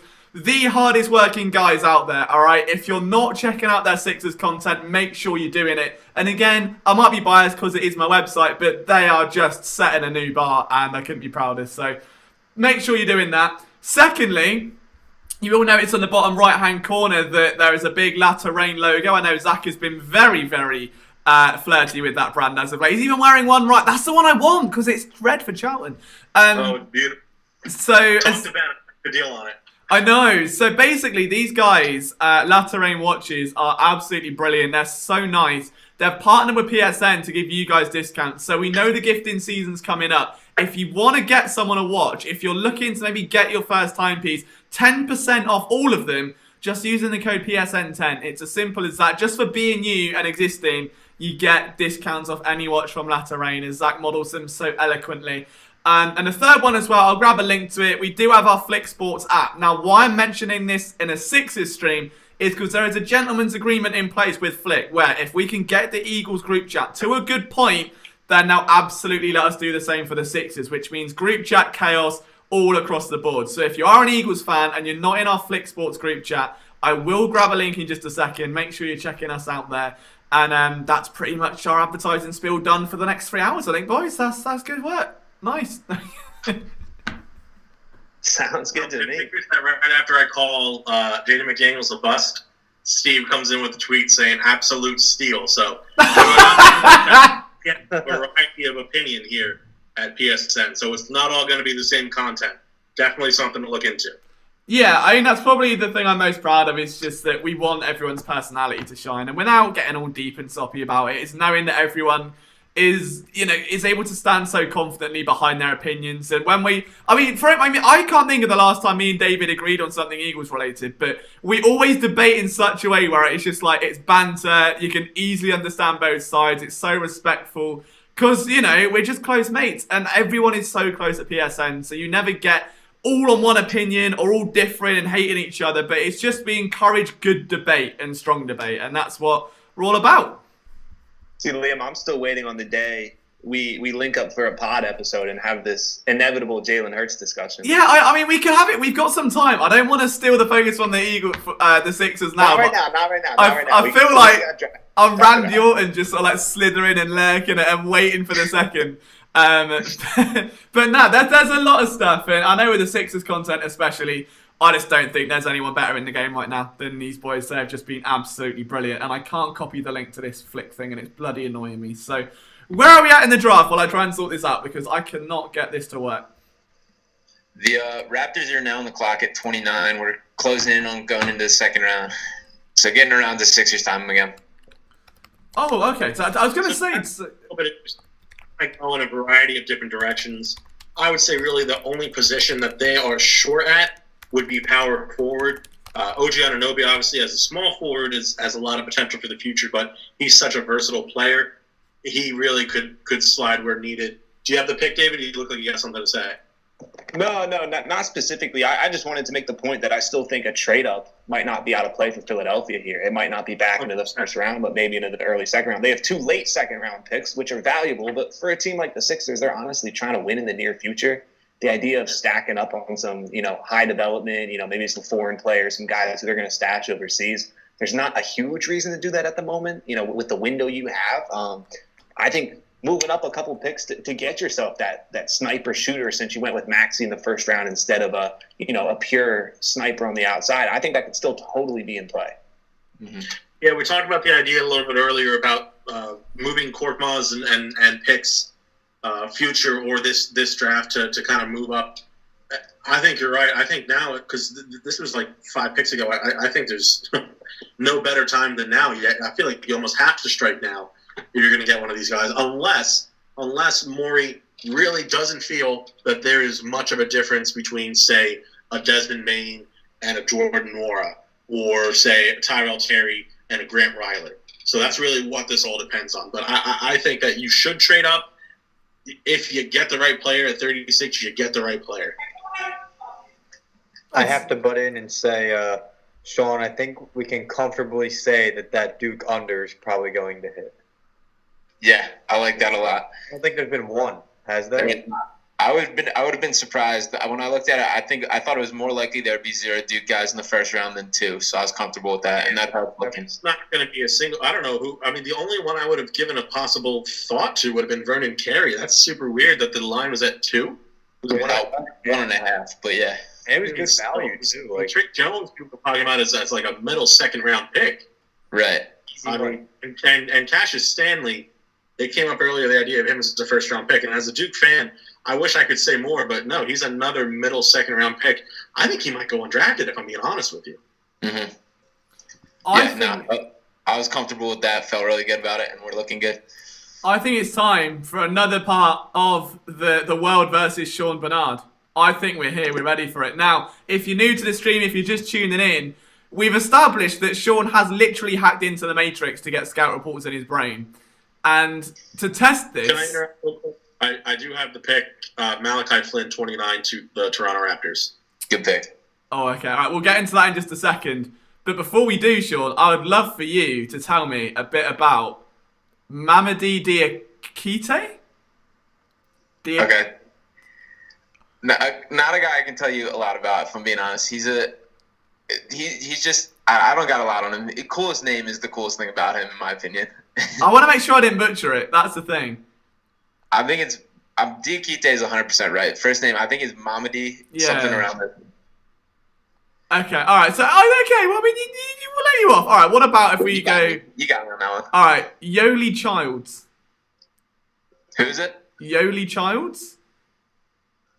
I don't think I got anything on that one. Oh, he's slipping a bit. Okay, I could be making these. I'm not making these up. All right. What about... Talking about a lot of undrafted guys right now. Am I? Oh, I don't know. That's the thing. I don't know. Right. What about... let's go with... Skylar Mays. Okay, Skylar Mays I like a whole lot. He's from LSU. He missed Ben Simmons there by a year. I believe he did all 4 years there. But I think he's going to actually be a very good NBA combo guard type of player. He shoots the ball at a decent rate, runs pick and roll really well. He can run an offense, and he can also shoot the ball off ball a little bit. That's a guy I honestly like for the Sixers in a second round pick. Not as much now that they have Maxey, but he's a guy I think is going to be an NBA player. All right, so my conclusion is, if Sean doesn't know about a player, it's not worth knowing about, right? That's what we're... Because if he does know about the player, it's full send 100% on info. So that's... I mean, even T-Ware saying, Christ, you smashed that analysis. It's amazing. It's absolutely amazing. So, David's hand's gone up. I got something. What's he spotted? Boston's trading out of pick number 30. Nice. Could that be a Sixer trade? Probably no way we deal with Boston. I can't do it. I can't do it again. No more Boston trades. Traded Matisse Thybulle for pick 30. That's true. That was a good one. Kidding. No one take that seriously. It's too late now. It's everyone's running riot. Quick panic in that chat. Once it catches up. I mean, believe me. I mean, PJ's already been. He wanted to make sure that David didn't do the jinx, so he might turn on Zach very quickly right now. Which, for the record, did not jinx anything. We got True. Tyrese Maxey. Come on now, I think you missed it. Do you know what? I think what did it? It's the headband. I think headband Dave. We've said headband Jimmy, headband Ben. I think you're in that discussion. You're the missing musketeer. Can y'all? Does the line come? But he loves that line. You know, it's a mate. He's flipped. I rate it. I wish I could pull off a headband like that, but it pulls my hair back so tight, and I literally look like a bean. So I can't. Yeah. I'm very jealous. I'm still waiting for it to get long enough where I can tie it back, but we're cruising there. Very jealous. And so basically, for anyone that doesn't know about PSN or what goes on behind the scenes, most of it is just hair discussion. We will go on a Zoom call. I'm like, oh, Zach, when was your last haircut? That looks nice. And he's like, oh, Liam, well. So that's basically where we're at with that. Celtics pick is going to Memphis. Oh. Memphis Grizzlies, they moved back into the first round. They did not have a pick earlier. Oddly enough, it was owned by the Celtics. So they've got their own pick back? No. So they had 14. Oh, right, so okay. What happens is that Boston used the Grizzlies pick, and now the Grizzlies will use Boston's pick, which is actually from Milwaukee, I believe. Oh, that has been tossed around. Now, do you guys think there's a reason that some of these guys are falling when we valued them a little higher? Because they're simps, and simps fall in love very quickly. No, I do. I think sometimes there tends to be, and Liam can attest to this with the NFL stuff, there does tend to be players that, really quick, the pick is in. Desmond Bane is going to the Grizzlies with the 30th pick. Yeah, that one stinks. All right, well, that kind of killed the vibe. That's a great It's a good pick for them. There's still options for Philly, but yeah, that's a guy that we probably would have liked to see in Philadelphia. With that said, Ricky, to answer your question, there definitely tends to be players that, some beat reporters, writers, scout analysts overvalue that front offices just don't feel the same about, and that never gets transferred over. I think Tyrell Terry is a perfect example. A lot of reporters had him as a top 15, even creeping in the top 10 at times, and he's fallen hard. So it does just happen where what NBA front offices think just doesn't translate over into, what we think as reporters. Yeah, I mean, I just know from the NHL side of things, usually in an NHL draft, you get one guy that's just all the way up here, and then the next guy's here. So then anybody only ever talks about the one, and then maybe trying to predict two. So when I see these other drafts, when it's not as obvious, it's just kind of funny to watch. Also with the NBA more so than other sports, I think fit matters a ton. So if there's not a clean fit for example, Tyrell Terry, if you want a guy that's more complete with the way he handles the ball, the way he can defend, that's not your answer. If you want a guy that can just shoot the lights out, that's what Terry will bring. It's interesting as well, going back to that NFL parallel. See, even I'm saying NBA first now, I'm shocked. But you do get guys that slip for reasons that we don't see as well. I think the most infamous case recently that I can remember is Chauncey Gardner-Johnson, who is now best known for, clarting Javon Wims around. But more prior to that, I really wanted him on the Eagles, and I thought he was a late first, early second pick, and it went 1 and 2 and 3, and then and he went to the Saints in round 4. But the guy's an unbelievable player, and he's got such a high upside. Bit dirty, as we found out after antagonising Wims, he promptly cut his career in half. But it does happen because there is stuff behind the scenes, whether it's character related or you go into meetings and stuff. You never know what teams ask, and I can't attest to it in the NBA, but I know in the NFL, some of the questions that teams ask will be just really absurd in order to try and generate a response, or to see if they'll get agitated, or they'll speak up about whether it's family or a girlfriend, or just see where their head's at and can they handle that kind of thing. So you never know. They could be the best looking player on the court, and off of it, just you don't see that kind of thing, Yeah, and in the Vince Rosman Zoom call that we were in who's the vice president of scouting for the Sixers, a lot of what he talked about when they go through their interviews is they do a lot of situational basketball things and talking through what would you do with this, and in this scenario, what are you looking at for the ball, which is an interesting way of looking at it and much more basketball focused, which I like. Now, there isn't a wonder look, or however you pronounce the test for the NBA, right? There's not. It's team specific anyway, but I was just curious. It's actually funny. That's something someone actually asked Vince, and he said, "Yeah, they don't." Something like that. Oh, really? Yeah. So with the Sixers' next pick, kind of creeping forward, a couple names that I kind of have just pinned as guys I think that they would target. Obviously you still have Tyrell Terry out there. I think Nico Mannion's a sleeper pick here. Devin Dotson, Grant Ryler, Isaiah Joe. Where are you guys falling in terms of what you would like them to target with that, their first, second round pick? My green screen's fallen, so there was that. That was good. Tyrell Terry somehow makes it there. I think he's the pick. I'm not too concerned about his fall. If he makes it to 36, I'm confident in that. If we're looking at guys other than that, Grant Ryler's at the top of my list. I mean, just having the chance to talk to him and watching his film, listening to him dissect the way that he approaches the game. I mean, just player. Liam, you want to pull it together for a little bit, bud? No, the green screen just keeps falling, and I don't know why. So if they go guard, I want to go Grant Ryler. If you're going forward, it's Jordan Nwora for me. Honestly, I know he didn't talk to the Sixers. I wouldn't mind Vernon Carey. I mean, he's not a perfect fit, but he's by far the most talented center still on board.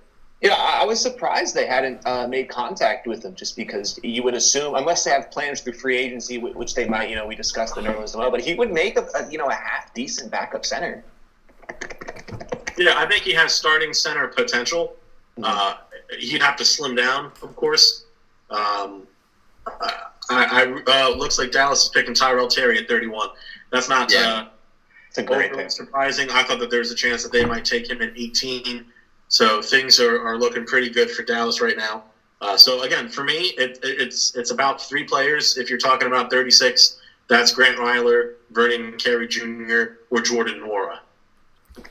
Shauna says, I think that eclipses your iRacing re-endering is my favourite streaming moment. The fact it went down twice in the space of 20 seconds and made a heartbreaking thud every time while analysis was going on. I'm sorry. I mean, I just bring the chaos to this stream. We can't have something too perfect. Right? It's got to be a little bit messy. And that's just why I try and bring to the show. But 77 guys watching this right now. Again, a massive thank you. We're on 120 likes. If you wanted to hit 100, if we can send that to 150, that would be a massive, massive vibe. PG asks, what's my background? It's just a green screen. Behind me, it is literally just my office building. But without it here, it means you won't be able to see the boys on Skype. So, unfortunately, I'm just, I'm falling like Tyrell Terry was. He's just slipping down and maybe far enough. If he goes again, I'm kicking the green screen down. Every pick he slips, I'm just going to kick it down. I want to again call attention to the amount of, or the depth of conversation that Grant Ryler had with the Philadelphia 76ers, both himself and his agent independently. I really do think, especially now that Terry's off the board, as long as Ryler's available, I certainly hope. And if I had to guess, I would think Grant Ryler is the pick. Mm-hmm.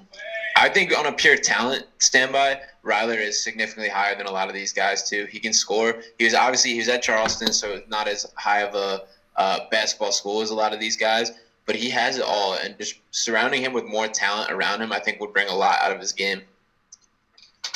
Which pick tonight did we give up? Which number in the second round? 34? Okay. Another thing on Ryler, and I'm right with you, Zach, and I'm right with you, Sean. I think he would be the guy I would target at 36 at the moment.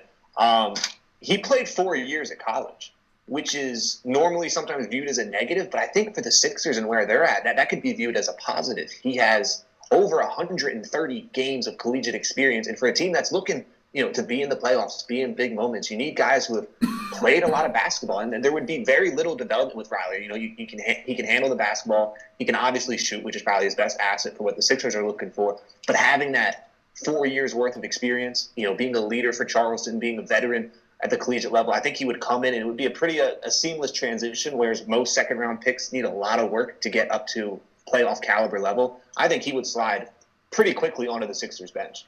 You can't be saying Charleston at this point when it's 4 a.m. for me. That's too close to Charlton. We've already got Danny Green who used to play for Charlton. I'm just going to end up... we got the Charleston mug, just in case it does happen. But you never know. I've got to be full simping for a Danny Green jersey now. So that will be content very much on the horizon. Another name I wanted to bring up was Mason Jones, who's another Arkansas guy. Probably one of the most unique stories in the draft. He didn't start playing basketball till his senior year in high school. His brother and sister were both All-American basketball players, and that pressure just got to him to the point where he didn't want to play. He put on a bunch of weight.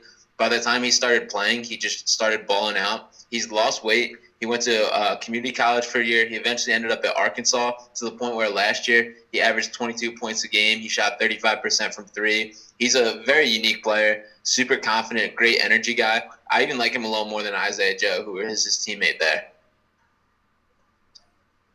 See, I think it's time now he's flexing the scout reports again. That we test him one more time. It's been a little bit of a minute. I say you could give us some more information on Lamine Diane. What is the name? See, this is it. I butchered them all. Lamine Diane. I can't say much more than that. I might have to just choose another name. All right, what about Sabine Lee? Savine Lee. I don't think I have anything on that either. I'm dropping the ball now.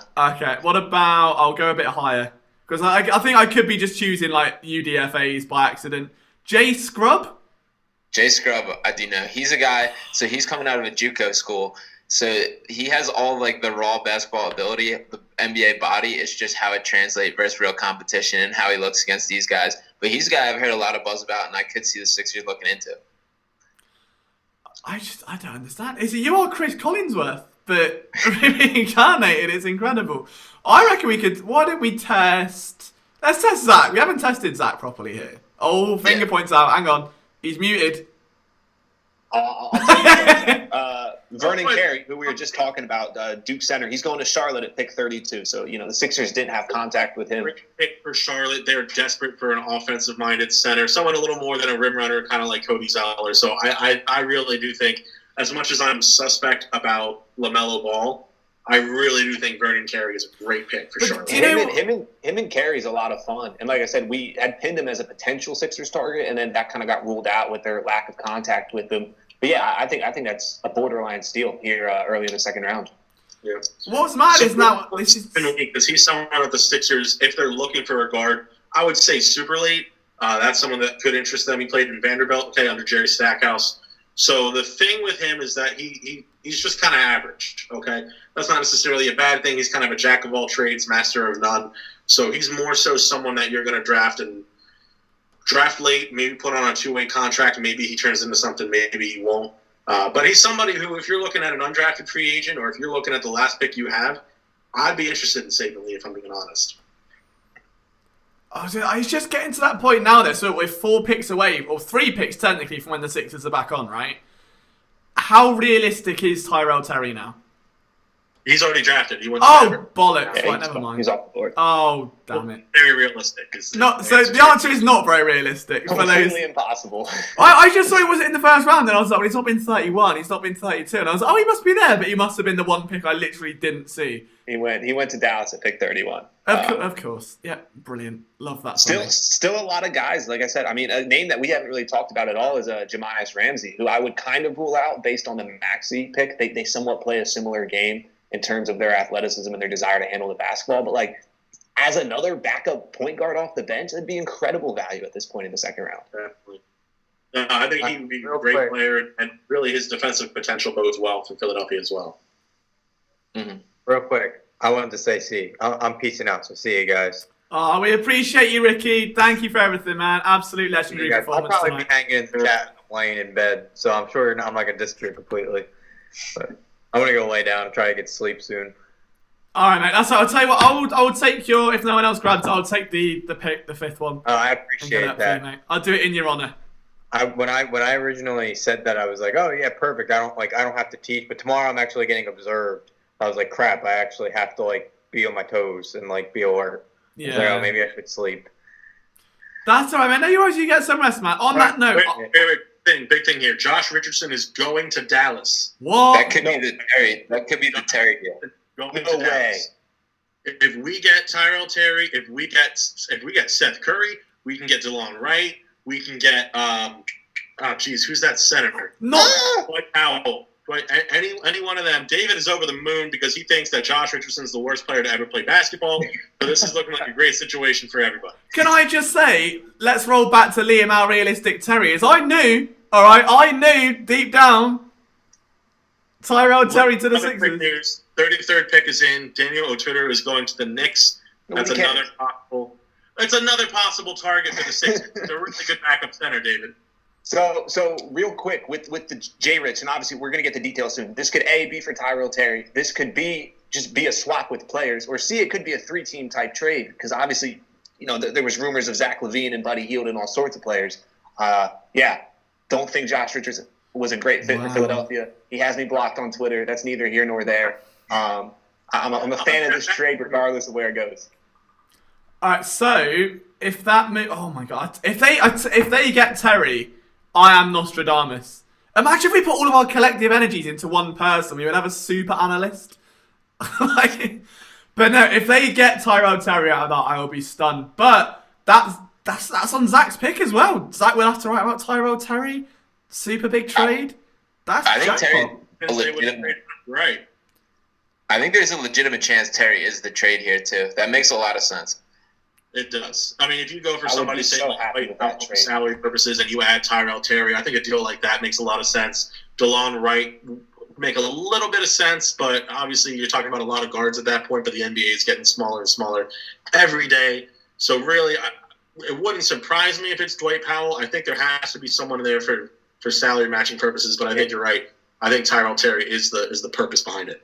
It's for Luka. Sean in the chat's right. It's for Luka. That does also work with the salary, so that's probably what it is. Nah, but for real, like Curry is officially a Sixer. Wow. What? And it looks like it might be straight up for Seth Curry. I love Seth Curry. It's a good trade because A, Seth Curry better fit on Philadelphia. B, and most importantly, this is going to clear up so much future financial flexibility where this team could be a major player in free agency in a year or two. Yeah, that's great news. Curry, in a lot of ways, is the more established kind of Tyrell Terry type player. Just having that, he's, again, a cleaner fit. I've been on David's wavelength with, I don't think Josh Richardson is that good either. I think he does a lot of things okay. He's an NBA player. I don't think he goes anywhere and makes a crazy difference. We lost so it's Josh Richardson and number 36 for Seth Curry. So that's a little bit more than I wanted to give up, but Seth Curry is a great player. You got to pay to get a great player. I think this goes back to this is somewhat of a salary dump from Philadelphia's perspective. Not like this guy called that or anything. That's totally neither here nor there. But with the salary dump, it's not a 1-year deal. No, I'm saying it's the point of you're probably selling a little bit low on Josh Richardson, having to attach a pick to him to get Seth Curry. But Seth Curry's a better fit. You get out of Josh Richardson's money. You don't have to deal with that anytime soon. You get a guy who's going to be a better fit moving forward. So, yeah, big fan of the trade. I think the issue with and his salary was that Richardson's going to be looking to make more money. So he has a player option for not this upcoming season, but the one following. When that happens, no matter your opinions on Josh Richardson, just the style of player that he is, he's going to make more than his $10, $11 million that he's supposed to get, not in 2021, but in 2022. The Sixers were not going to give him that. So you're absolutely right, David, that you're not tying yourself down to a situation where you're going to have to pay him, say, like $16, $17 million when, A, he's not worth that, and B, you don't have that money to pay him. So kind of getting at now, attaching a pick for someone who's it's night and day a better fit. There's no question about it. I wish you didn't have to give up 36. Interesting. Okay, so number 34, that is Theo Maledon. Shams reported the Sixers picking it. That pick was, of course, traded. So the question is, have they traded back for 34, or more likely just wasn't announced to OKC? But usually what they'll do is announce the player. Shams, anyway, he's been announcing the team that has traded for the pick. But in any case, it's most likely going to OKC. But Seth Curry, absolutely a steal. I wish they didn't have to give up 36. I still think it's a win for the Sixers. I think it's a win for both Philadelphia and Dallas, if I'm being honest. All right. On that note, though, I'm really peacing out now, but that made my whole night. I really like that move from a non-educated outside perspective. I think I really just like seeing everything being shaken up, if I'm being honest. It brings excitement to draft night again, not just randomly trading our picks. Sorry, Zach, go ahead. No, you're fine. So, interesting bit of news. So, a lot of people wondered if Doc Rivers was going to bring his son, Austin Rivers, in now that he was coaching Philadelphia. That's still a possibility, though I don't think it's a likelihood. But he did technically bring in his son, as Seth Curry is married to his daughter, Kaylee. Oh, wow. Wow. Oh, up the bloody boys. Right. Ricky, get simping. Make it happen now. Get on Twitter. No, I don't mess with wives. Only girls. Oh, but Ricky, thank you so much for everything tonight, man. I know you've got to get an early guys. night, but massively appreciate you. And I'm going to quickly run and get a drink and run to the toilet, but I know Zach's going to be hard at work on the... So what are we saying, Zach? Early rotational piece. So are you cool to take the trade thing and I'll get it when you're... Oh my God, James has a man bun. Sorry. I was about to say, you just roll it up with that without telling us. I'll start working on the trade piece, the breaking news trade piece for Josh Richardson. Yeah. We don't need 36 anymore. Liam, you wanted me to alternate on the site. Do you still want me to up with that Twitter on the site, or what do you want to do? I would say for now, mate, if you just get that article, Yeah. and then I can run the rest, that's cool. You're all good. Perfect. In that time, the 35th pick is in. It is Xavier Tillman. The Grizzlies add another center. Questionable pick, not questionable talent. He certainly is worthy of going 35. While we've got a couple of minutes again, I'm going to run to the toilet, restock on caffeine. James and his man bun will tag in for me. And I'll see you boys in just a sec, all right? The 36th pick is in. What is now Dallas was the Sixers. It is Tyler Bay, someone who is a bit of a fluid forward. Again, he kind of has that Robert Covington light mold. Not as much of a defender, someone who can space the floor a bit, pull down some rebounds. I would have picked Jordan Nwora because they're both similar players, and I believe in Nwora a lot more. Tyler Bay, certainly not a bad pick, fits Dallas's mold.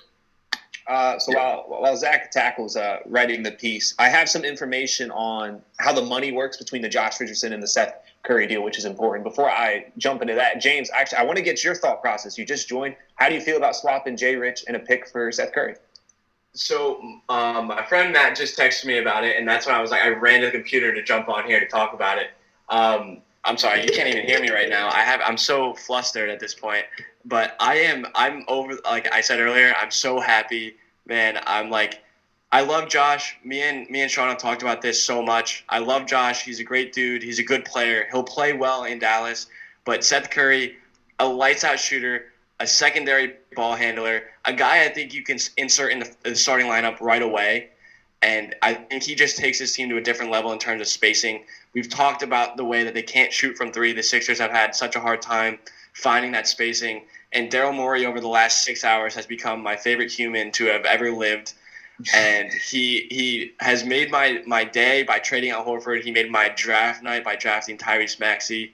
And he's now made the rest of my night, and probably, unless they make a huge splash, which I don't know if they're going to, the rest of my free agency and going into next season. Looking at this lineup, they've found spacing, they've found shooters, they've surrounded Ben with talent, and they've surrounded Joel with spacing. I really think this ends up looking like a team that they thought it was going to look like last year. They thought it was going to look like the year before. They've given Ben and Joel the help they need, and I think that they're putting them in a position to really succeed this season. Yeah, I mean, I couldn't. Quick thing, I hate to interrupt you, David, but just super quick on Seth Curry. I think it's really, really important that people know this. Obviously, we know that he's a shooter. Does anyone know just about what his catch and shoot number was? No. 48%. He shot 48% catch and shoot. I mean, that's something that's absolutely going to show dividends in Philadelphia. I mean, as much as he did it in Dallas, at least the same here in Philadelphia. I mean, he shot 45% from three, just all together threes in Dallas last year, and 48 off of catch and shoots. When you talk about a sniper, that's Seth Curry. Yeah, and what's even crazier with Seth is in 2018, in the 2018-2019 season with Portland, he also shot 45% from three. This is not a guy who was a one-year fluke. This is a guy who's consistently proven he's one of the better shooters off the ball and even on the ball in the NBA. In terms of the money, so Josh Richardson had $10.8 million on his contract this year, and then an $11.6 player option next year, where Seth Curry has 7.8, 8.2, and then 8.5. So not only do the Sixers, in my opinion, get a better player for what they need next to Ben Simmons and Joel Embiid, but they get a cheaper player. It's a little bit unfortunate they had to give up the second-round pick, but again, I think the fact that we went into today with a starting lineup that had Al Horford and Josh Richardson in it, and we're going to leave tonight with Tyrese Maxey and Seth Curry, that can't be understated how much better this lineup is already looking in just a matter of hours. And not to mention, we got Terrence Ferguson as well and Danny Green today. Like Terrence Ferguson. I completely forgot about Danny Green. Another great shooter. Yeah. These are guys that are not only going to help exactly what we need, but Terrence Ferguson is going to be a good bench player for us. So our two major flaws going into last season, coming into this season, were shooting and lack of bench depth. And today we've seen two of those things basically shored up. So I don't know if I'm overreacting, which I very well could be, but this has been an absolutely fantastic day by Daryl Mori in the Sixers front office, and I'm unbelievably excited for what is going to come next. Unfortunately, I am kind of sad. I just saw Josh Richardson tweet, "Uh-oh." So I am kind of sad. I am sad to see him go, but man, it's definitely worth it at this point. Yeah, I always said I love Josh Richardson the person.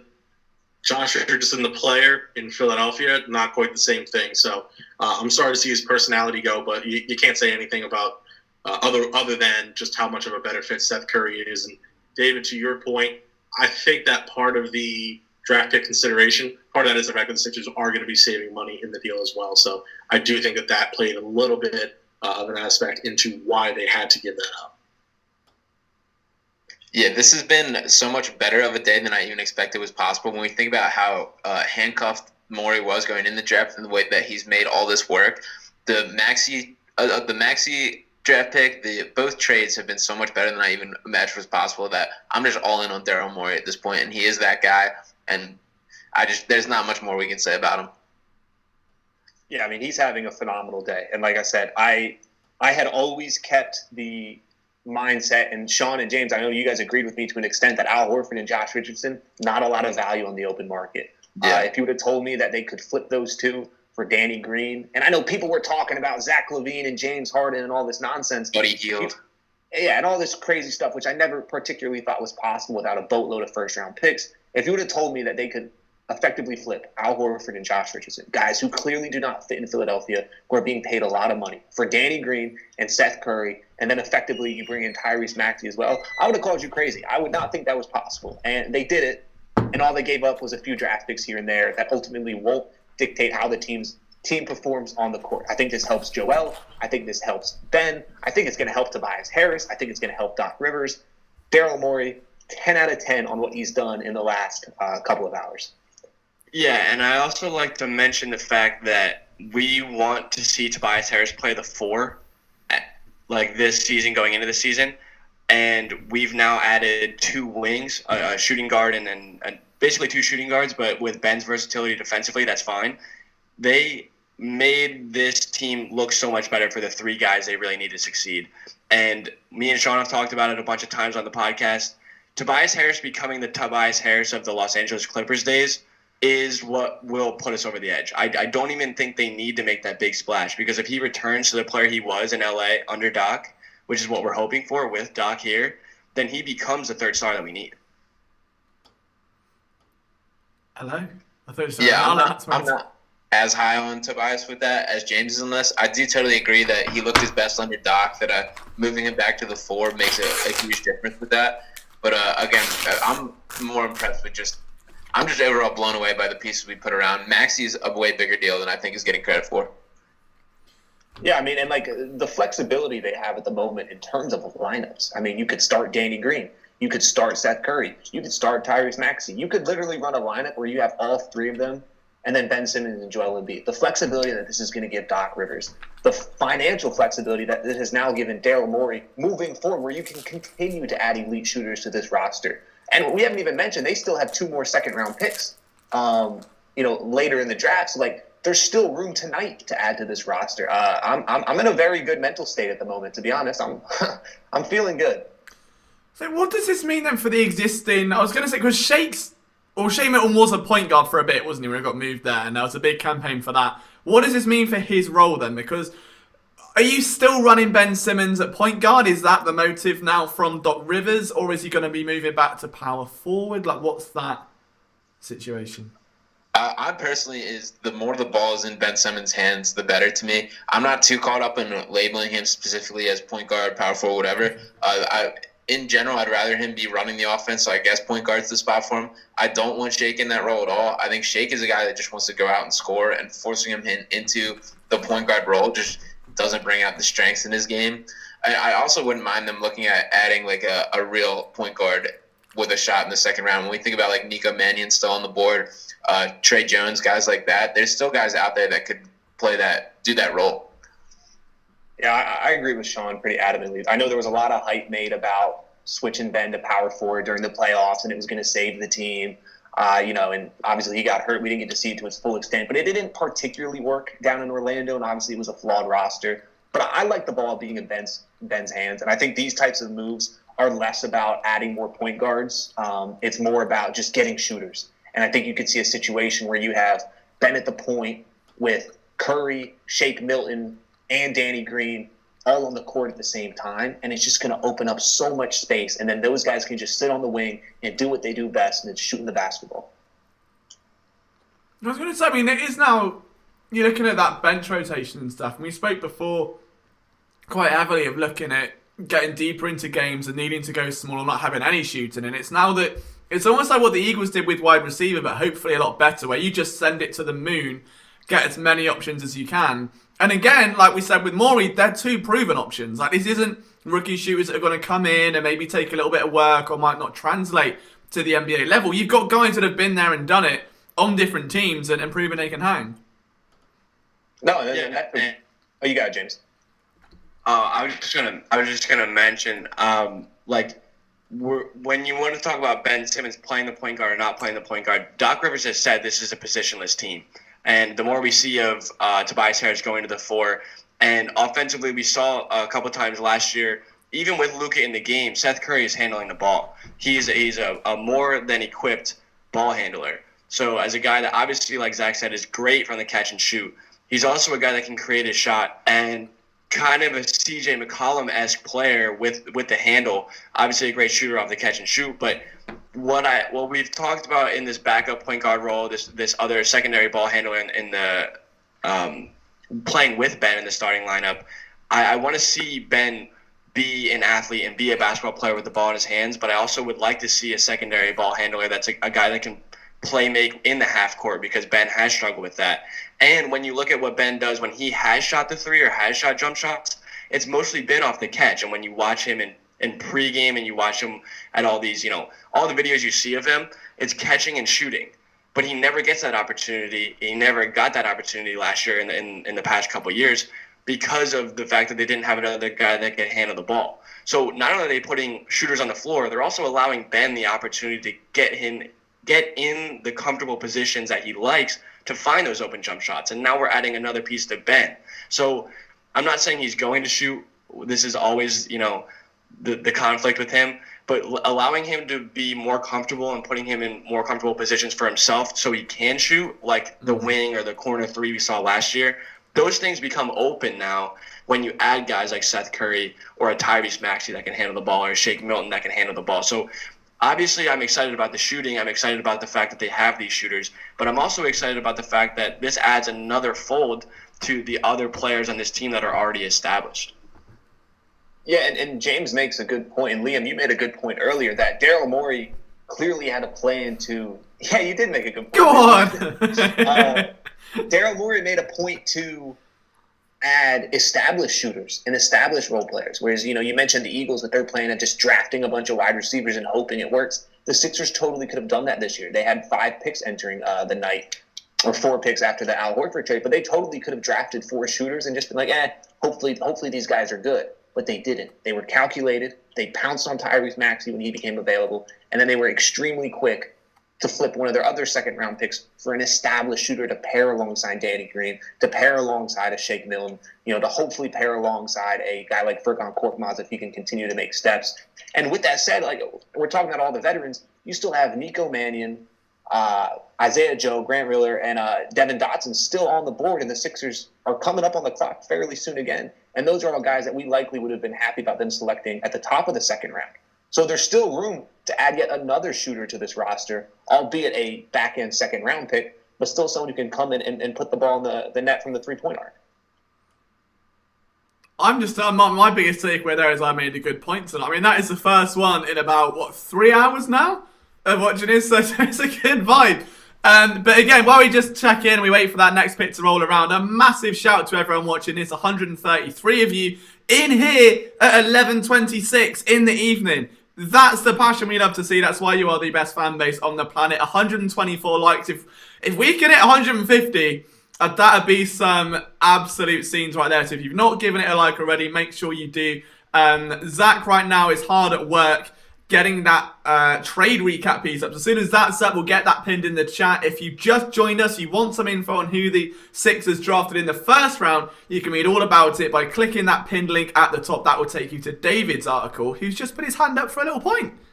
I do. So, interesting pick here from San Antonio at number 41. They're taking Trey Jones, the Duke point guard, who was a potential name for the Sixers. If I'm being completely honest, I don't think he would have been in their range after just adding Seth Curry. But it's a name that they could have targeted who's now off the board. Yeah, I like Trey Jones. He's another guy. He's a lot similar to Tyus, who of course has been in the league a little bit now. Similar style game. They're pretty much carbon copies of each other in the way that they play. As far as solid point guard, they run the pick and roll while they can shoot a little bit. They do their job. They can fill a role. Tyus might stick around a little bit. Trey Jones, don't love. It's not a major miss that we didn't land with the Sixers. Is Isaiah Joe still on the board? Did I miss that? I'm sorry. Still on the board. Oh my God, Ricky's still here. I didn't even realise. Ricky's still here. Honestly, the guy just doesn't sleep. He's like, I gotta go now, and he'll still sneak in. I'd say then we give Sean another test. It's been a while. I've gone to get some very bland-looking food at 4 a.m. But it is what it is. Something that's not bland could be this scout report. Paul Reed. Okay, so big man, he's been linked. He's pretty highly ranked. Oh, I don't know. I'm just excited. It's just every play is amazing. Kid's a machine. Yeah, he's a machine. He is. He's a lot more talent for this range. Again, he's a sleeper pick. I like him. He's not a guy I really link with the Sixers or looked at heavily with that, but he's a good player. So you got a funny story about Paul Reed. He flirted with me on Twitter a couple times and kept liking all my tweets because I wrote a draft recap about him being a target for Philadelphia. And he kept liking all the tweets and I was like, hey bro, you want to do an interview? And he was like, yeah, totally, man. And he just never did it. So I'm out on Paul Reed. Oh no. Yeah. That sounds like Chris and I think it was it Kayvon Wallace all over again, or one of the Eagles players that just constantly left him on red and not a vibe. Matt says if you sneeze while travelling at 60 miles an hour, your eyes are closed for an average of 50 feet. Brilliant. I don't know what use that has, but it is scary hours now. It is super late, so whatever that means, we move. Sean says the Embiid JJ handoff is back for a sequel with Seth Curry being recast as JJ Redick. Do you reckon that's a good comparison? I love that a lot, actually. I think it's going to be very similar. Just the dribble handoff with Embiid creating space and Curry pulling that with that little bit of space he gets is going to be tough to stop.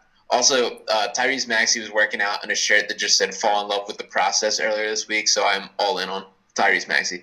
I saw that. That was really cool. Real quick, I believe it was the Pelicans. Yeah, Pelicans drafted Nick Richards at number 42. I didn't have him on the Sixers range at all, so I think that's fairly good news at this point. Mm-hmm. Sorry, man. It looks like the Kings are going to take Jamias Ramsey, which I think is a very good pick at this step in the draft. I like him a lot. He's a dog mentality. He attacks. He can score. He's not as polished as a lot of these guys, but he's fearless. He'll compete with anyone.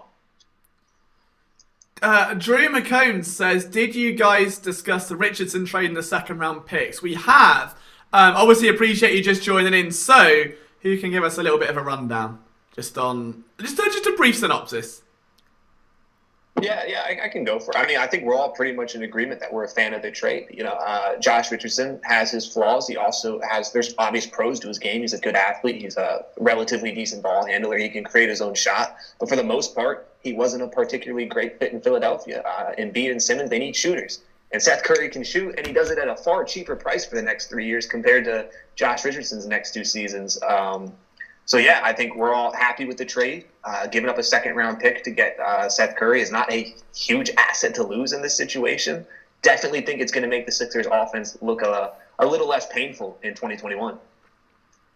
Yeah, Patrick McKee just comes in and says the Sixers are still not a top 3 team in the East.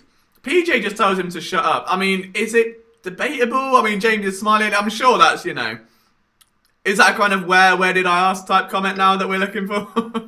Yeah, it is. It's also understandable considering the expectations going into last year and how poorly they performed. But I mean, we're clearly in good hands. I want to read this to you quick because just it puts it in a little bit more perspective. So as of today, who have gone out has been Al Horford, Josh Richardson, 2 seconds, and a 2025 first-round pick.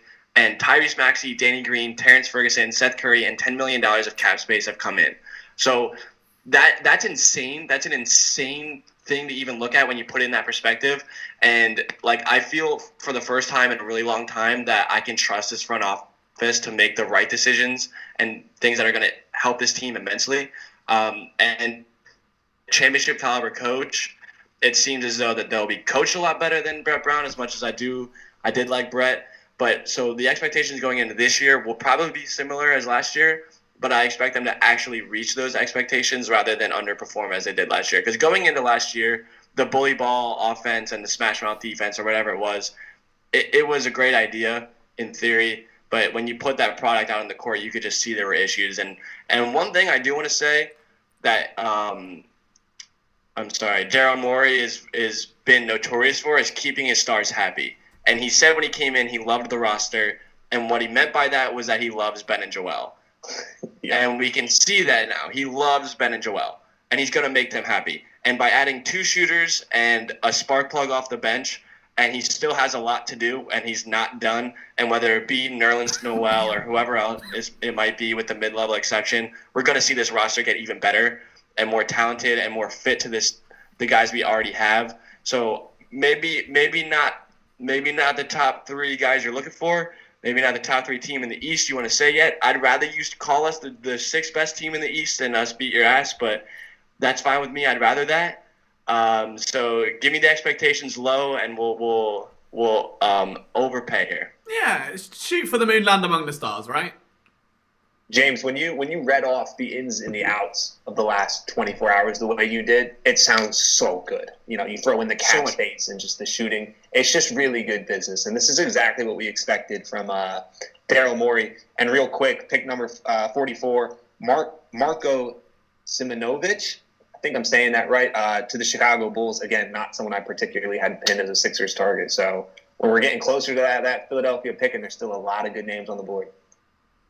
Yeah, absolutely. Now, of course, we had one name drafted already. There was a bit of a wild card with the second, so I think it's only fair that we start the giveaway again for the next pick. So if you can guess who the Sixers will draft with their next pick, we'll give away a PSN t-shirt to one of you that get it right. So make sure you're getting that in the comments right now, in the chat. If you're not subscribed, make sure you are as well, because otherwise, we can't make it worth it somehow.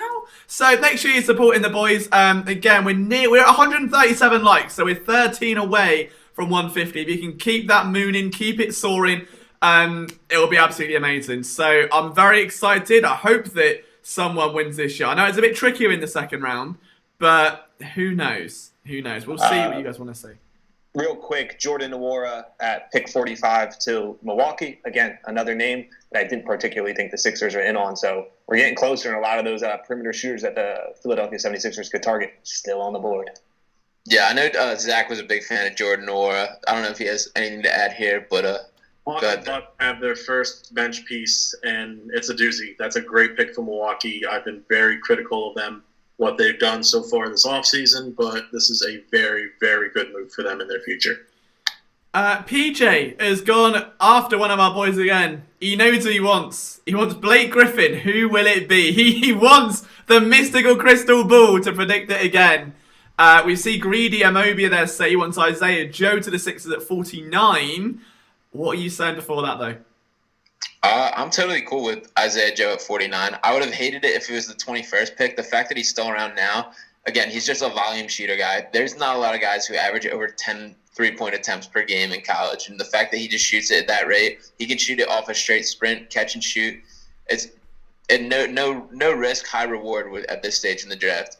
Well, Daniel Andrews says Shaq West to the Sixers at 49.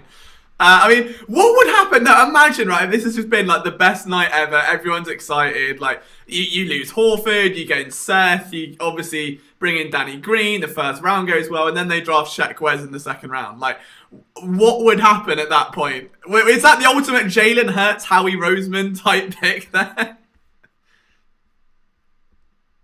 Yeah, it'd be a vibe. Yeah. I'd be here for it. Mm-hmm. Another guy also I would like to talk about a little is Killian Tilly, who he's a power forward. He went to Gonzaga. His talent is a lottery pick talent. He just can't stay healthy, and he's a guy like at this stage in the draft, you're just looking for a guy take a shot on. Maybe he develops, and he's worth it in my mind. And Cassius Stanley is still available, if I'm not mistaken, correct? Yeah, as is Cassius Winston, who I also like a lot.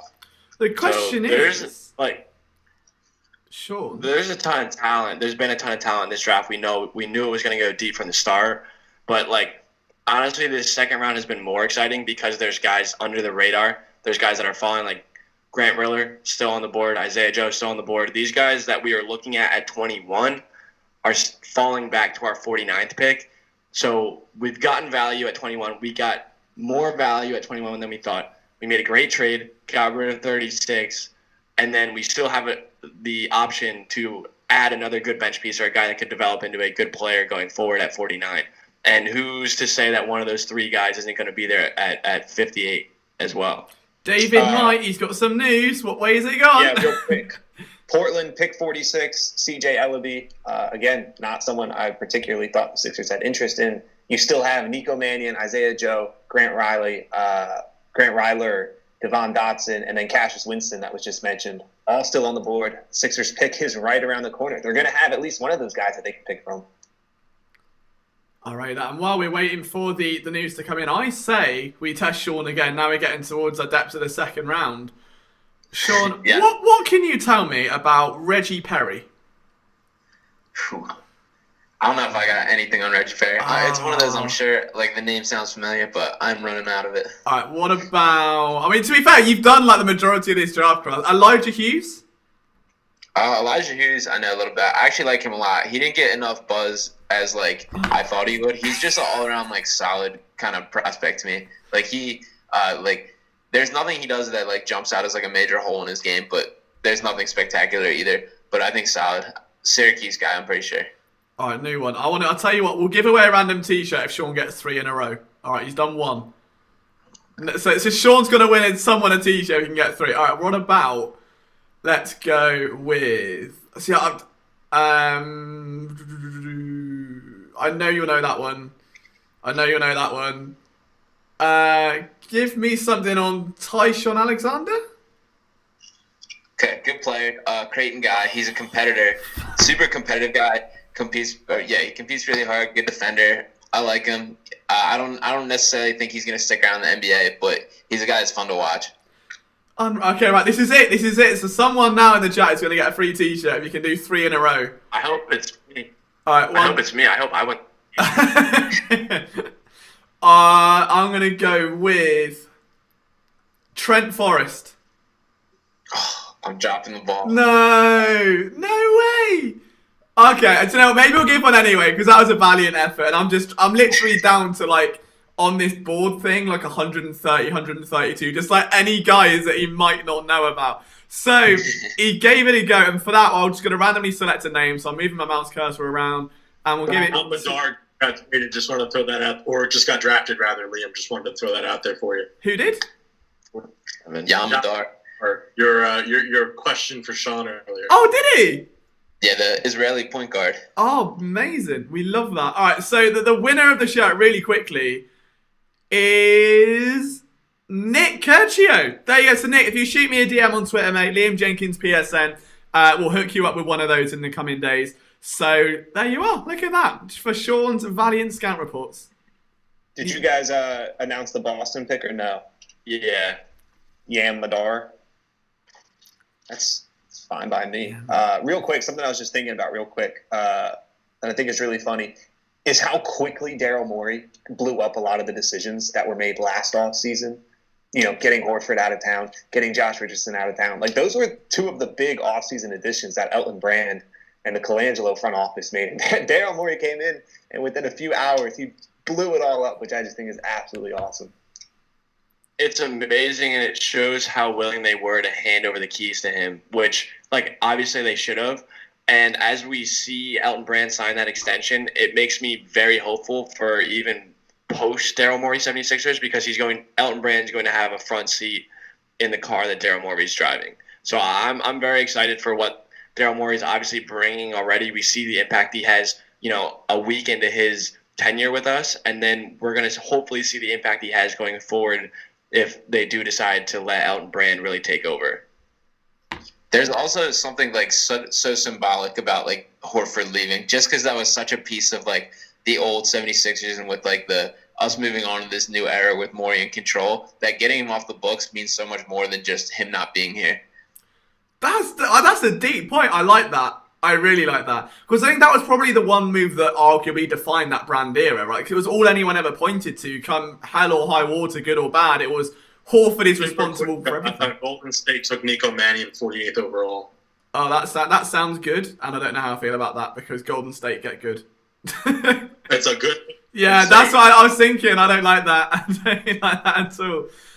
But yeah, that Horford move was very much the Elton Brand era. So in much the same way, you go back to Sam Hinkie and you think of a couple of key players. That's the one with Elton Brand, for better or worse. And you're right, yeah, that's a sneaky article there that I wouldn't probably have the talent to pinch, but I'm sure one of the boys listening might, or sure you might even do it yourself by the morning. It wouldn't surprise you. You just write it in your sleep at this point. Just your eyes are twitching on each of the keyboard and yeah, and it's sorted. But I know there's a little bit of Eagles talk right now in the chat, which if we end up talking about me and David, we'll have World War III talking about Jalen Hurts. So we'll try and keep that tame for as long as we can before the lid blows up.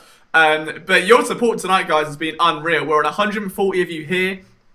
If you're just joining us again, thank you. There's a link pinned at the top of the chat. If you click that, it gives you analysis on the team's first round pick. We're going to have a very short article. An article coming very shortly on the second round endeavours involving that trade for Seth Curry coming soon. If you haven't already liked the stream, we're 3 likes away from that goal of 150. We've still got some fuel in the tank, guys. If you can send that to the moon, I think that'd mean a lot. I mean, the boys have put on a hell of a show tonight, so I know we would all massively appreciate that kind of support.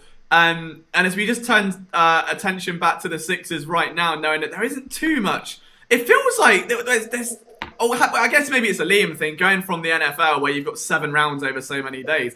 It's almost like Christmas Day, like it's over so quickly. Like you open your big present and you're like, oh dinner's cooking now. I mean, the Sixers are on the clock right now, so we're gonna get something to talk about here. They're either gonna trade out or select a player. I am feverishly refreshing my phone right now, waiting for the announcement to come out. But yeah, a pick's coming.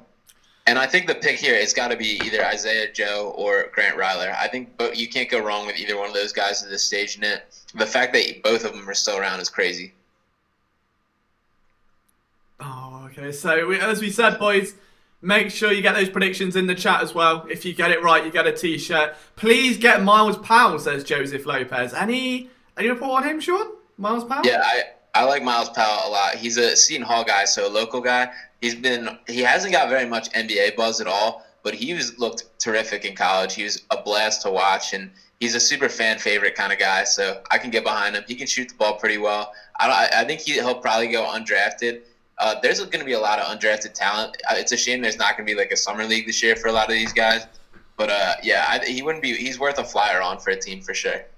Yeah, and again, another big thank you before the Sixers pick comes in. We've not only got past 150, we're now back 160 likes on this stream. You have been unbelievable to us tonight. Thank you for giving us your evening. And for anyone that wants a shirt, I know people saying they want shirts. We got it. Oh, Isaiah is it? Joe. Is that Isaiah Joe? That's so good. Oh, wow, okay. So PJ got it, I think Shane got it, and there are a couple of others as well. So I'll sort that in just a sec. So someone's getting a shirt. PJ, I'll write these down. Sean, are you on the article for this one? Yes, I am. So okay. I'll get to that right now. Oh my, he's straight on it. Okay, all right. Well, then they'll be down to 3 of us. So me, David, and James will carry the flag while Zach's deep. Dave, you look bursting with joy. I mean, he averaged 10.6 3-pointers attempted last year. That's insane. That's so many. I forgot what it was like to have a competent front office, man. It's like going into this draft, I was nervous, and at 21, I told you guys, just don't mess up this pick. Just please don't mess up this pick. And they've done anything but mess this whole day up. And watching Daryl Morey do the work that he's been doing has just been like a breath of fresh air for me and probably Sixers fans everywhere. So I think as much as I'm going to get wrapped up in this draft and how well they've done so far, it's nice to kind of take a step back and watch the dumpster fire that's been over the last few seasons with the Colangelos and then with the mess what it was last year. It's just nice to have this consistent, real, educated, knowledgeable, experienced president of basketball operations in Daryl Morey, and I could not be happier to be a Sixers fan in this moment right now. Yeah, I mean, it's like you just said, it's educated, it's education, it's relying on analytics and scheme fit and, you know, proper usage rates. Like, it's such a simple pick. Like, what do the Sixers need? Well, they need a guy who shoots a lot of threes. So let's draft the guy who shot the most threes in college last year. Like, it's not something you ever had to overthink, that the previous regime absolutely would have overthunk. They would have sold the pick. Whereas Daryl Morey comes in, he says, no, I'm getting that guy who shoots a lot of threes because he fits what my team is trying to do. He fits my star players. He fits what we're building here. And analytically speaking, I'm sure this is an A+++ pick in terms of the late second round. So, yeah, it is a second-round pick, so who knows how much he'll actually play. But on a fundamental level, this is, again, a really good pick. Right, I'm going to take an executive decision really, really quickly. What was that, Zach? So it wouldn't surprise me if he ends up on a two-way deal. Obviously, he has a little bit to contribute right away, but he could own his skills a little bit. So if they do go with a two-way contract, it wouldn't be the most surprising thing. If they have him on the roster, it wouldn't be either. I think he'd be a good fit either way, to be honest with you. But the most important thing is getting him time to continue working on the other facets of his game. I couldn't be happier. I do love Grant Ryler, but Isaiah Joe, like I said, I couldn't be happier. All right, so I'm going to take an executive decision really quickly. Zach has just tagged in his recap for the trade piece, right? Did I read that right? No. It's all good to get right. So, Zach's tagging me out, so I'm going to go and edit that. Sean's writing up the next one, which means Sean's going to go off, Zach's going to come on, I'm going to edit. It's all gone crazy. You've got non-stop content on this stream tonight. We have got 2 articles on the way. I think, oh my God, I've got the next one. So you want to see me break down an NBA prospect? That's going to be a vibe and a half. So that's going to be fun. I'll leave you with the boys getting in very capable hands right now. Obviously, Zach's going to be back. I know Sean will still probably be just there behind the scenes. Obviously, David and James as well. I'll be back as soon as I can, boys. And I'll get Zach's article out to break down fully what happened in that second round with the trade.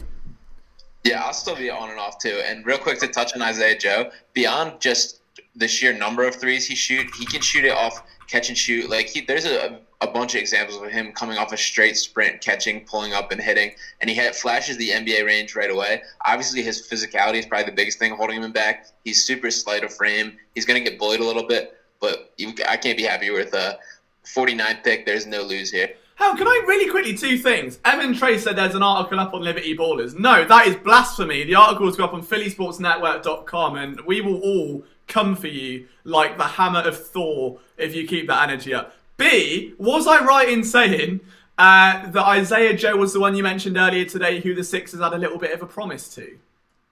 Yes, was that the one? Oh, wow, okay. Big limbs.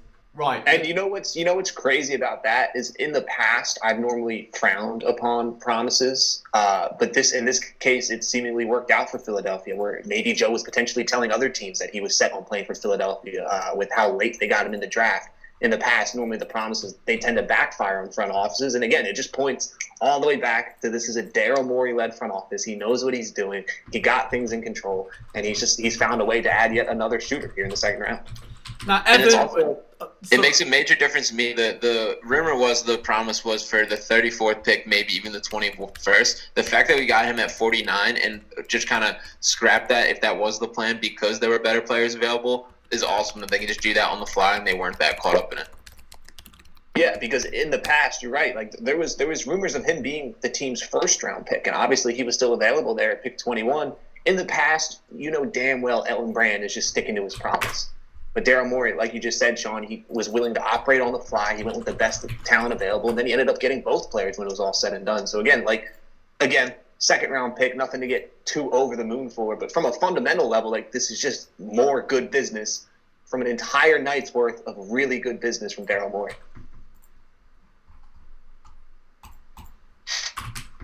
No, I'm being as quick as I can, boys, as quick as I can. But I tell you what, this has been one of my favourite PSN streams of all time, without a shadow of a doubt. And I know we've still got a lot to go, a lot of time to go, but it's just been non-stop. The information level and just the professionalism, apart from me eating on stream because I'd die otherwise, but apart from that, it's been unreal. And just a massive thanks to you guys for sticking us through. Ricky says, how many screens do I have working? 1, 2, 4. But that's by the by. That is by the by. I'm just a YouTube watcher of you guys. Appreciate it, Evan. Right, this is where we convert Evan to being a stand for you boys, alright? This is where we're going to get Zach's article in. I'm editing now on the Seth Curry trade. And he's going to go, wow, that's the greatest thing I've ever read. I'm never reading anything else in my life again. That's our aim. Kenya Martin Jr. to Houston at 52. I think one above Grant Ryler honestly pisses me off a bit. I don't see what teams are thinking there. I don't know what Ryler could have possibly done to piss teams off, but I think that, listen, if he's there at 58 somehow, some way, I don't care how many guards we have. I say you go for him. He's the best player by far on the board. By far. Yeah, I agree. Cassius Winston at 53 to Washington. Yeah, I was just about to say, Cassius Winston, another potential 76ers name off the board. But yeah, I agree with Zach. Like, if Ryler's still there, don't worry about filling a backup center or a power forward. Continue to add more guards. Continue to add more shooting. Because at the end of the day, the more times you stab at this position, the higher chance one of them is going to hit, and then you just continue to develop with what you have now with Seth Curry, with what you now have with Danny Green, with what you now have with Tyrese Maxey. The more guards, the more ball handlers, the more floor spacing, it's just going to do wonders for Embiid and Simmons in the long run. Yeah, and I mean, you look at the scope of the NBA right now. Teams exist and win with guard play. And we have, in my opinion, the best center in the league in most easily top 3. We have an all-star guard that can cover 1 through 4 very easily, 1 through 5 at most times. Like, you have this versatility, and with Ben Simmons defensively, and you have this anchor in Joel Embiid defensively, that stack your guards and just rotate those guys, and whoever's hot is just going to stay hot. And I'm very excited, and if they do go with Ryler at 58, if he's there, you can't complain about getting that talent at 58. So stack your guards, like you said, and I think you have this extra money now, like we said, the $10 million extra in cap space. Go get your backup center, whether that be Nerlens Noel or whoever it be. And you have Norvell Pell, who I don't know is necessarily ready to be, full-time backup, but in a pinch, if he's your third guy, it's not the worst thing in the world. So if you go out and get a decent backup center, a guy like Nerlens, then you can be happy with this draft, and you can be happy with your free agency. Yeah, and real quick, Sean, actually, I wanted to pick your brain again, just because you are the prospect guy tonight. If the Sixers weren't to go Ryler at pick 58, because obviously we're getting dangerously close to them being back on the clock, who else would you be targeting in this range? Killian Tilly, I like a lot. The power forward from Gonzaga. Adding a big is interesting here, but the raw talent on that guy, he's way more polished. Like, if he had stayed healthy throughout his collegiate career, I think he's a first-round pick right now. And again, this is one of those that, like, there's no loss if it doesn't work out at this stage in the draft. I'm disappointed Cassius Winston got drafted. I would have liked to see him, but we're also already went pretty heavy on guards. So, I don't know. I still like Ryler a lot, too. I'm very cool with that being the pick. Just a quick heads up, guys. I want to bring out that I do think that there's a little bit of a comparison to Davis Bertans. Obviously, that's a very high ceiling for him, but if he can reach it, I mean, we all saw how many people were clamoring for Bertans to come join the Sixers at the trade deadline. I think that Tilly would be a fantastic pick if they decide to go with him at 58.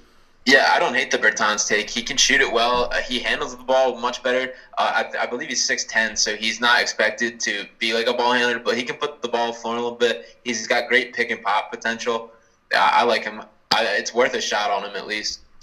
All right, just to quickly leap in out of nowhere. Cassius Stanley too. Sorry, just to really quickly jump in. If you're in the live chat, you'll notice the top of that bar that you do now have the pinned article from Zach. That breaks down everything you need to know about that Seth Curry trade. So all in one spot, you've got the boys, you've got the chat, you click that link, you get an article. So if you're new here, if you've been working tonight, if it's a late one, and you're just trying to catch up on what's happened, that's the piece you need to read about that splashy second round for Baby Splash, Seth Curry. So, great piece by Zach, who's been still in the stream all night. As we say this, it's like you're watching some sort of live cooking show. Sean's now cooking in the kitchen, writing an article. I've got to get ready to cook on an article. We're just doing all we can to give you guys the coverage you need. So, thanks for being so receptive, and they already know they're getting the biggest soppy speech and probably some tears after all this is done. But they've just been incredible tonight. So a massive shout to our Sixers team for being here for now 4 hours and making sure you guys are getting the most info you can. And I don't know how many Red Bulls it's taken Sean to keep that memory working the way it is. But also, mandatory executive decision for Zach to have a 5-minute break at some point, please. I'm a little bit sleepy as an old man, but David, you look like you want to announce that Duke pick. I do. Cassius Stanley to the Pacers at pick 54. There was potential the Sixers could have targeted him, but he's not Ryler, who's still available. He's an athlete, I'll tell you that much. He is. And I was literally about to say how much I liked him. And literally, I got the notification like 3 seconds later. But I like Stanley. I think he's got Gerald Green in him a lot. You look at Gerald Green's prime, a guy that can shoot, not a knockdown shooter, but he can fill it up, and just an athlete, a guy you love to see on the break. And he has the build of a good NBA defender. So I think that's a solid draft pick for Indiana, and I think he'll actually end up playing some good minutes for them.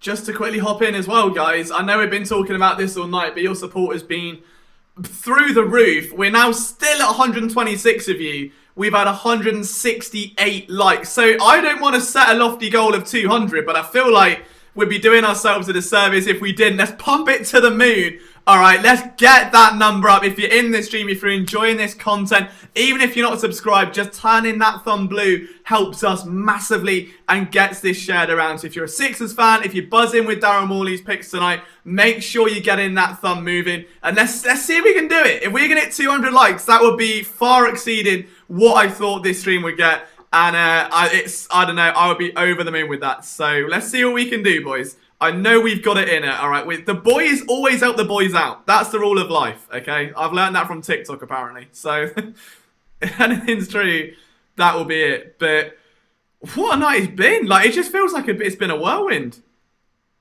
It's definitely been rapid. First draft since 2014. By far. It's just an absolutely amazing night. I was just looking around on Twitter, and Hoops Reference, they really summed it up. Grant Ryler at 58 would cap off a perfect draft. I think that's how you get 10 marks across the board. I'm ready to give Daryl Morey a 10 as it is, but if he gets Grant Ryler at 58, even more so.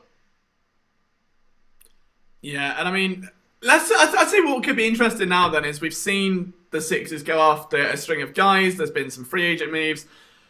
What does that... So the targets they were linked with before tonight, or even before the Al Horford move that really was the catalyst there in the first domino to fall, the players like your Buddy Hield, like your James Harden, that have been all off-season long pounded the table for, there are going to be fans that still want to know, like, is that the missing piece? Are we now there? Is this going to be the next move for Mori? Or do they not need that because of... Again, Mori's done that, like what I said earlier, that he's gone for guys that maybe aren't all-stars, but have been around the league, can hang at every level, have been in the postseason, have played in different systems, and will fill the efficient role until such a time as they develop that talent. So, do they still need to go? Not necessarily star chasing, but after that big name, or like they did last year with a Horford, or giving Toby that, do they still need that? Yeah, real quick, and then I'll answer that question. Jay Scrub going to Brooklyn at pick 55. I know he was a fan favorite, but again, not Grant Ryler, which is good news. But regarding the Buddy Hield, the Zach LaVine stuff, I would inherently rule that out, especially now that they've moved, Josh Richardson and Al Horford, who were their best contract pieces in a sense to make the money work.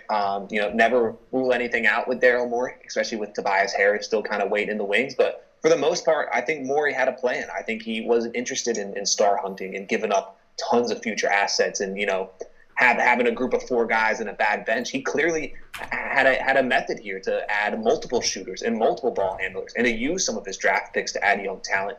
Because I think he looks at Simmons and Embiid, and I think it was Zach who was talking about it earlier.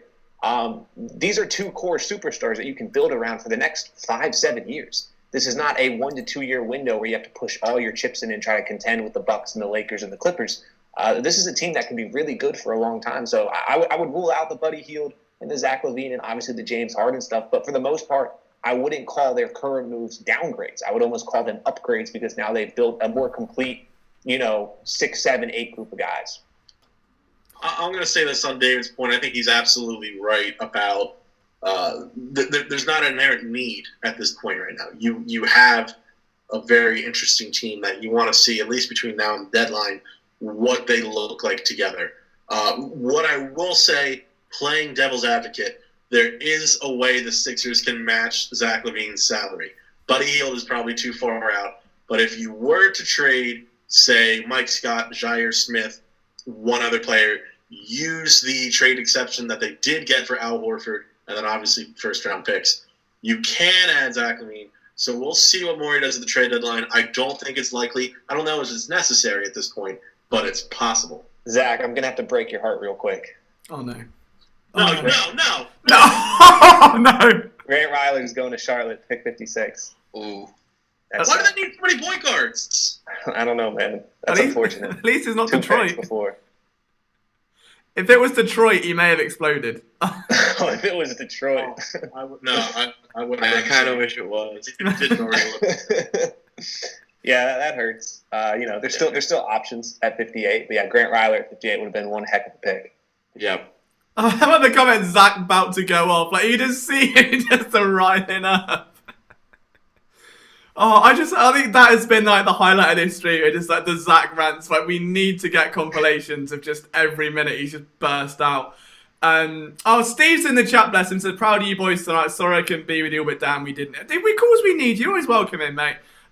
You've been that musketeer. We all adore you. Your spirit's been carrying us through. Zach fired a shot at one point, and David might have a shot of adrenaline. Which way to go? Real quick, just interject. Reggie Perry at pick 57 to Brooklyn.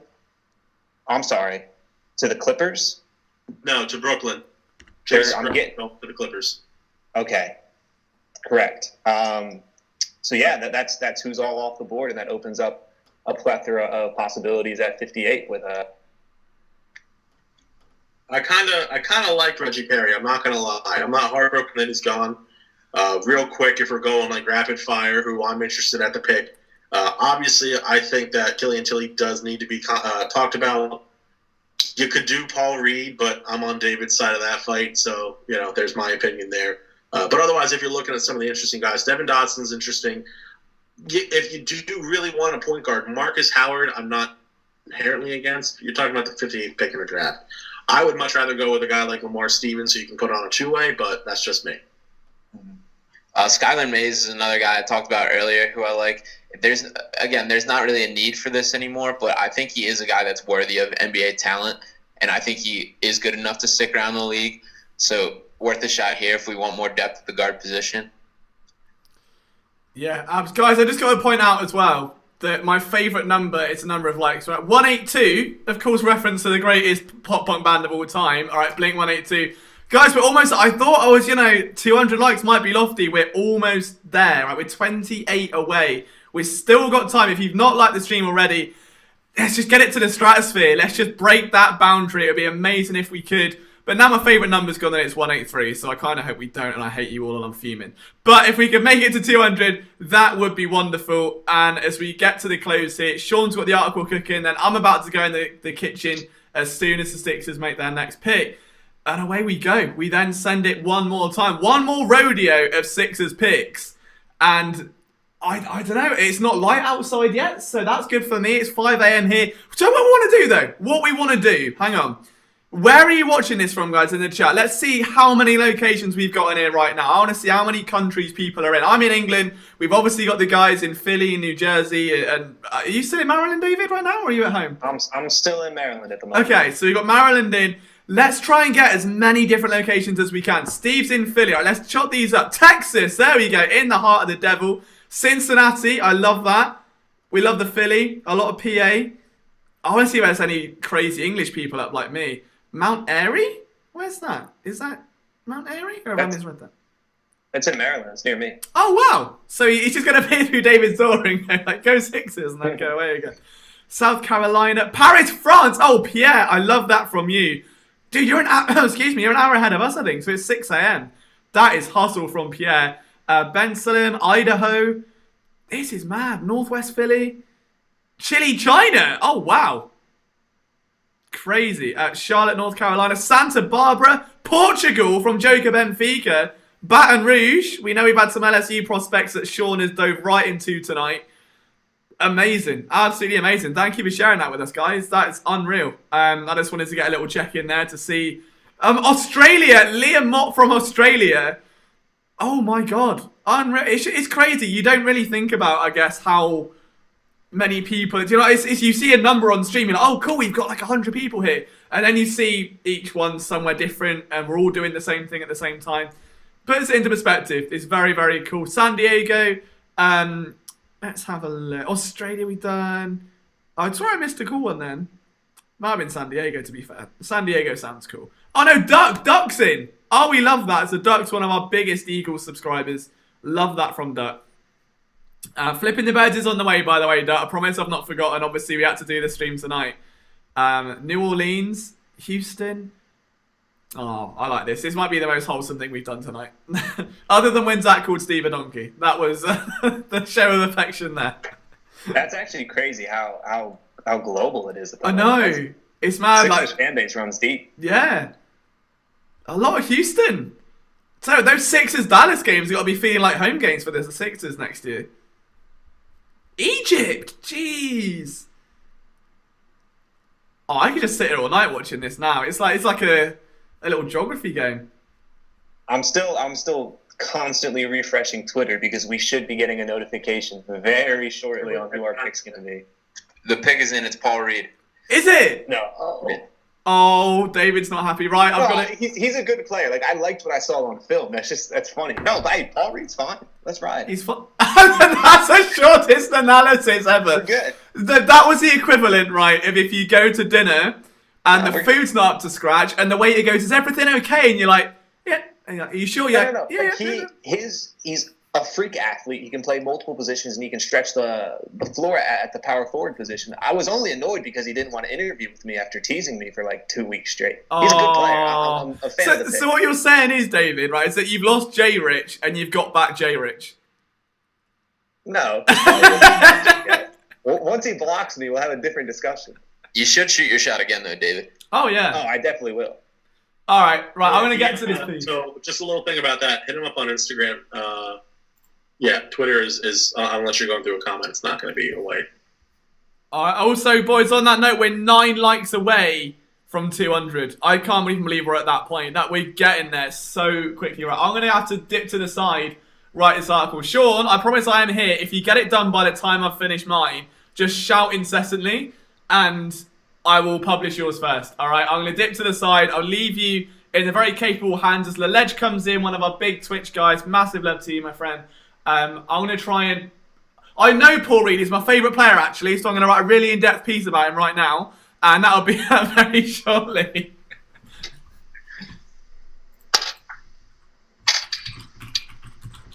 That is funny with Paul Reed. But yeah, no, he had a very productive junior year to Paul. He averaged over 15 points per game, just over 10 rebounds as well, 1.9 steals, 2.6 blocks. Like, there's something there. Again, I could see them throwing a two-way contract on him.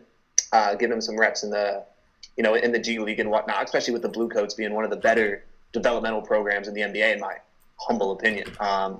Again, this late in the second round, there's no reason to call it a bad pick.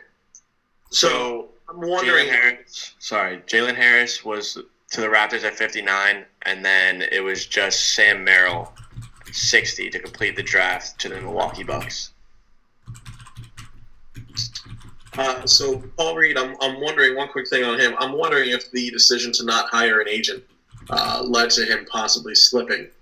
See, if he had an agent, his agent would have told him to message David back. Obviously. William? I said if he had an agent, his agent would have told him to message David back because of the PR. And I would think so, yeah. I mean, he probably would have been right on that. But then again, agents aren't perfect either. I had my own little issue with an agent, but anyway, Yeah, so I wonder if that has anything to do with it. I'm not going to question it too much because I consider Paul Reed a steal at 58. I don't see any way that you look at him any other way. I think he's an absolute steal for the Sixers. So that's it. Obviously, I would have loved Grant Ryler. I think that with Paul Reed, it's still a perfect draft. Absolute perfect grade. Nothing less.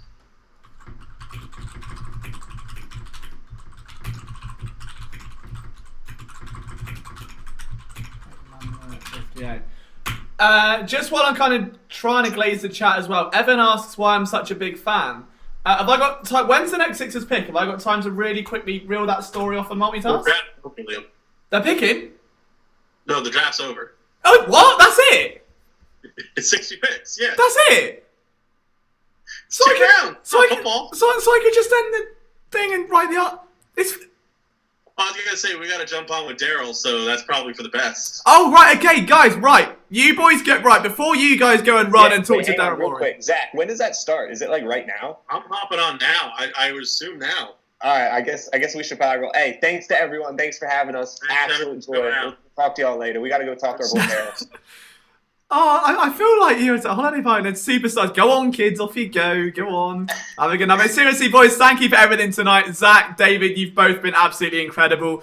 I will give this full soppy speech in a little minute. I know you boys have got to run, but a massive, massive, massive thank you to you guys. You've been absolutely incredible. Boys, I don't want to go there. We're at 198 likes. We're about to end the stream. If we could just get two more. Two more. It's now 3 because someone's been a dickhead. But I mean, so a lovely person. But if we could just get it to 200, it was at 199 a minute ago. That would be amazing. And then we'll give you the big soppy goodbye. I've had a dislike instead. That way. We did it in spirit. All right. If you add them all up, it's at 200. PJ says, "Give us the shots." Look, we're getting there. I'm a busy man.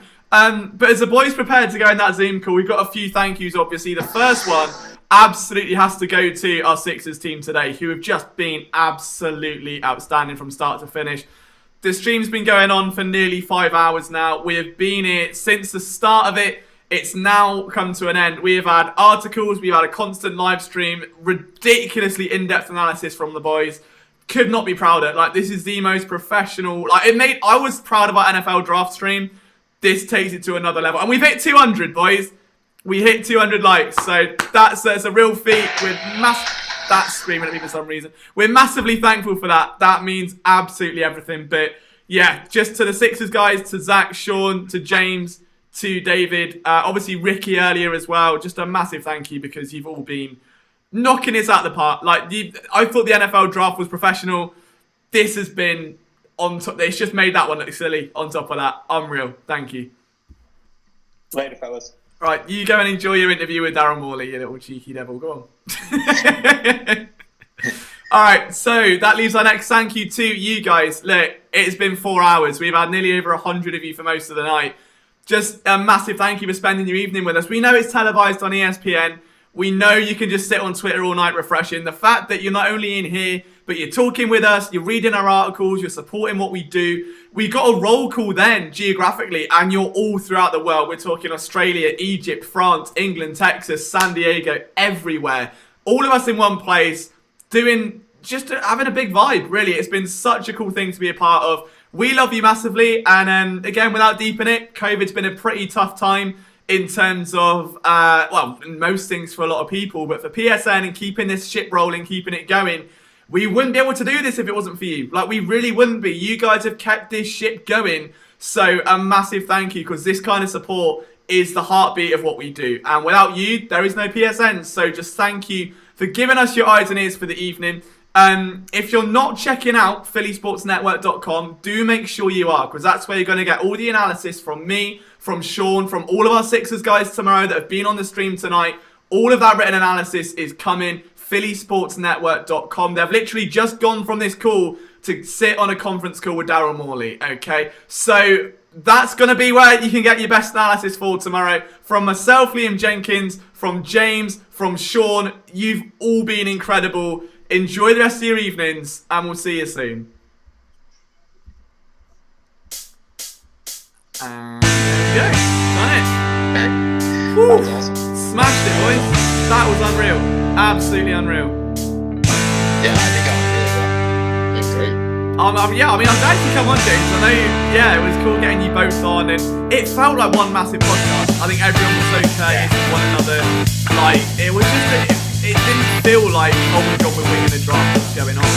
It was genuinely I don't know, you both smashed it, honestly. You really raised the bar. I'm sorry I had to leave in the middle of that. I had a pretty bad accident with my eye yesterday, so I had to do some stuff with that. Oh, jeez. Are you okay? Yeah, so Sean actually broke my nose 2 weekends ago. What? Was that after the phone call we had when you went to see it? Yeah. Oh my god. So that weekend, I actually broke my nose, and then literally yesterday, I was working out in my living room because all the gyms are closed at Temple. So I was using resistance bands. My roommate opened the door. They like snapped back and hit me. I have a pretty big cut on my head. I have a cut in my retina. Yeah, so I have to do a bunch of drops and some ointment and stuff. It's been a rough go out of the last couple of weeks, but so that's why I had to dip out for a little bit. You kept that quiet, Sean. I'm sorry, you didn't mention that. Yeah, I felt so bad about it, but it's funny. It was really funny. Like, yeah. Oh, no, honestly, you guys were on top of your game tonight. And I'll say the big message in Slack and all that stuff, but that kind of thing just symbolised what makes PSN different and what makes us stand out. And I'm just glad that you guys were a part of it and just carried it, like the whole thing was just incredible. And to Sean as well, bless him, I put him on the spot so many times and it just stole the show. And but even that just goes to show, oh my god, these guys know what everyone stuff, just the real stuff off like that time and time again. And just the different ideas and the way that everyone's talking to each other. It was brilliant. I'm going to go write this up. Sean, if you shoot me a message when you're PC, and I'll get that up whenever, between now and but yeah, enjoy your evening. Take some time off. Have a good rest. Have a drink if you've got some. And just know you're not knocked out. I could not be proud. That was perfect. Alright, so what do you think, boys? Sounds good.